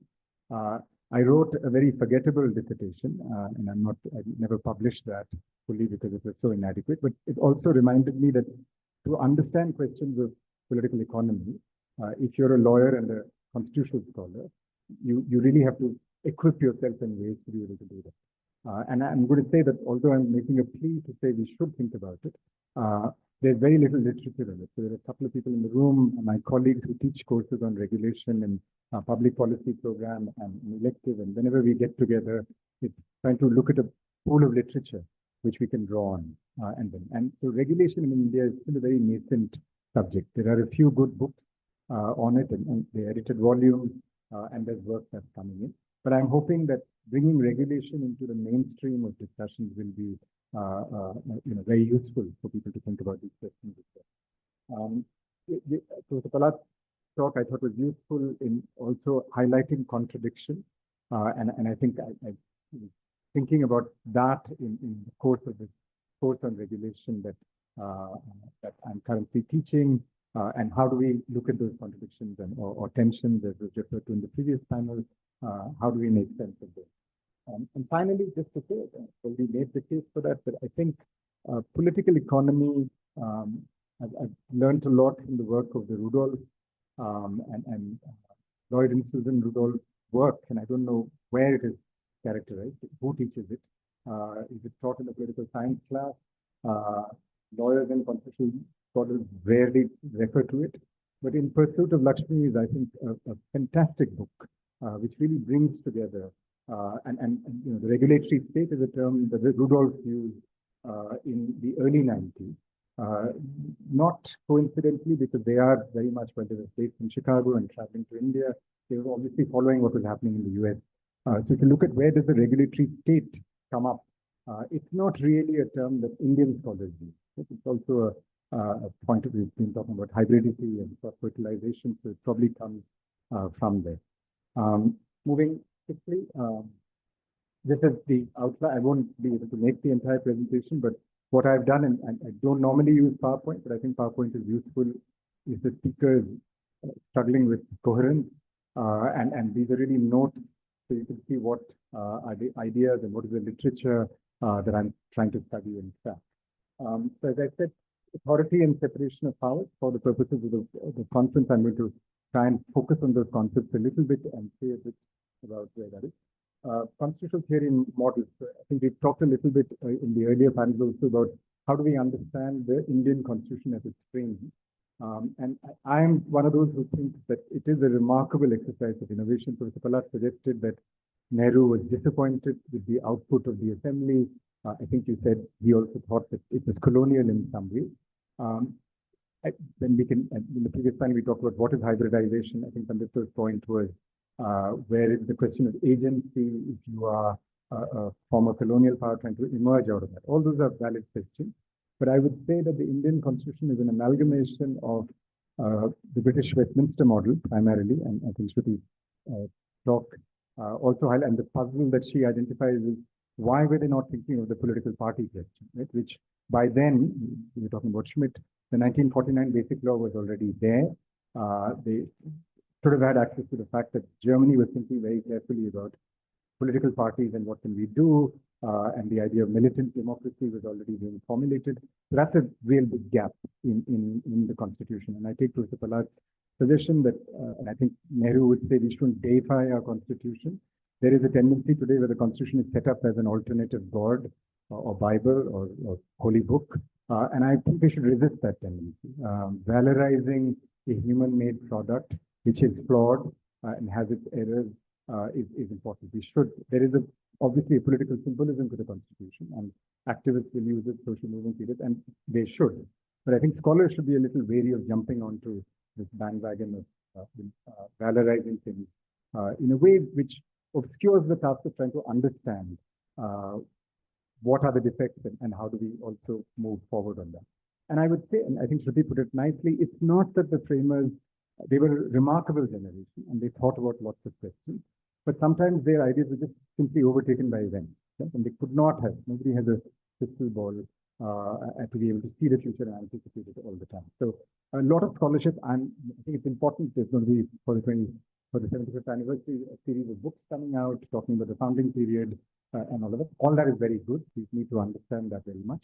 But I think a slight frustration is why are we not looking at things that the Constitution has to address in the contemporary, and also political economy questions and how do we do it. And I would suggest that looking at the regulatory state is a very good place to think of contemporary current problems and what the Constitution has to do to respond to them. Yeah, so that's the point about overtaken by ideas of regulation, geopolitics, and trying to survive in a world where all kinds of forces. So I've taken this 3 phases from a scholar, but I should mention Manpreet, my colleague. So John, and I'm probably mispronouncing his surname, Eshevri Ghent, who's a professor of politics at the University of Virginia, has been writing about India for decades, but has focused and relying on a chapter that he's written on in, I think it's called the Oxford Handbook, Politics, the new one. Sumit Ganguly is one of the editors. And this is where he's talking about evolution of regulation. And I thought this is fantastic. It's to the point of a handbook of politics should look at regulation as well. So I'm, for now, just borrowing his typology. People can quibble with it and say, is there a better way of looking at it? So the dirigist state, which he says lasts from 47 to 91. That's a long period. People might say there are different periods within that, and how do you call it that? But he uses the term dirigist to say, well, whatever you call it, the state was heavily interventionist at this stage, right? And in a particular form, and we look at that. The new regulatory state is from 1990 to 2014, and then we come to 2014 to 19. And I think that the label is used of the current prime minister, but not a term to describe it, partly because there's debate on how do we characterize this phase. Right? So some scholars have called this phase the predatory phase, and I think that sounds too almost polemical, and perhaps a better category can be used. That's the only reason for not characterizing it, because there are lots of people debating what are the relative successes, and I'll show you a little bit of it. Finally, so how do we rethink these concepts, authority and separation of powers? I'm going to rely on a book which is almost 20 years old, an American administrative lawyer called Edward Rubin, who wrote a book in 2005 called Beyond Camelot. And he says the modern administrative state really requires a completely new vocabulary. We are using outdated ideas, outmoded metaphors of branches and others, and we need a new thing. What I'm struck by is that's a book which is already 20 years old. And I don't know what Rubin would have to say about Trump's new reforms of the American administrative state, the DOGE, the famous case called Chevron, which has been overturned, And American administrative law is going to see a complete transformation, even before some new measures are going to come in place. Right? So this is an interesting time for regulation across the world, this particular period that we are in for different reasons. Very quickly on authority, and the way I'm using authority is the way constitutional scholars would say, authority confers legitimacy. And in a legal context, you need authority by power being legitimized by sources. This is what lawyers do. We always kind of, where is the source of this authority? It's usually a legal text. In the case of India, which has a written constitution, it is a constitutional text. It is a statute or a regulation or precedent, right? Supreme Court judgments or High Court judgments which lay out that. So I'm just telling you about Article 53, and this is something that many people have commented on. We have a very executive centered form of government. Right? And I think Gautam Bhatia is coming out with a book on 26th January where he relies on a Latin American scholar, Roberto Gargarella, who calls it the engine room theory of government. And I think, at least I haven't seen the new manuscript, but earlier versions of it, Bhatia was very drawn by that. And he was saying why an executive-centered form of government, and which also has a centralizing drift, is not conducive to liberty, freedom, and constitutionalism. I've just set out Article 53. There are lawyers in the room, and we can get into a discussion about that.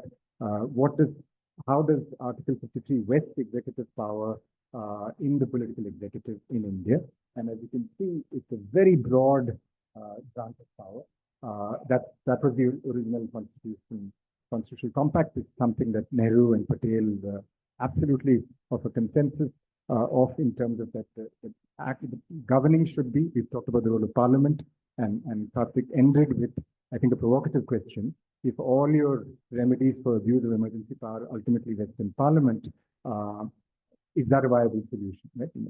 And so it's Parliament and the government of the day, and the constitutional provisions authorize that very much. Right? And then we've added a shift, so I rely on the work of a New Zealand scholar based at Edinburgh called Harshan Kumarasingham, who says, it's not Westminster, it's Eastminster. Right? And we use Sri Lanka and India, but so there are obviously modifications. So we don't, unlike the British model, we do have Article 13, and laws that are unconstitutional will be struck down by the courts, and our courts have done this innumerable number of times. So that is a adaptation of the British model. This is where the American experience with bills of rights and courts comes in. There's also the idea of fourth branch institutions, as they call now, which were an Indian innovation. The CAG, the EC, these were very much part of the original constitution. And at that time, there was no such constitutional entrenchment of such institutions.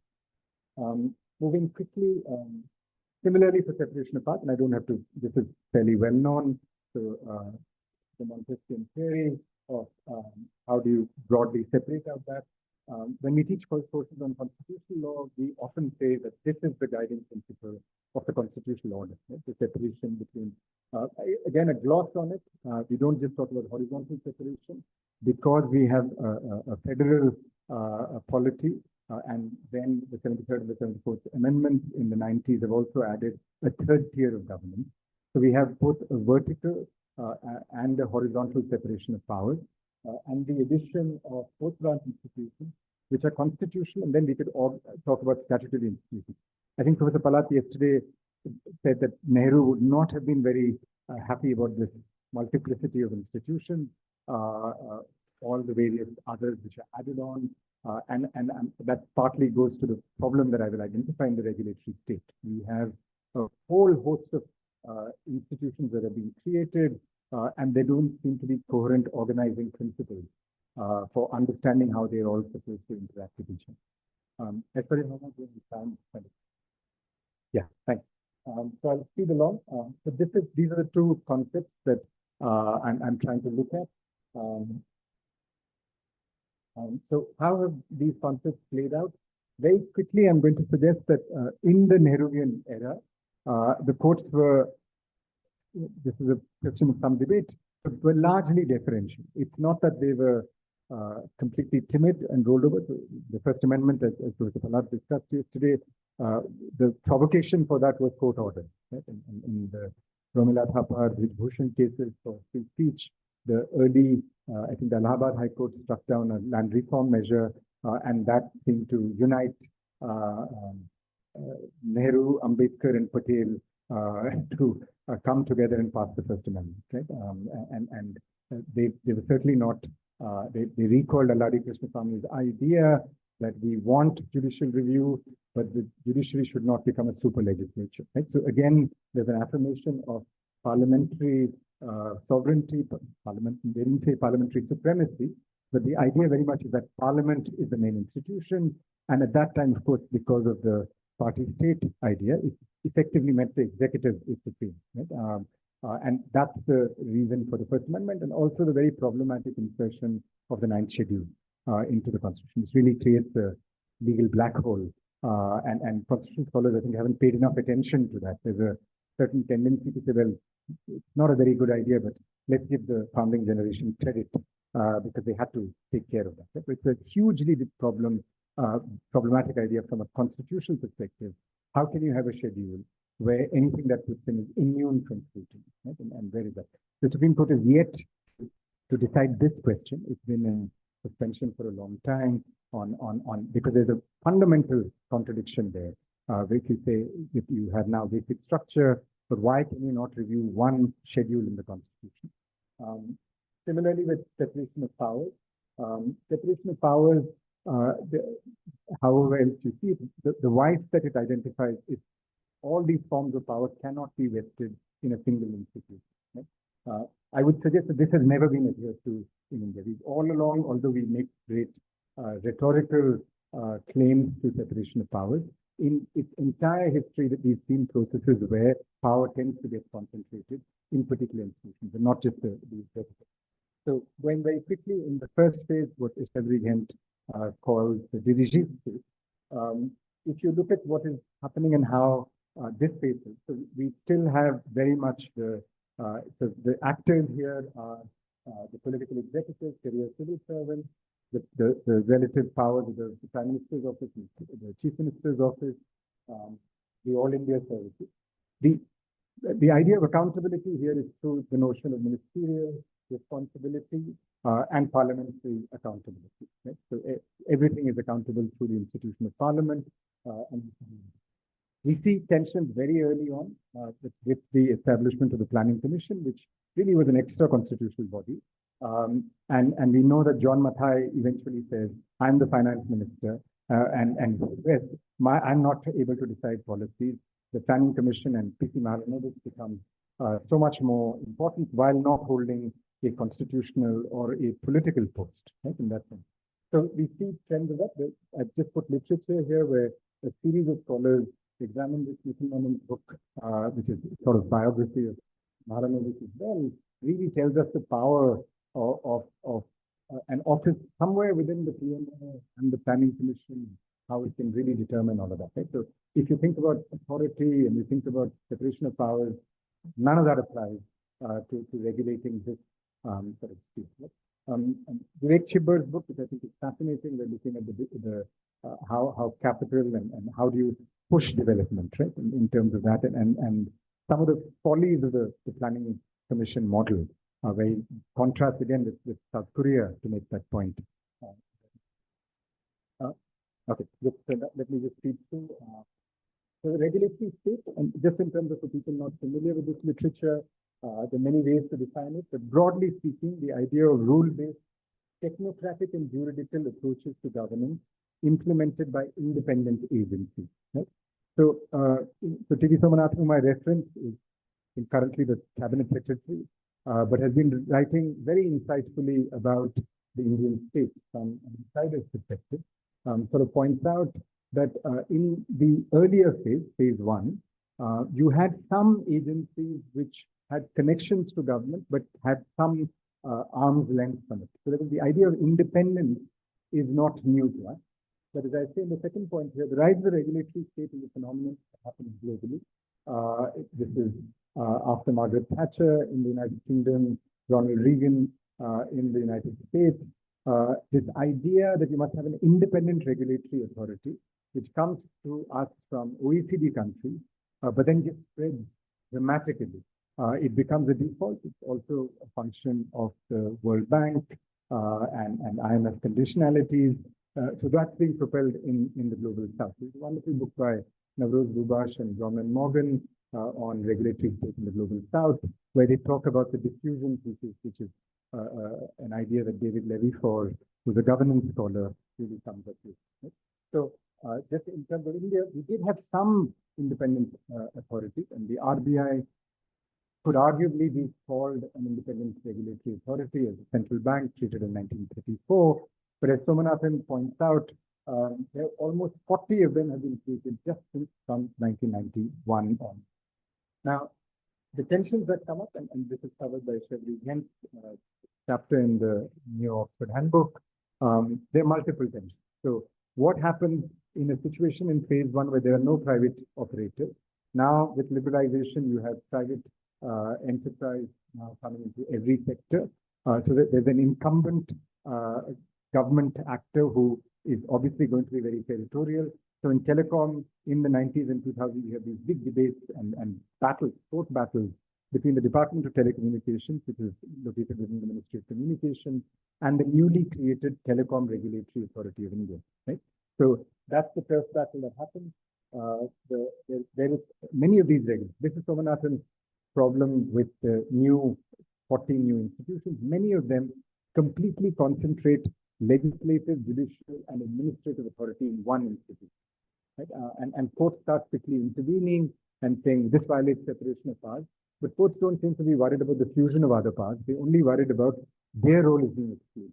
And so then they start insisting that you have an appellate authority, you distinguish between adjudicatory authority and administrative authority.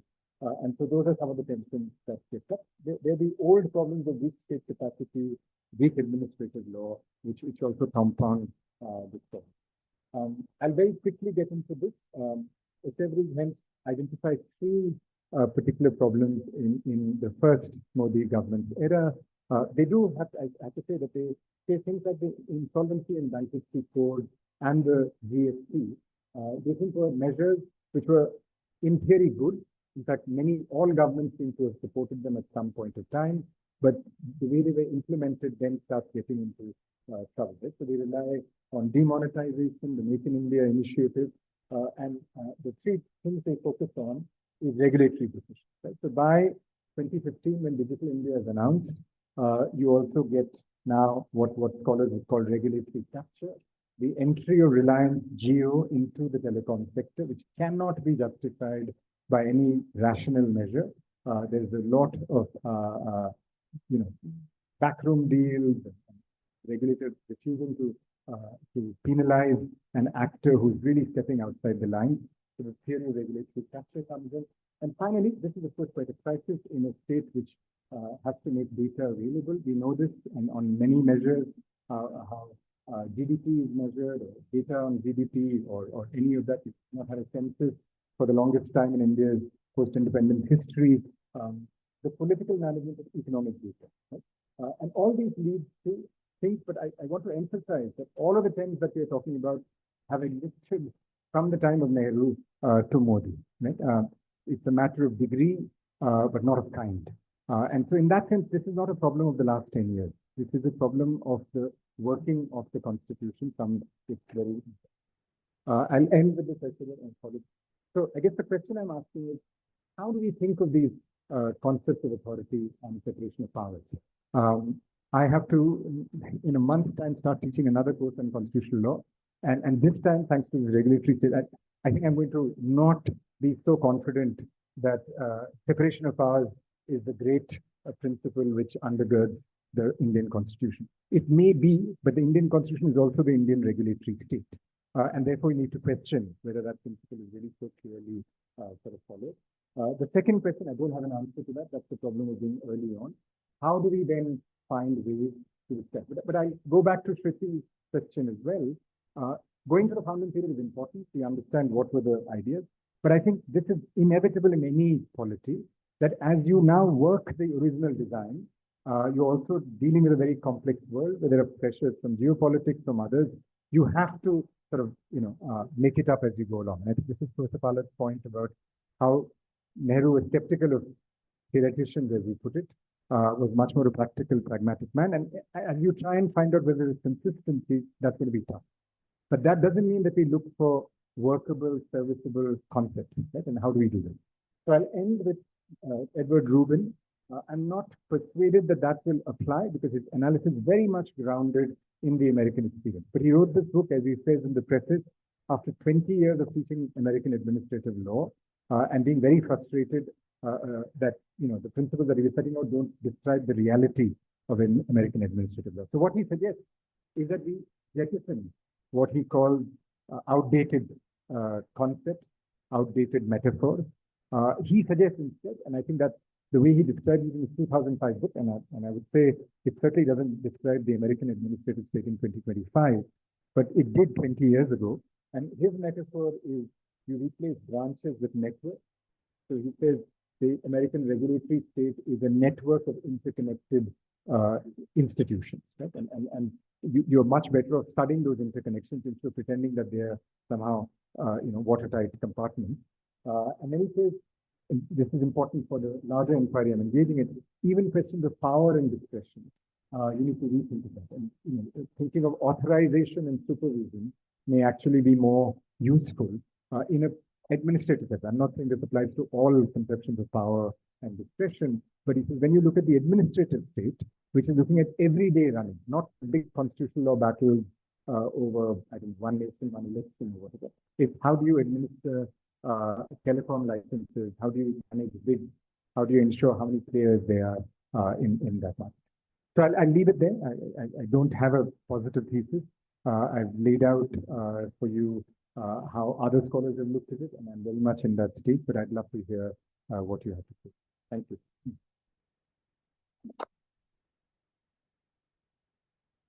Thank you so much.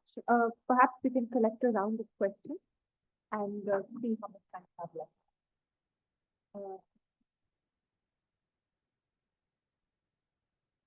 So that's it.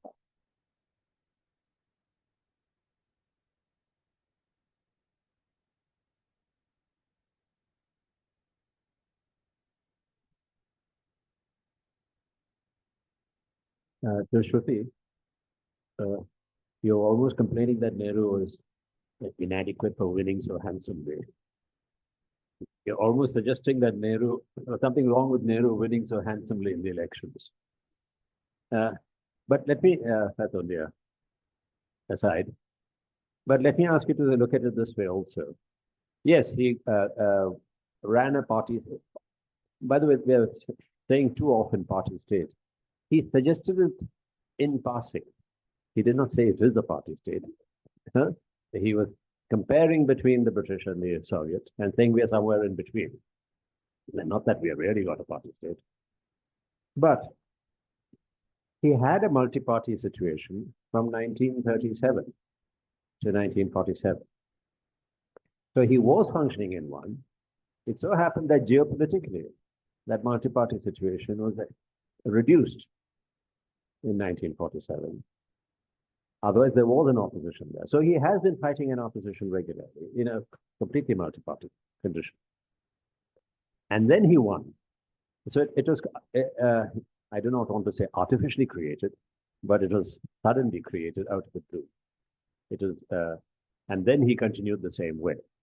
So when Indira Gandhi gets a multi-party situation, when that breaks down, can we call it that's the real beginning of a multi-party situation, or that there was just a transition from an earlier multi-party one to a new situation? The geopolitical intervention is a part of the story. We have to see India's, he is working all the way in an India that was the subcontinent, not the republic. And a transition to the republic, but that was a new situation. So we must look upon it as a transition, as a which he himself expected to be overcome. And therefore, and all the other points you made. Secondly, the if you say the party is also a bureaucracy, as Weber says, or rather the party is a constraint on bureaucracy, I want to ask you, didn't Weber say that the parties are bureaucracies themselves? He said all of modern power structures are bureaucracies, from the Catholic Church down to the trade union. So that it's not that the party is a constraint on the state bureaucracy. It is almost a part of it, or rather parallel to it. And all the studies of those times said that they actually part of the state bureaucracy in one way or the other. Even unions become part of the state. And Weber did not have any theory about how the power of bureaucracy could be controlled and contained. In fact, that was his problem. He was pessimistic. It is almost as he was foreseeing the impending totalitarianism. And Weber is a pessimist in that sense. Bureaucracy is an ultimate type of power, and nobody has found an answer to it. A complete one. If I have understood Weber, that is how he had put it. And that is why he's considered the pessimist of the time. And would you consider that the subsequent development after Indira Gandhi's multi-party situation, did it revert to a something like a party state under Rajiv? No, although he had overwhelming majority. And the present one under Modi? Well, look at it this way also. Nehru did not have an opposition. That's why we think of him in this way. But all the others had oppositions. And the present state, present government, certainly has an opposition, even if it rides roughshod. So it is all functioning in multi-party conditions in a way that Nehru was not. So Nehru was an exceptional situation from the 1930s to the 1960s. All the others have been multi-party. And we've never had a party state situation again, or something approximating to it. That is my question. Dr. How much should I collect around? All right, we'll collect a few more. Professor Jay? Yeah. Although I wanted to ask a question everybody, but in the interest of time, I am provoked by Karthik's discourse on emergency. And therefore, I would use my time to ask him a question. As a student of law, and particularly constitutional law, I believe that it is important to observe the factual metrics also, factual scenario also. And factually, when you say that Indira Gandhi refuted basic structure, she did not have stakes in basic structure. I think I have a problem because there are at least two points I would like to put forward for your consideration. One, when Justice Ray took over as Chief Justice of India, he made an attempt to get Keswanan Bharati reviewed. And Attorney General himself, I think, got the whole process aborted after some time. And he could not have done so without the backing of the government, because Attorney General represents the government. But most importantly, when the 44th Amendment was being argued before the Supreme Court, Government of India considered basic structure. Government of India did not dispute basic structure, and Government of India argued that what Mrs. Gandhi did was in accordance with basic structure.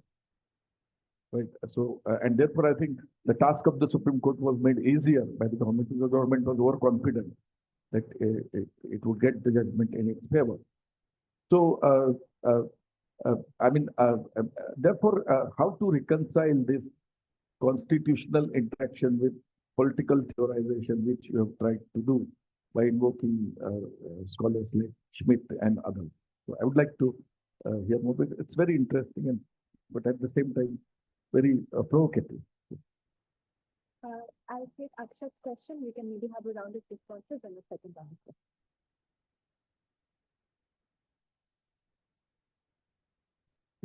As can be expected, my question is to Professor Thiruvengadam, and I just want to ask very simply, why is it a question of authority? It is in fact a question of legitimacy. The authority is clearly there in the articles you point out, in the conduct of business rules that the government of India promulgates. And as you've also pointed out, the judiciary only has a problem with it when it is their role that is curtailed. As pertaining to the relationship between the executive and the legislature, not much has ever been shut down. As to the question of is it legitimate, the American answer far of a recent nature from the previous Attorney General, in fact, is that it is legitimate if the ultimate political executive, namely the president, can fire everyone. And entrenchment of protection is illegitimate. This is also practically true because the blowbacks for bad regulatory decisions do not come onto the regulator, but come onto the governments that appoint them. And that is an argument for the theory of the unitary political executive, which is that it is concentrated in at least the presidential system in the president, and in India, one would have to say in the cabinet. So those two parts, legitimacy and the answer of the unitary political executive as a response from current American administration.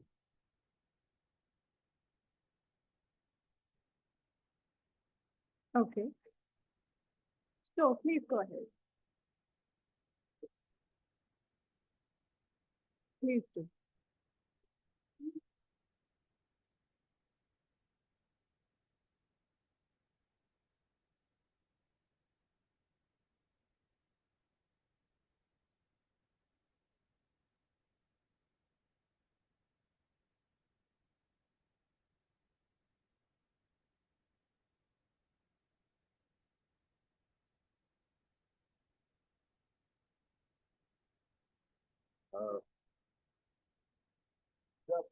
Before independence and certainly after independence, never had a one party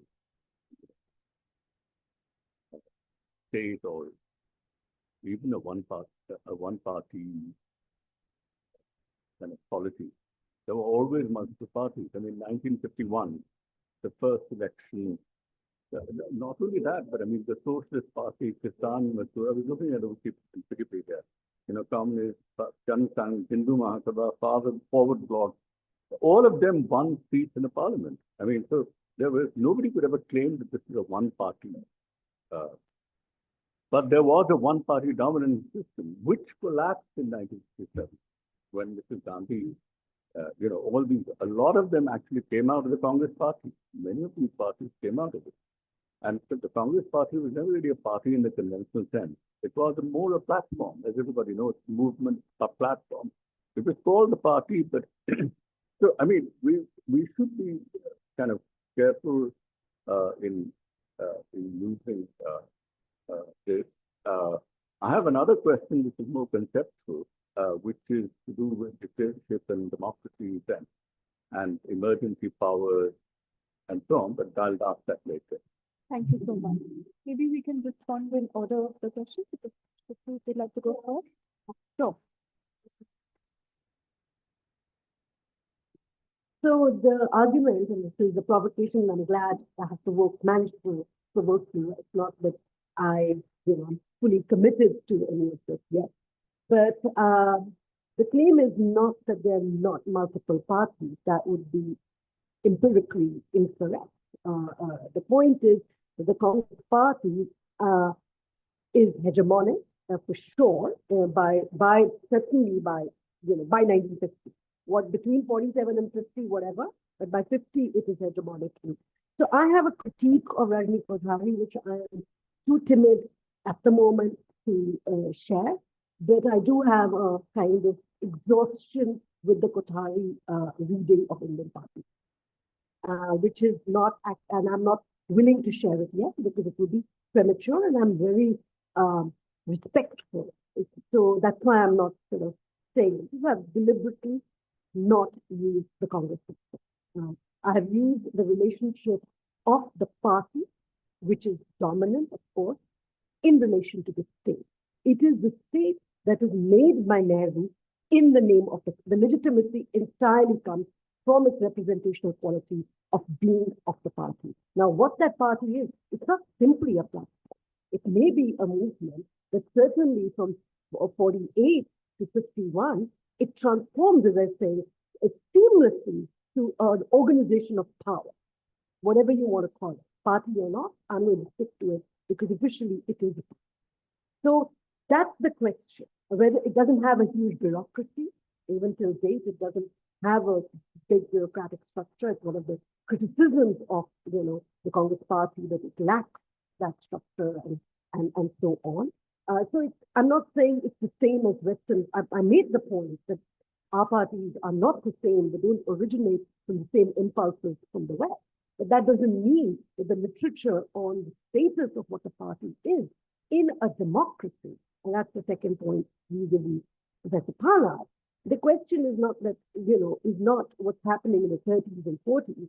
I'd be very happy to agree that they're multi-parties. I mean, again, prior to the 1950 moment. And one could argue, I have not published that piece, and I have a separate argument on Jinnah, which is to say that his critique of and the path to partition is democracy itself. He is anti-democratic more than he is pro-partition. Okay, now that's a separate matter, but this is all happening in the context of elections. The demand for Pakistan also comes after the failure of the Muslim League in 1937. You cannot delink the democratic story from the partition story. And that's the same with, so the question is that I'm not trying to make Nehru bad. I'm just trying to say his context is one where he himself is admitting he would like a lot more competition.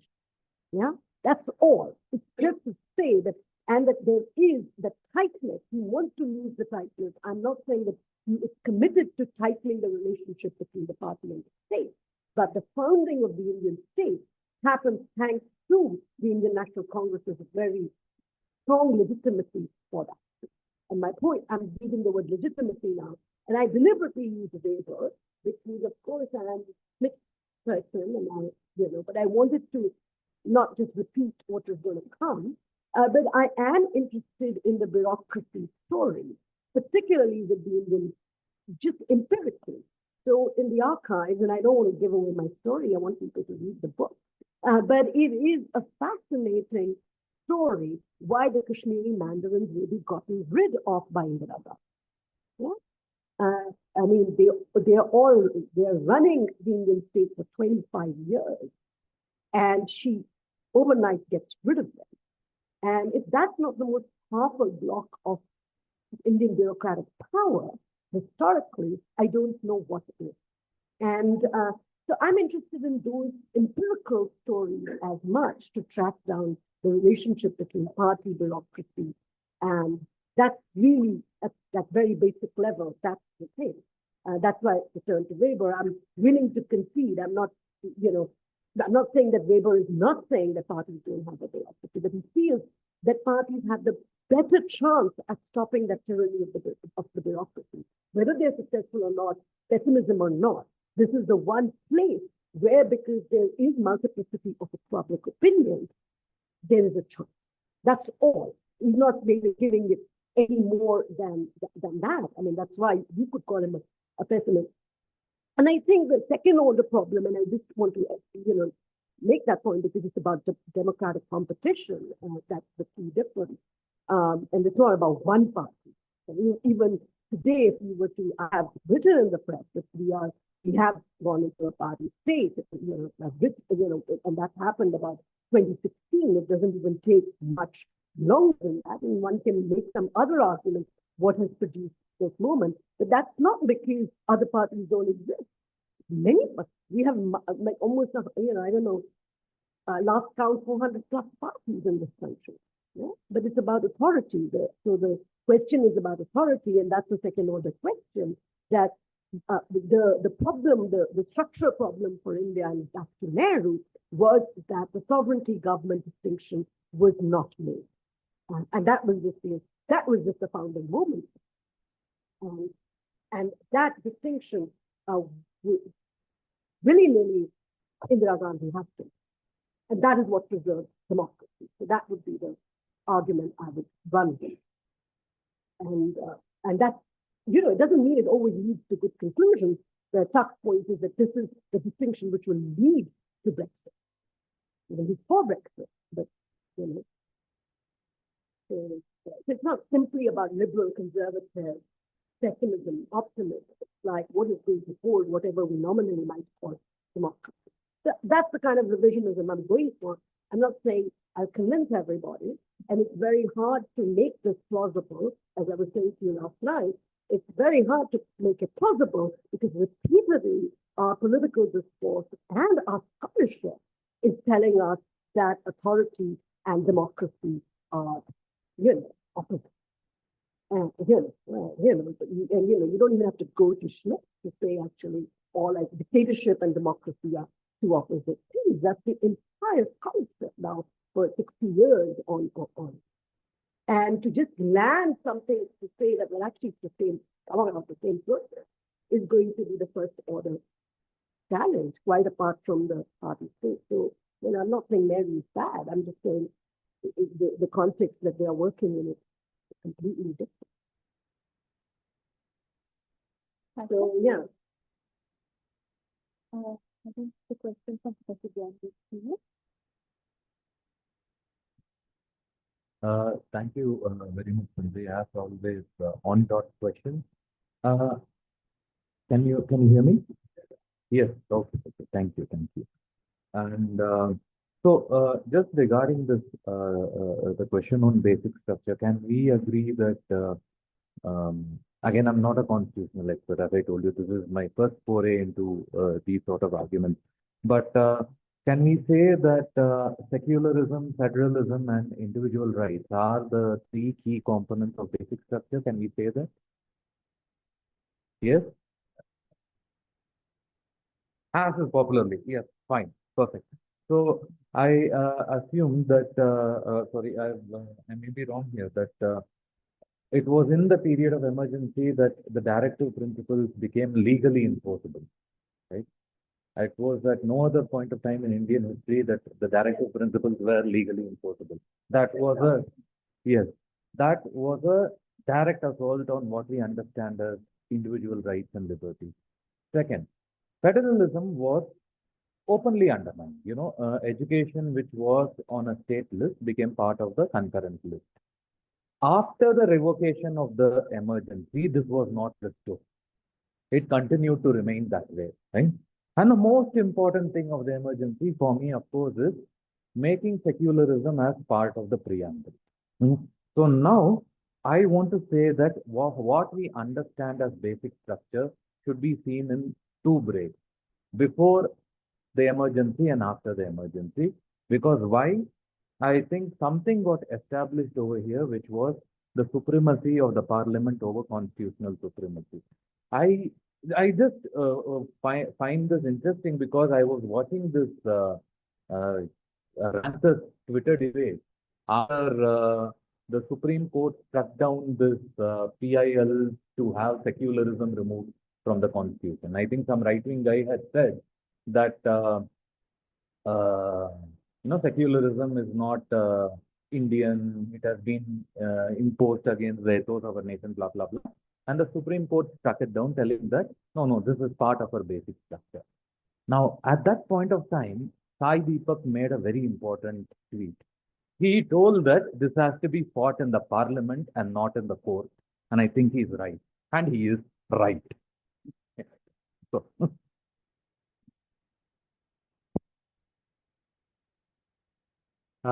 Thanks, Akshat. So your point about authority is legitimacy. I think you're right that the politics literature looks at it in that way. But I guess what I do is I didn't get to that one point because I thought it was too legalistic. But as a lawyer, you will know the Ram Javaiya Kapoor case. Right? So this is early on, 1955.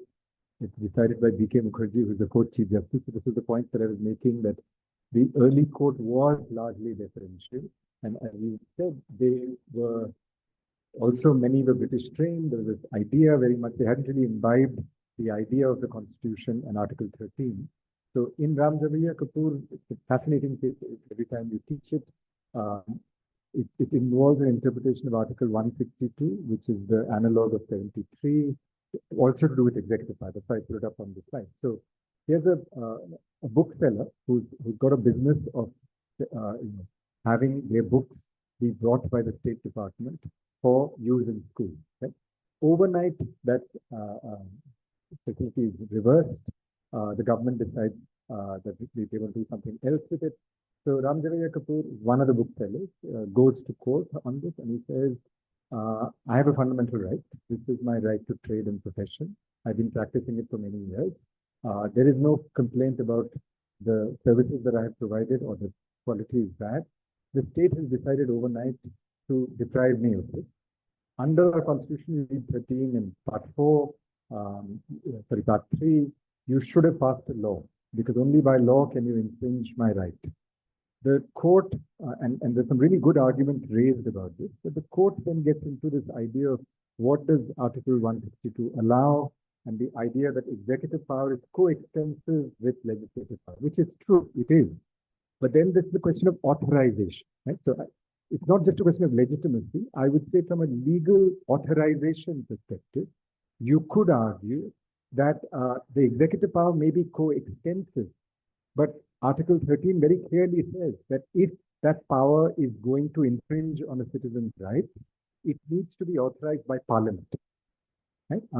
So coextensive authority does not mean what form that authority will be exercised. And the requirement that your laws can be taken away only by parliamentary legislation is one check. It's not an absolute check. So coming to your second point about, the political executive will face the blowback of a bad regulatory decision, not the regulator. You're right. But this is where, and also say, this is the discussion that Sanjay and Karthik are having about constitutional authorization. Now, here's where our crisis comes, not just our crisis. This is a crisis across the world. The idea of autocratic legalism, the idea of populists using law in that. Now, if the notion of parliament, it's no coincidence that an eminent vice president has rediscovered the principle of parliamentary supremacy. He's a senior counsel of the Supreme Court. He's argued cases. If he just reads the case law, he should know that there is no concept of parliamentary supremacy in India. Right? He just has to read judgment. He clearly doesn't. Yet he takes every public forum to go on about parliament, which is a throwback to the 70s conversation, right, of parliamentary supremacy. Right? And just look at who is now making that claim. The very people who were at that time in the 70s saying Indira Gandhi doesn't know her constitutional law or Nirinde doesn't know his constitutional law. There is a certain irony in the circularity of politics. But I would say that, and this is the point we now come to Shruti's point. Okay? So one person we have not mentioned, we should, is Prime Minister Manmohan Singh. Right? Let's look at UPA 2 and let's look at the 2G scam. Right? So your question about the regulator and who faces the blowback. Right? So here, A. Raja decides to include this policy of first come, first served. We now know, thanks to the great work of Paranjoy Rajapaksa and others, that Manmohan Singh and the finance ministry tried to intervene. But it's the reality of coalition politics. It's the reality of a party from one state being able to control 6 or 7 powerful portfolios in government. Right? So this is where I think Shruti's point is important, and you cannot, the legal authorization mechanism is there. And of course, Manmohan Singh and Chidambaram know this will lead to collective responsibility and we will be blamed. But they cannot work. The constitutional logic, the regulatory logic, which is relying on the text of the breaks down because it doesn't account for the reality of Indian politics, that this is what party politics does, and you have to accommodate the DMK and ARAG. Right? So I think that's what I mean by saying, and this is Edward Rubin's point, that he's making it in the context of the administrative state, but we could talk about the constitutional state as well. If you do not regulate a rogue political party, and I'm not sure the German model, which is a mid-20th century model, was there, but if you look at what's happening in Germany and the AfD, the idea of militant democracy also has its limits because it hasn't been updated to take account of a party like the AfD. So you would have to then think of how to do this. But I'm going to suggest that the answer cannot be one more constitutional amendment and Parliament doing something. Even what Parliament is doing today, the standard lawyer's toolkit. Let's just come up with one more institutional safeguard will not work. Because the lawyer is not investing in understanding politics, not understanding political funding, where is the money coming from, and how do you then stop that flow and then work it together. But thanks for your question. I don't think we disagree, but the question of authorization in the legal context, and then your idea that surely the political executive will act.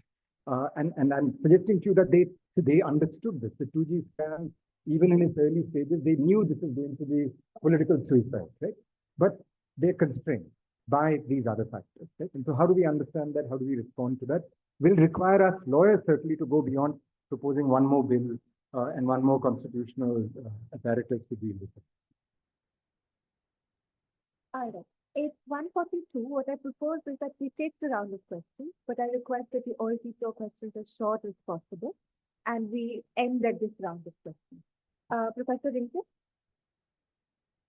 Thanks. So one quick question for Karthik. What's right about Sai Deepak's claim that the judiciary shouldn't be the site to decide something about the basics? What's right about Sai Deepak's claim that it's not the judiciary but the parliament where a decision should be made about which aspect of the basic structure we can chuck? That I'd like to hear your reasons for that. But to Shruti, I also have some questions and clarifications. So I think Weber can be your friend because he has, in the politics of vocation, a problem with parties, actually. And I don't know if he's pessimistic. Yes, he's in despair, but he's also looking very much for a leader who has the calling to lead in a particular way above this bureaucratized and moneyized political process. Right? So, but Weber is important also because he's talking about a leader, and Indira Gandhi is also a leader. So you're saying in the figure of this leader, we see a coming together of something called democracy, which forefronts the state without the party, right? That's what I hear you saying. Now, each of these terms seems to have a certain meaning because you said something is lost in the Indian account of democracy to the extent that they have not understood the place of the party, right? So the question is, what is the party, right? So what is the party? How does the party, and then how does the party connect with democracy? Democracy is that situation where there is electoral competition. But what does that mean? Why is electoral competition significant? What does it highlight about democracy over, say, an autocracy, right? But we're also trying to say that democracy and dictatorship can go hand in hand, or they don't have to be uncomfortable partners. And you want to highlight that possibility against those who said democracy and dictatorship are poles apart. So you have many friends there in folks like Gramsci and Machiavelli. Gramsci thought the Communist Party was actually like the Machiavellian prince who had to be dictatorial to set into place something else that would be more desirable in the long run. Same way as Machiavelli thought an authoritarian prince is required before the republic is instituted. But you're also saying that democracy came, there was a leader, but democracy is multi-party competition, but I still don't know what democracy is. So I want to know a little bit more about what is democracy. There seems to also be a cycle because you're saying now in what we call Modi 3, we have a comeback of the party state, right? So party state, what is a party state? How is it different from a democratic state? Why must I know these distinctions? What do they help me understand about India that I've missed so far? So a little bit more on this would be helpful either now or later. Arvind? Karthik, question to you. You referenced Linz and the idea of authoritarianism. And Linz's distinction of authoritarianism with totalitarianism. And my understanding again of the sultanism is a species of authoritarianism, but he contrasts authoritarianism to totalitarianism, two contrasting themes, thematics as well. And my understanding of why he references sultanism or sultanism is to refer to the unlimited discretion of the ruler. And in a sense, of course, you see that in Modi today, and you see that in more specifically Sanjay Gandhi at that particular moment in time. And I think the other point of the sultanism point is the rooting, no strong rooting in ideology necessarily. And there's no, and the critique of Jafar is Indira Gandhi didn't have strong rooting in the socialist ideology which he proclaimed to take forward. And that contrasts very well with perhaps the totalitarianism we see today. There's strong rooting in ideology. I think there's something to be said for that authoritarianism or sultanism framework. We indicate that unlimited discretion is far for resources. Go back to the 42nd Amendment as well. You reference socialism and secularism, but a range of the other amendments was really about increasing the power of Indira Gandhi. And that's very central to that particular dimension. And so the rooting in ideology, was it as strong or was it not there at all? And I think Daffodil's claim is it not there at all or was it not strong? And Daffodil's claim is it was a face wash. I mean, in this day, during the Shah Commission, more members in the trade union they arrested. Right? The range of ways in which the left is targeted is quite clear. So the rooting in ideology, that's why the argument is more power for its own sake, and that's the analysis of that regime. And the contrast is today, right? You cannot argue that the current regime is authoritarian full stop. It's totalitarian because it seeks to control all dimensions for social life. It's something very different for Indira Gandhi regime as compared to the current regime. And so the authoritarianism or sultanism as a totalitarianism distinction, I think, is an important one. Arun, just a quick question. The question of Moditwa, what you call Modi regime, as it were, do you think administrative law is a very important tool? Constitutional law might be something which might be under great threat and challenge, but administrative law might be a way forward. I'll give you an example, maybe even go back to the minority opinion ADM Jabalpur. It relies on the fact that detention orders under MISA don't provide you the ground. That's what your challenge is based on. And that's what Khanna's opinion really relies on. And go back to apartheid. What is lawyering like in apartheid South Africa? It relies on administrative law, not constitutional. So don't you think administrative law might be a future area we must look very closely at? So that's a good answer.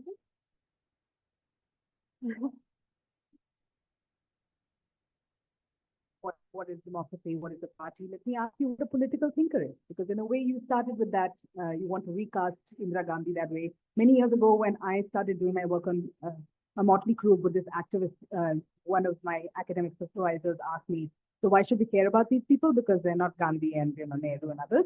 And he'd never heard of them. He was a Japanese. And I don't think anyone had heard of them, never mind. And the second question was, why should we think of them as thinkers?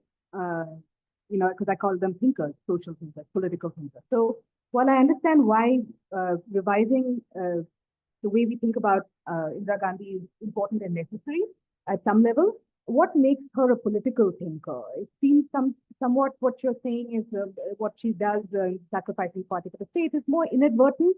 And then in that sense, does there need to be something intentional? Is there something to do with ideology? And what's the archive? So that's the thing.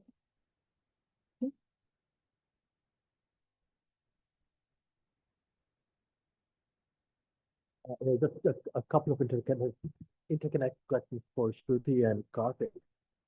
First, with regards to the earlier debate with Professor Palak and Professor Bhargava, you can obviously look at the colonial period as a limited multi-party system, and then what happens afterwards, and then you go back to a more fulsome multi-party system, which makes Nehru a transitional figure, and I think that's very interesting. But perhaps you can expand even further and think about how the two crises of the one party or dominant party states in the 1950s and early 60s, and the emergency that Shruti and Karthi talked about in the 70s, can also be seen in a kind of regional dimension. So whereas with independence, you have in Pakistan the mirror image in a way of what happens in India. In India, because of partition, you are stuck with a dominant Congress, and Nehru has to work out the implications of that. In Pakistan, you have a merry-go-round of political parties. There you have multi-party democracy. It's highly unstable. The army steps in to perform the role of the Congress, but in a purely dictatorial fashion. With the emergency, you seem to have a similar thing happening. That in 1971, of course, you have the breakdown of the Pakistani state itself, because the dictatorship of the army, the replacement of the one-party state, cannot handle the emergence of an opposition at the government, the Awami League. A couple of years later, with Indira Gandhi, you again have a situation which is successfully, in Shruti's account, overcome. And my question then has to do with the moving to Karthik now, the kind of interesting process by which is almost like a process of mitosis. Because since you spoke of the commissarial dictatorship of Schmidt, the point, of course, is that the dictator can only be delegated by someone else, however ceremonial that goes. And therefore, it's a temporary measure necessarily. Indira Gandhi faces a problem that she had to commission herself to do it, despite the Indian president notionally being the figure who does this. No one believes it. He's a non-entity. And so the process of mitosis, in a way, she has to, going back to create an opposition and to set limits to her own dictatorial power by herself. And it's a very interesting problem for any political thinker or actor to deal with. How do you actually create plurality politically in a system where there is no delegation possible? Is that, in a way, what you're thinking about? And I thought that might be what you're onto when you spoke about a part of it, which is the inclusion of socialism, secularism, the preamble to the Constitution, because that, of course, does a reverse turn of Schmidt's exception. Whereas in Schmidt and in Western political thought, the exception is always about the suspension of liberty, civil liberty. In this case, the suspension is also about increasing civil liberty, as some others are suspended. And there is a curious example here, also from the 1970s, the Iranian Revolution and the Constitution Italy, where Islamic law is the norm, but it gets to be suspended and years by Khomeini in order to put in civil liberty rather than remove it.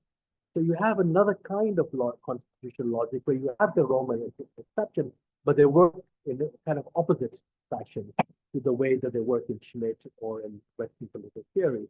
And I just wonder if this is part of the problem of mitosis or productivity. So coming back briefly to that democracy versus dictatorship, or whether there's a consonant between the two, that issue. I think to some extent, all democracies have to deal necessarily with disruption. I mean, there is no democracy without an inbuilt challenge to government. The moment they are formed. So some disruption and therefore some disorder is something which is part and parcel of any democratic system. The question is, when they cross a certain threshold, or the degree to which you can create disorder within democratic system, the degree to which you can challenge the government or the state, which will, bring the whole system into crisis. And I think every constitutional democracy will have some provision to prevent that from happening. And that is why you have emergency powers, right? So, yeah, I mean, this is your commissarial kind of dictatorship. Elements of that have to be present in every democracy. But the transition from that to what you call sovereign dictatorship, that is something that has to be, that shouldn't happen. Then democracy is no longer, then you enter into dictatorship. So I would say that in the way you are defining things, the commissarial dictatorship is something which can be contained within the idea of democracy, but not sovereign dictatorship. Where that challenges democracy. So this is an autocratic sort of government, where the arbitrary will of a single leader is supreme, and laws don't matter at all. The Constitution doesn't. I would say that during the emergency, and this is something which, during the emergency, something very interesting happened. I don't know what the intentions were. I'm not a student of the emergency, but it begins like Mrs. Gandhi is trying to invoke something like a commissarial dictatorship using emergency powers. But very soon, this is something which we talked about yesterday, very soon there is a tiny group of people with Mrs. Gandhi, which includes, the guy who we were trying to remember yesterday, Om Mehta, yes, and all these, and Sanjay Gandhi and various other people who were part, they tried to turn it into a sovereign dictatorship, right? Now, it's possible that Mrs. Gandhi was a thinker and she realized soon enough that this is going to, overturn democracy. And therefore, she held the election. Now, this is just speculation. I have no idea. But so and one could also argue that the emergency then, and this is the point to emergency then can be seen, as a response by representatives of the one-party dominant system to somehow, it was a kind of a last cry of that system. Yes, sorry, whatever that, maybe I'm not getting the phrase right, but it was basically, somehow an attempt to restore that system, but it ended it, right? The emergency, the failure of the emergency and the declaration of the elections and the new kind of multi-party system that came into existence, that put an end once and for all for the Congress dominant system. Now it leaves open the possibility of other dominant systems, right? Like what is happening today. But yeah, that's what I would say about. Thank you. I'm really sorry. A one-line question on the basis of this discussion about commissarial dictatorship and the sovereign dictatorship. We are thinking in terms so much of a sovereign dictatorship as overthrowing a democracy. But I want you to just reflect for a moment upon the fact that France has gone through 14 constitutions ever since the first constitution of 1789. Now, each one of them is overthrowing one constitution. Each democracy is creating a new democracy again and again, with one or two exceptions of creating a dictatorship. So it is not necessarily only overthrowing democracy in order to create a dictatorship, it's democracy overthrowing democracy and creating a new constitution. And in the Russian case, you have a dictatorship overthrowing a dictatorship. So this one, huh? Yeah, but through a new constitution. Through a new constitution and an internal revolution of its own. So it is, in that sense, it is a sovereign dictatorship in each case, which of course without claiming to be a democracy through a constitutional arrangement. And the Russian Soviet case is a dictatorship replacing a dictatorship in each case. The Soviet Union went through 4 constitutions, and after that, it was replaced by another constitution under Yeltsin, which is equally a dictatorship, incidentally, not a democracy, although called a democracy. So that is. Maybe we can spend a minute and a half each, and I hope that the rest of the discussion can carry on over lunch. So I'm governed by the dictatorship of the university bell, which is going to ring in a minute and a half, and I have to be over the campus. So I'll just say very quickly to Arvind, and I have a short question, so I will give a short answer. No disagreement there. I should say, and this is, whether we are living in an authoritarian or a totalitarian system, administrative law, as you know well, you mentioned apartheid, South Africa, Israel. I spent 10 years in Singapore, and this is what activists would do. You don't use constitutional law because you're taking on the regime front and center. You use administrative law, which is something that the regime is obliged to because it adheres to the rule of law. So I think your point about detention, but in the regulatory state context also, the arguments that are being made are, let's have some process, because even for an authoritarian regime, this kind of chaotic confusion is bad, right? Because it just makes them look bad in terms of that. So there's a way in which you can use the thin rule of law idea to say, can we uphold minimum standards? But as you said, I think detention raises questions. You think of the BK16 and all of that, but the importance of administrative law is absolutely critical. And I think that even in the academy, as you know well, so much is made of constitutional law.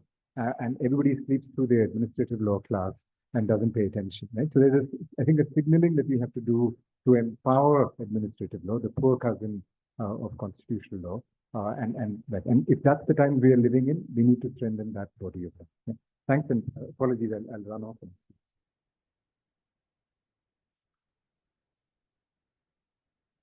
Yes, I don't want to stand between everyone and lunch. And thank you, Rinku, for asking those very basic questions, which I think should be asked of the scholarship of Indian politics. I'm really a historian trying to enter into it. And this is my frustration. So I get what you have asked. These are the people I'm exactly reading, Weber, Machiavelli, but also, the 17th, 18th century writers on sentiment. So I think it's not a legitimate question to ask of me, to be honest. And because it is the scholarship, the inadequacy of the Indian political science scholarship that has led me to this position. That I have to kind of do this basic work of what a party is for, stands for at the end of 70, 80 years of Indian democracy. So I'm afraid I love that discipline, but it is also a real gap of it. And this kind of returns to also this provocation by Gitanjali, while I think it's a provocative thing. Well, we do need conceptual tools to understand. We have enough empirical detail on Indian politics, and particularly Indian democracy. Huge amounts. I'm just teaching this at the moment, and I'm overwhelmed by the amount of literature that is produced. But in terms of conceptual clarity, I'm really sorry, and as for me, I think which was with the work with the earlier decolonization kind of Indian political crop, the earlier moment, perhaps it is easier to make that argument, but it's the same impulse that India is a form of method. It is instructive of what is happening to global democracy. So it is our burden as scholars to produce that theoretical language for it. So as such, yes, someone like, I would make even someone, I don't mind if it's a small, big person, but I deliberately use Indira Gandhi as a thinker because the scholarship absolutely demeans her as a kind of Manichaean, mindless machine politician, and you will get essay after essay reading saying that. And, so I'm trying to actually bring in some theoretical, I'm not saying it is, it succeeded at least in terms of thinking about it in a different way for half a minute. I'm not saying I'm there, I'm really starting all of this. And I deliberately chose Weber and politics as vocation precisely because of the leader question. It's packed to actually the optimism of politics in it. I didn't want to sort of get into that argument whether Weber was a pessimist or an optimist, but I wanted to actually just mention the bureaucracy story because the Indian bureaucracy, we all know, is fiendish and it's very powerful and it's very, very small. And these figures are also the big names and actors. And if you ask me this question, where is the archive, Gitanjali, it is the IAS and men whose archive one is looking at, right? It's the hucksters, the thugs who have left their record to actually say, well, they were okay, And so this is, so it's a real, this is the archive, and the archive is how speeches, the private papers, and so on. And I mean, I'm not too bothered, which is why I didn't take the Schmidt thing too seriously, whether, what comes first, dictatorship or parliamentarianism. But I think it is right to say that one outcome of parliamentarianism is dictatorship. It needn't be, but it is one outcome. But the point I couldn't get to, and what are parties for and all of that, I'm reading all of that. Hopefully one could have something to say in terms of the Indian story. And I have not even gone into, say, the stuff about social change, which is also leading to the question of political power very dramatically in India, and what it does to late 20th century democracy. But that's a whole other question. But I'm actually, final point I wanted to make, and I couldn't make the point, and that Caesarism and authority is dependent on acclamation. It is dependent on being loved.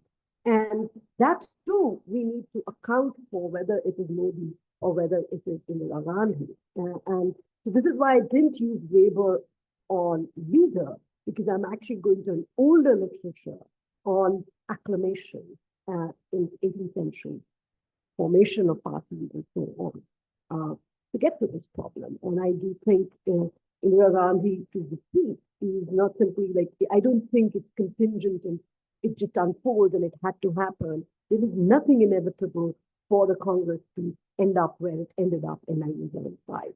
But what was difficult, the challenge that I keep repeating is, the challenge is not the party, the challenge is the state, and you have to construct the state anew. And that is why the legitimacy and the power of the party is literally given to the state. So democracy is, in the mix, but that is why the relationship with the party and the state is what it is. So that's how I want to leave it, because the problem really was that sovereignty and government were the same thing underneath. And they had to be prized apart to create democracy and So I'll keep my answers as brief as possible. Okay. So Rinko, very quickly, I was being provocative over there and taking a pun on the word right, but I would want to say that just look at the abrogation of Article 370. It wasn't done through the courts, it was the parliament which called the final shot on it, right? And I think Sai Deepak is making sense over here when he says that this is also a battle which has to be fought in the parliament against, secularism on altering the basic structure. And I think it is only in the parliament this can be defended. Not through legalism, not through judicial activism, but only through increased parliamentary presence. I think defending the basic structure is fundamentally a political question and not a legal question. Okay. Now, Arvind, very quickly, Sultanism. I don't want to go into detail on this. I think, Sanjay Gandhi, the way he behaved, and also Om Mehta, Bansi Lal, all of these people, these are invoked by Jafar and Anil to say that this is a form of sultanism which emerged during the emergency, right? Now, I can give you a much better example in Jayalalitha and her friend's nephew and his relatives who did pretty much the same things which these chaps did without any declaration of emergency, right?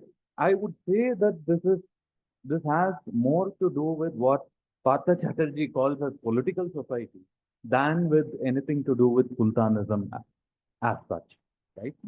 And regarding the current regime as being totalitarian, I don't think so, because totalitarianism fundamentally depends on a very clear understanding of the state. I don't think the current ruling dispensation's ideology has a very clear conception of the state. I revert to a conversation which I had with Faisal, which is also upon the NLS blog. It happened sometime last year, where he makes a very important observation that Hindutva is about empowering society over the state. And I think that's what is happening over here. I think more than the state force, it is the society that I fear even more.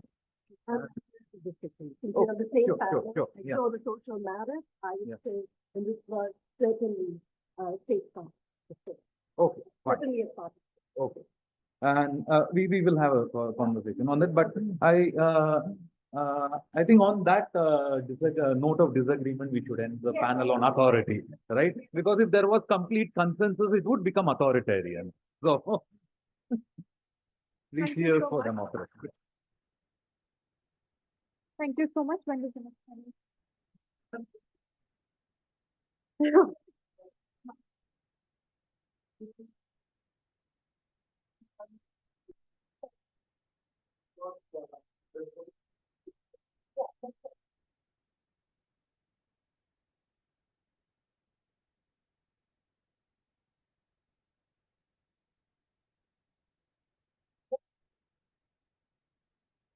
The next panel will start at 3 Indian time. So if you could join back then, that'd be great. Thank you.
Good afternoon, everyone, and welcome back. Welcome to the third session of the day.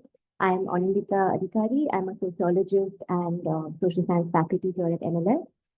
We have a very distinguished panel today, which, as the theme suggests, will be reflecting on visions of geopolitics. To which I'd like to add that beyond the geopolitical, the panel hopefully will be extending to thinking about how historic temporality contributes to these visions, these visions of geopolitics. The panel will contend with questions of whether and how histories of the present can help us grapple with some of the most urgent questions of our time. Question that I would like to add to this would be, can foundational debates from our understandings of contemporary global challenges, can they inform our understanding of contemporary global challenges and dilemmas, or do, as you both suggest in your work, historicization, historical knowledge, and temporal continuities, do they betray the present? And alternatively, what can the historical break or the rupture, or to which I'd like to add as a sociologist, the Sewellian eventfulness, as opposed to teleological thinking, offer in terms of a new vision for the global present? So with that, I'd like to introduce our first speaker, Professor Faisal Devji. Professor Devji is a professor of Indian history and fellow of St. Anthony's College at the University of Oxford, where he also serves as the director of the Asian Studies Center. His research focuses on the intellectual history and political thought of modern South Asia, the emergence of Islam as a global category, and the cultural and philosophical meanings of violence and non-violence as political projects. He also explores the political significance of humanity in the context of globalization, with recent works examining post-colonial alternatives to the nation state and the legacy of anarchism. Professor Devji's paper or presentation is titled From Revolution to Civil War. Our second speaker for today is Professor Rahul Sagar.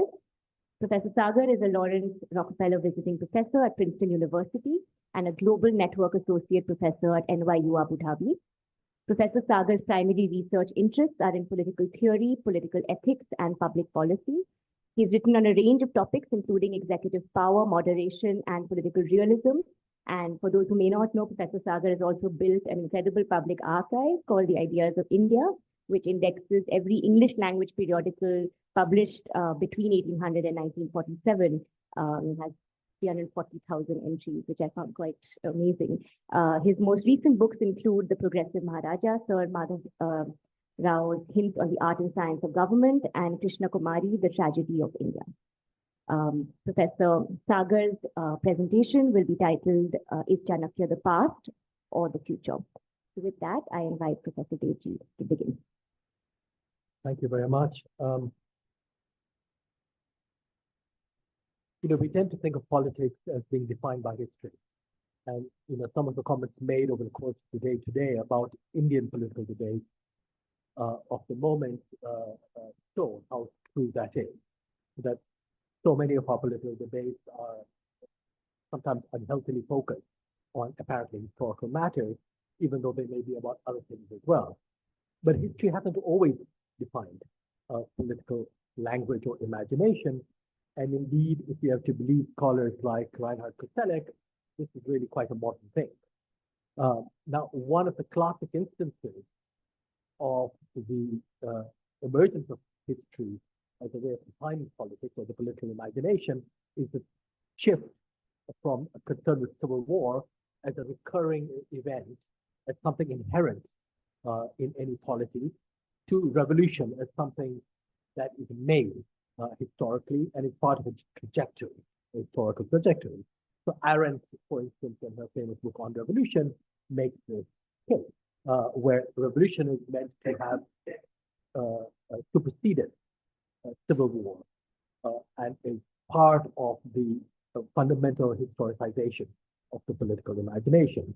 But of course, civil war survives the revolution, and it's arguably the case that it survives it in an even more dehistoricized way.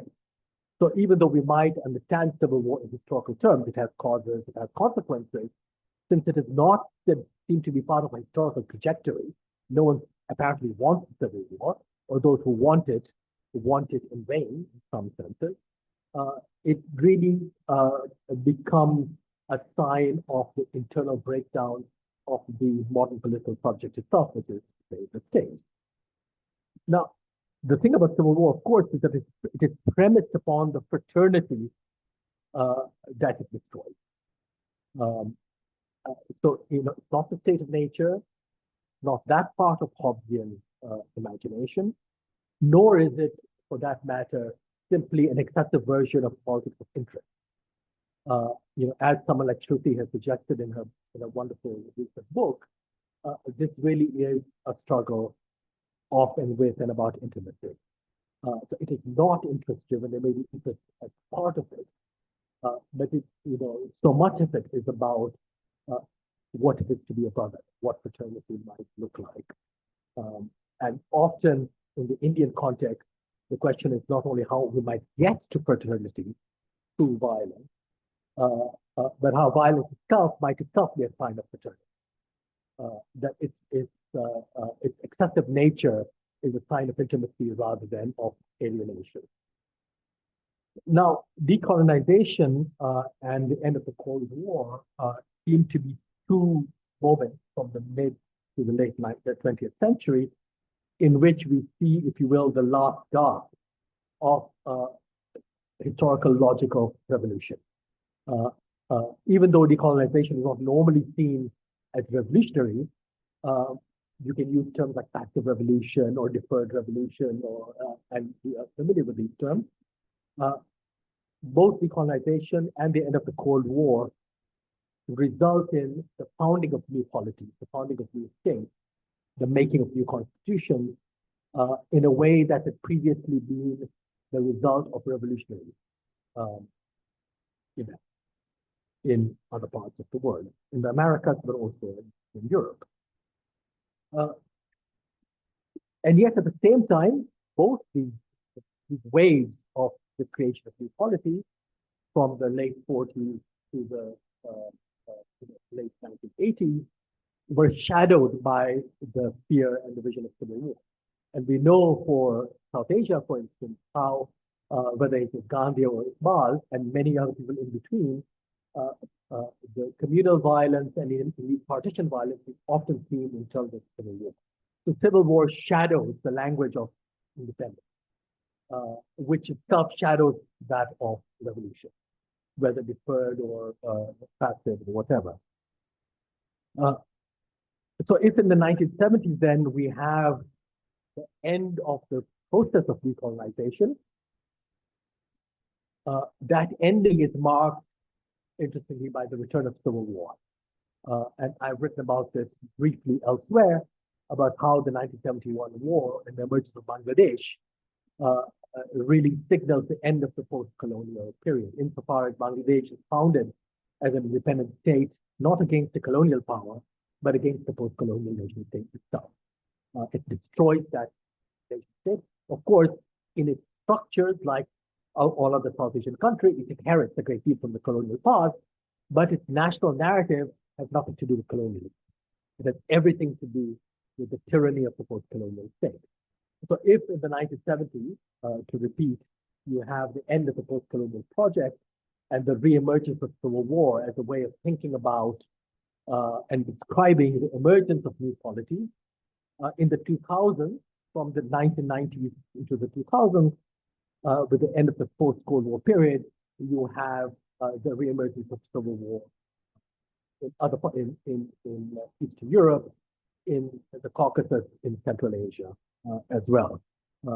Sometimes these turnovers are called revolutions, like color revolution, but the term revolution has been almost stripped of its meaning, and its overuse seems to signal a kind of desperation, an attempt to clutch onto this earlier understanding of what the emergence of a new polity might look like.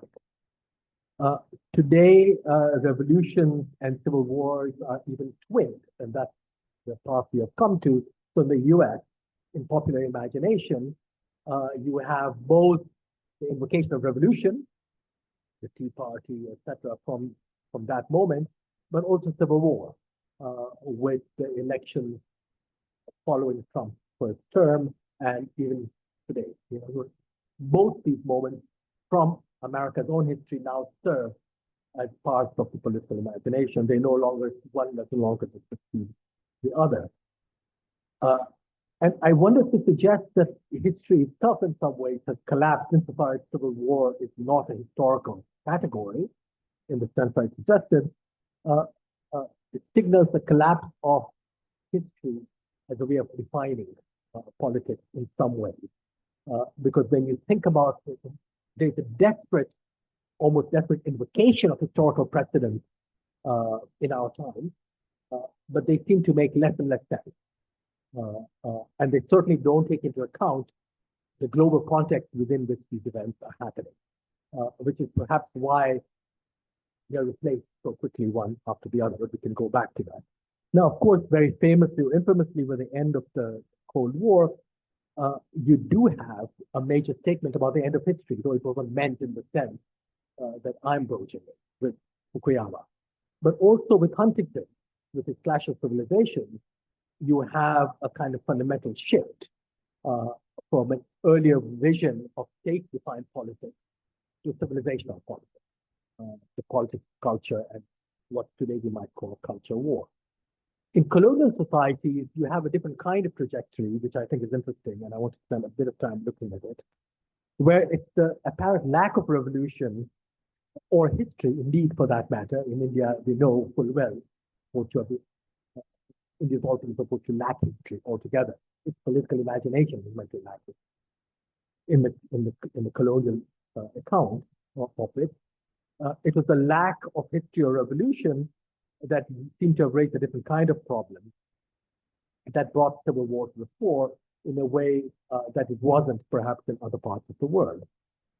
So with modern Indian political thought, revolutions are everywhere, but they're either in the past as experiments, Savarkar and the Mutiny, Ambedkar, his famous text, Revolution and Counter-Revolution in Ancient India, or again with Savarkar and the communists, they could be in the future. With civil war dominating the present. So it's a very interesting configuration. Gandhi, for instance, saw civil war as an opportunity, being Gandhi, And he understood very well that it was premised upon the intimacy. The violence is premised upon intimacy. In part because he thought interest politics could not and did not prevail in India, because the regime of property upon which interest was based was not fully available in India and did not therefore define all social relations in India. So it's not like there were no interest. So someone said earlier in an earlier panel that Gandhi as early as in Swaraj said it's self-interest that got us into this problem in the first place because we wanted the goods, the Karthik.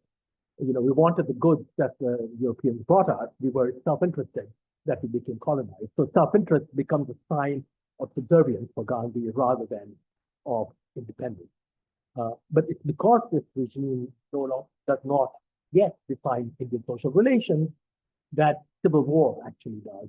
And civil war is seen as an opportunity as much as it is a problem, because the intimacy which undergirds it is also one that Gandhi thought could be converted into non. So it's precisely the violent intimacy of Indian social relations, themselves premised upon the non-dominance of property relations, that leads to the possibility of a non-violent resolution.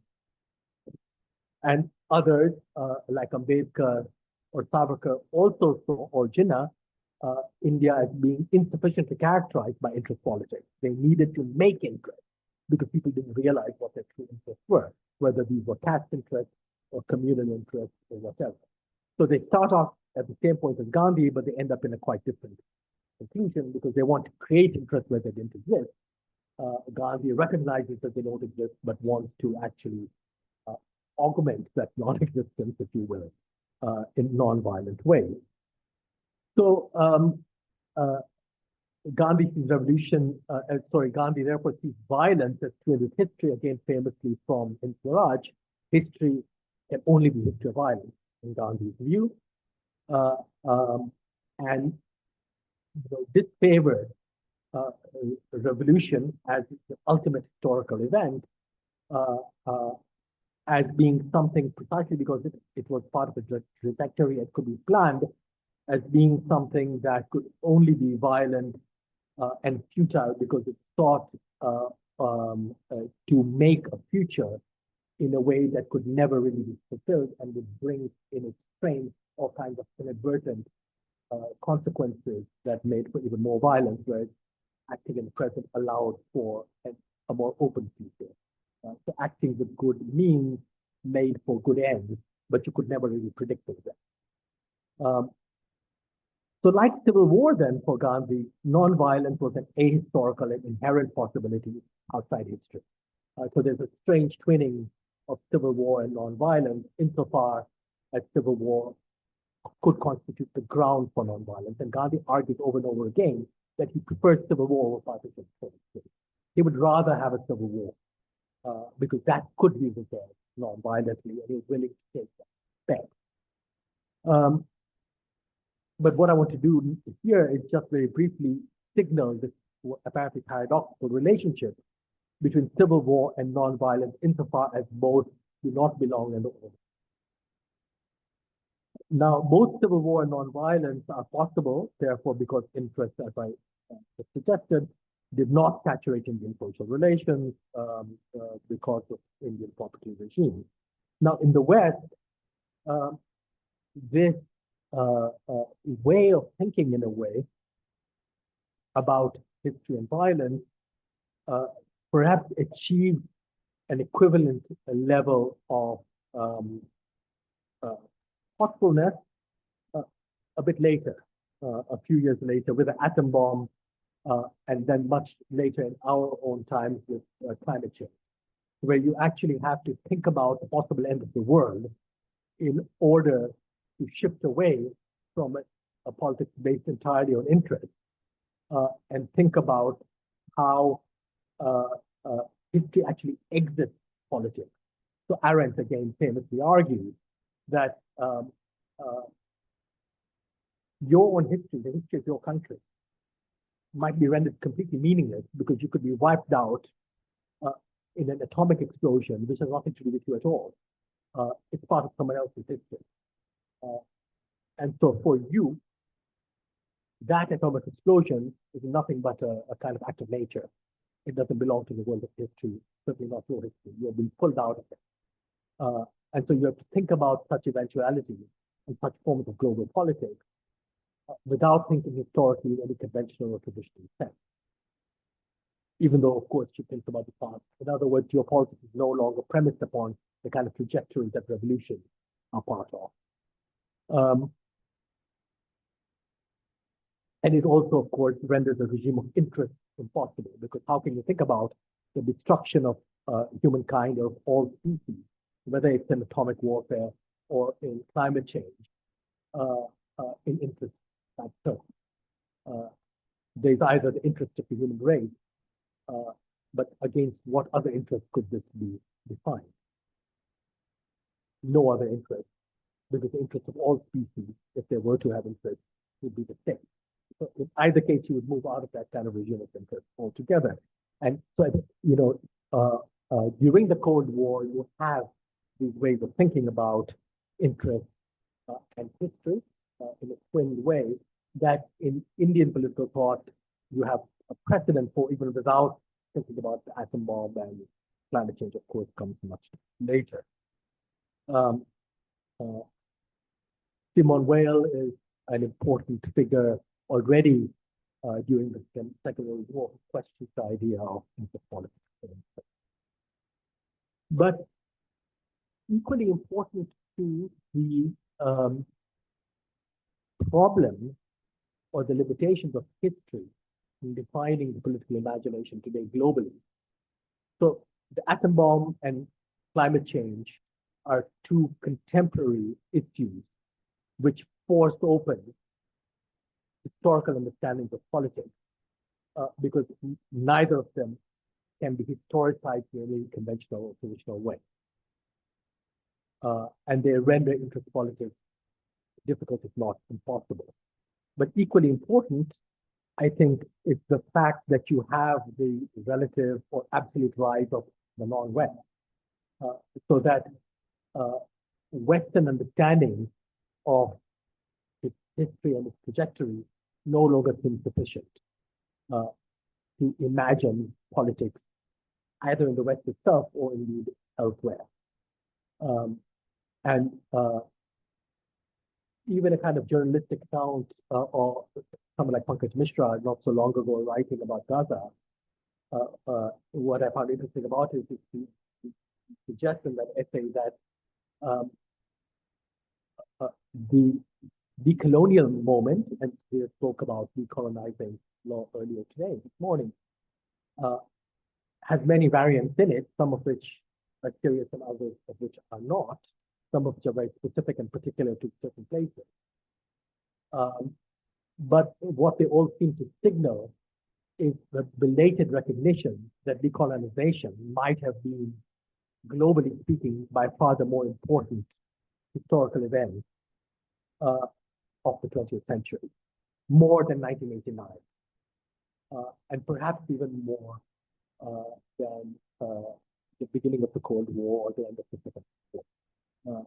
So if you take that seriously, then you have to radically reevaluate the hierarchy of global history without necessarily questioning its political form as a trajectory. So even if you keep the trajectory there, you have to change its context about, because it's no longer credible to think about history in Eurocentric terms. And this is, of course, an entirely banal thing I'm saying, but I think it's no longer simply a ethical or a methodological point to be made. It is an actual political point because we see its consequences today. That these accounts no longer suffice, they no longer even make sense. And I myself wrote very briefly about the famous, infamous attack on the Congress after Trump's first defeat, where everything that was written about it had to do with American history. And it was all wrong in my view, because when you actually look at the people there, it was a very mixed crowd. It was not all whites and white nationalism. It involved people flying the Indian flag, the Iranian royalist flag. So there were other kinds of global, as it were, imaginations that had been put into this moment and were accepted by the other Americans there. They were happy to have the Indian tricolor, the Iranian imperial flag, among others there. You cannot understand such an event any longer in terms of purely American history of slavery, purely American history of race relations, a purely American history of revolution and civil war. It's broken through all of these things. Yeah, I'm coming to close of my talk. And therefore, these old narratives are increasingly meaningless. Now,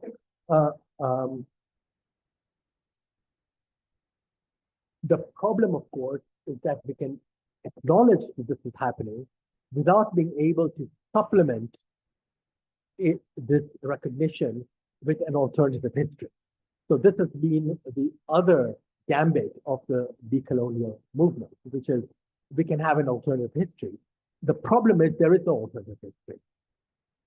There is no single global history, and there is no alternative global history either. You can put in decolonization, obviously that's very important, but there is no other, as it were, tradition that can account for everything that's happening in its own terms, however broad that might be. So this is another way in which history, it seems to me, is being stripped from the political imagination, even and especially because it is so omnipresent, but so changeably omnipresent and so superficial in our current debate. Now, what is this, to go back to civil war revolution, with which I began? So for Koselleck, history itself had come to define politics as part of a previous epistemological crisis. So he argues that with the loss of a normative political order with, say, the Reformation, what you have is the emergence on the one hand of the Arcana Imperii and a Machiavellian politics conducted in secret in the absolute state, and on the other side, the pure bourgeois liberties, you have the emergence of the philosophy of history in the 18th century, and of history understood as a trajectory with the revolution as part of it, which suddenly, with the French and American revolutions, became a historical reality unpredictably for even those who supported such a narrative. So that history itself comes to define politics in the 18th century, or from the 18th century, as a result not of its strength, but of its weakness. In the fight of one esoteric order, the secretive bourgeois philosophy of history, which is pervaded through Freemasonry and things like that, against the secretive politics, Machiavellian politics of the absolute state, in a situation where there is no political norm available. Now, whatever you make of that story, I think what is interesting about it is that it shows up, as it was a clay feature of history itself, in the political, the making of the modern European political imagination. So history's unexpected victory at the end of the 18th century was therefore one of weakness rather than strength, and led to the kind of violence that Gandhi inveighs against. So often, when he argues, for instance, that Indian politics has become violent precisely because it has been flooded with historical context. People today want to own what happened in the past. Our mosques, our temples, our this, our that, and the identities are built historically, rightly or wrongly. It didn't matter. Are we in a situation today with what I'm arguing is a stripping away of history from the political imagination, where we can actually not begin anew, but think a bit differently about what the political imagination might be like in a situation where civil war is returned as a motor of politics and the motor of state creation worldwide. And might our own history in this country actually allow us to think about this new situation in ways that are not available elsewhere.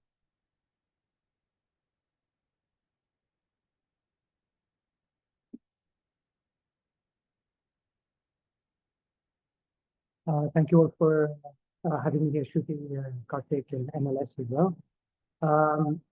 Let me start with a puzzle or an event. 2 years ago, the foreign minister, Dr. Jaishankar, produced a book called The India Way, which argued that there was a particular way in which India ought to conduct itself on the international stage. There was a particular vision behind it of how geopolitics runs. And the reply to the book, not from everyone, the book was generally successful, but a particular kind of critical reply, the one that I want to engage with, was that the claims of the book were either false or they were archaic. They were references to the Shastra or to a Shastric tradition, and these were 2,500 years ago. What possible immediate contemporary relevance could any of this have? Or that this was a rhetorical device. It was a way to cover up transactional politics in the world around us today. And there isn't really an India way. This is just a sellout to ordinary, prosaic sort of commercial diplomacy. So the question is, well, are the critics right? Is there really something called an India way, or is there not? Has it long gone? Is it just archaic, and has it no contemporary relevance whatsoever, and no contemporary, no present? So if you ask that question, you say to the critics, well, what do you think is supposed to happen in international politics? And they tell you a story that begins broadly with the 1920s, and the account is, in one sense or another, there's 3 or 4 different threads. I'll come back to them. All of these threads from the early 1900s point to the idea that the India way is the rejection of power politics. So if Jaishankar stands up and says the India way is to think hard, brutally, with brutal honesty about international politics, his opponents, his critics say, no, the India way is actually to think about politics as international politics as a problem, power politics as a problem, and the desire to reject it is what's truest to us. And so their history begins in the 1920s and sees this moment when the foreign minister stands up and says, here's my book, The India Way. They see it as disruptive. You're making a false claim. So who's right? Is there a distinctive account of India, of an Indian way? So let me try and take you back to the story that I think neither side has really told. So when Dr. Jaishankar makes an argument in the first Ramayana or the Mahabharata or Kautilya, he invites the criticism. This seems archaic.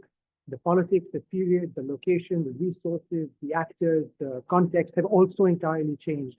That references to that far past have no currency in the present. So it seems archaic. Actually, there might be another way to think about it. If we think about the workings of the Indian principalities just prior to the arrival of British colonialism, they had a vibrant and active world of statecraft. It was standard for all princes to be educated in the classics from the time they were about 4 or 5. They followed the daily rituals. I don't mean religious rituals, I mean the daily training, discipline, and conduct that the statecraft literature, the Niti literature recommended. When to wake up, how many hours to study, when to eat, when to prepare for battle, how to harden yourself, how to temper your appetite. This was a standard practice across a vast array of principalities, not just one or the other. The one for which we have the most significant evidence are the Maratha principalities, just because they come immediately before the British and were able to take advantage of printing to reproduce at least some, not all, but some of their treatises on statecraft. So the Agnipatra, for instance, was published in 1875, but it's already been in circulation a century before in palm leaf script, and then it's printed in 1875. But we know from that there was in fact a living, breathing, existing statecraft tradition.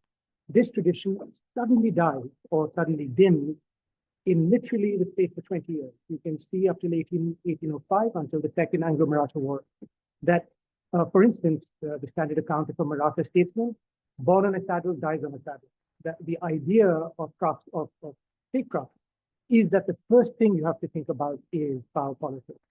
And so the business of education, if you're a Maratha noble, statesman, is to learn to ride from the moment you can be put in a saddle, which would be 5 for many of the young men, and 6 or 7 for many of the young women.